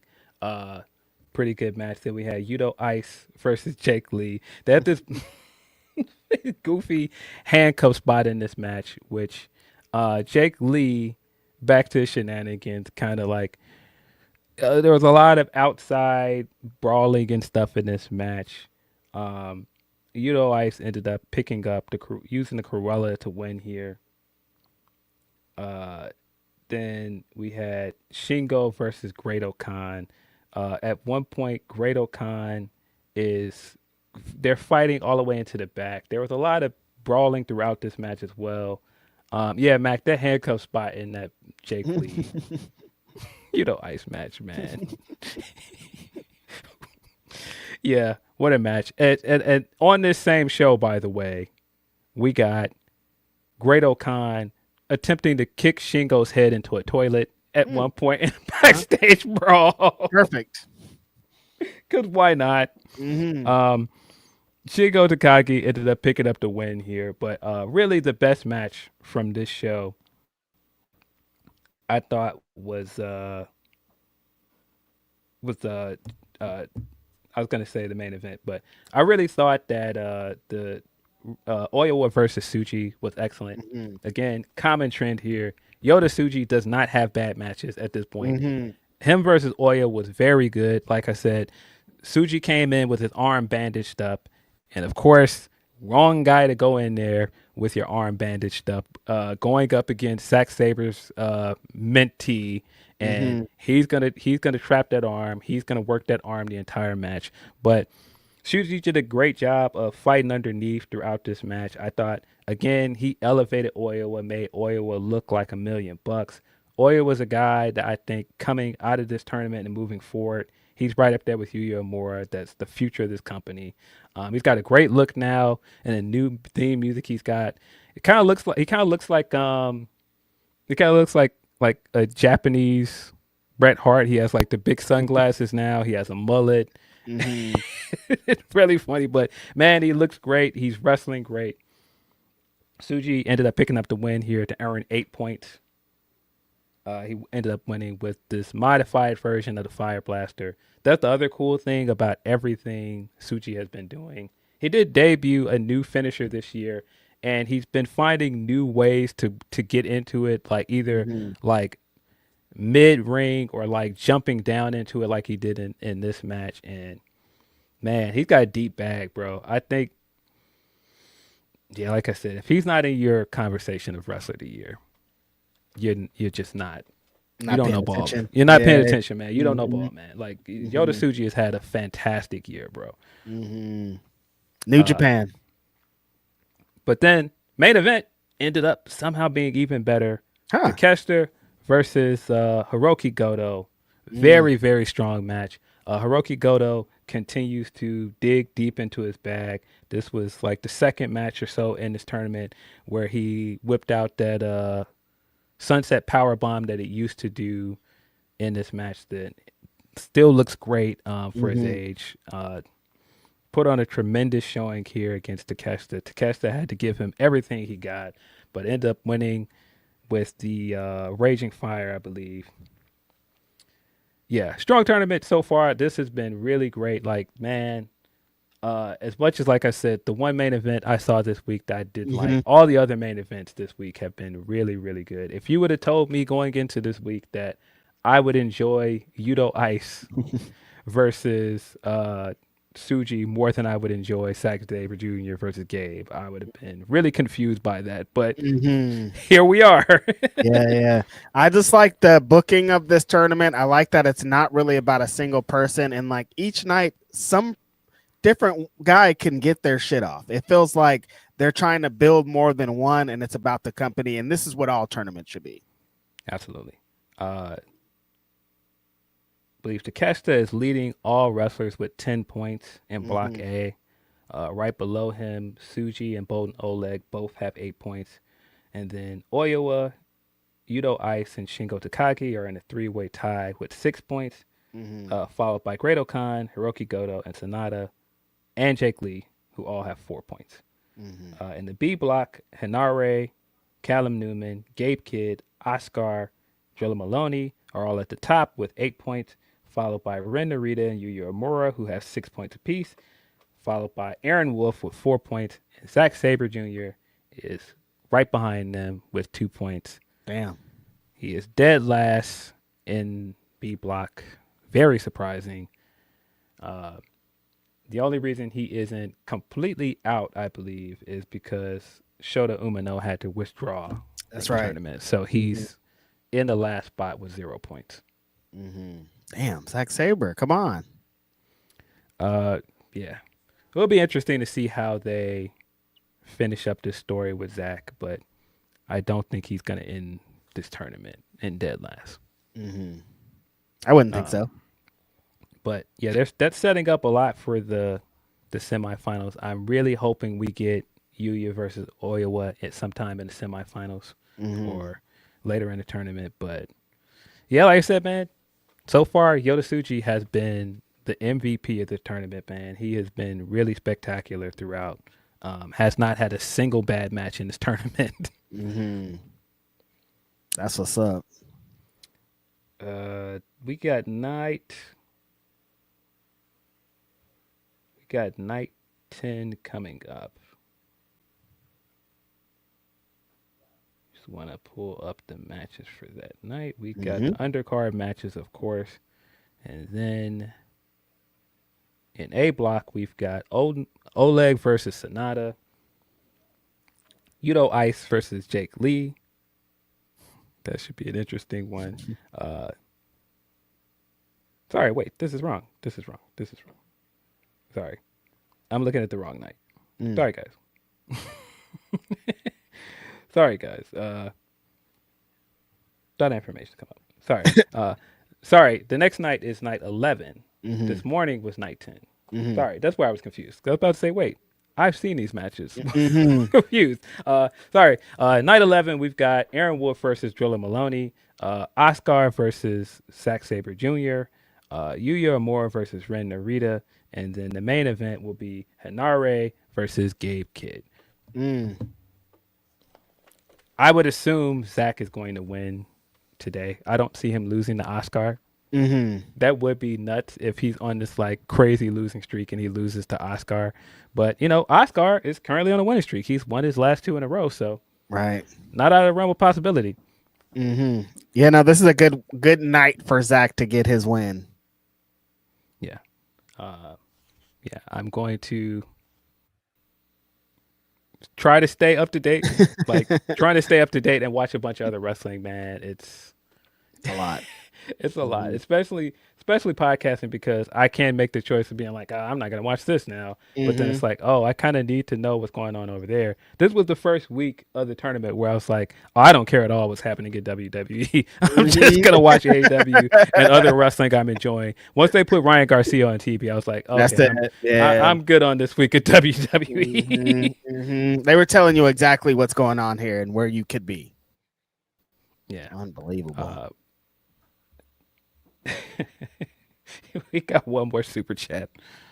The homie Lyndon Aaron says, Streets telling me Triple Culture Vulture out here having Oba headline night 1 of BOGO Summerfest might be why Cody and Punk mailed in the build. Yeah, it might be confusing to those guys where they're not main eventing, but I assume something's going to play out with Brock, and that's why it's going on last. Yeah. But according to the pre-show, the street fight is going to go on first. Is the pre-show already on? Do they have 2-hour things, or are they getting right to it at 3? My time. I have no idea. Like the show's about to happen. That's crazy. Yeah. But yeah, appreciate you guys as always. We will be back at our usual time on this very YouTube channel. And like I said, I'm going to hit you guys with a review for SummerSlam on Monday on our YouTube channel, probably on Monday around noon. Make sure you subscribe to our YouTube channel if you're not already. But until then, we'll see you when we see you. This has been Grapsody. I'm Phil. It's Righteous Reg. We're out of here. Peace.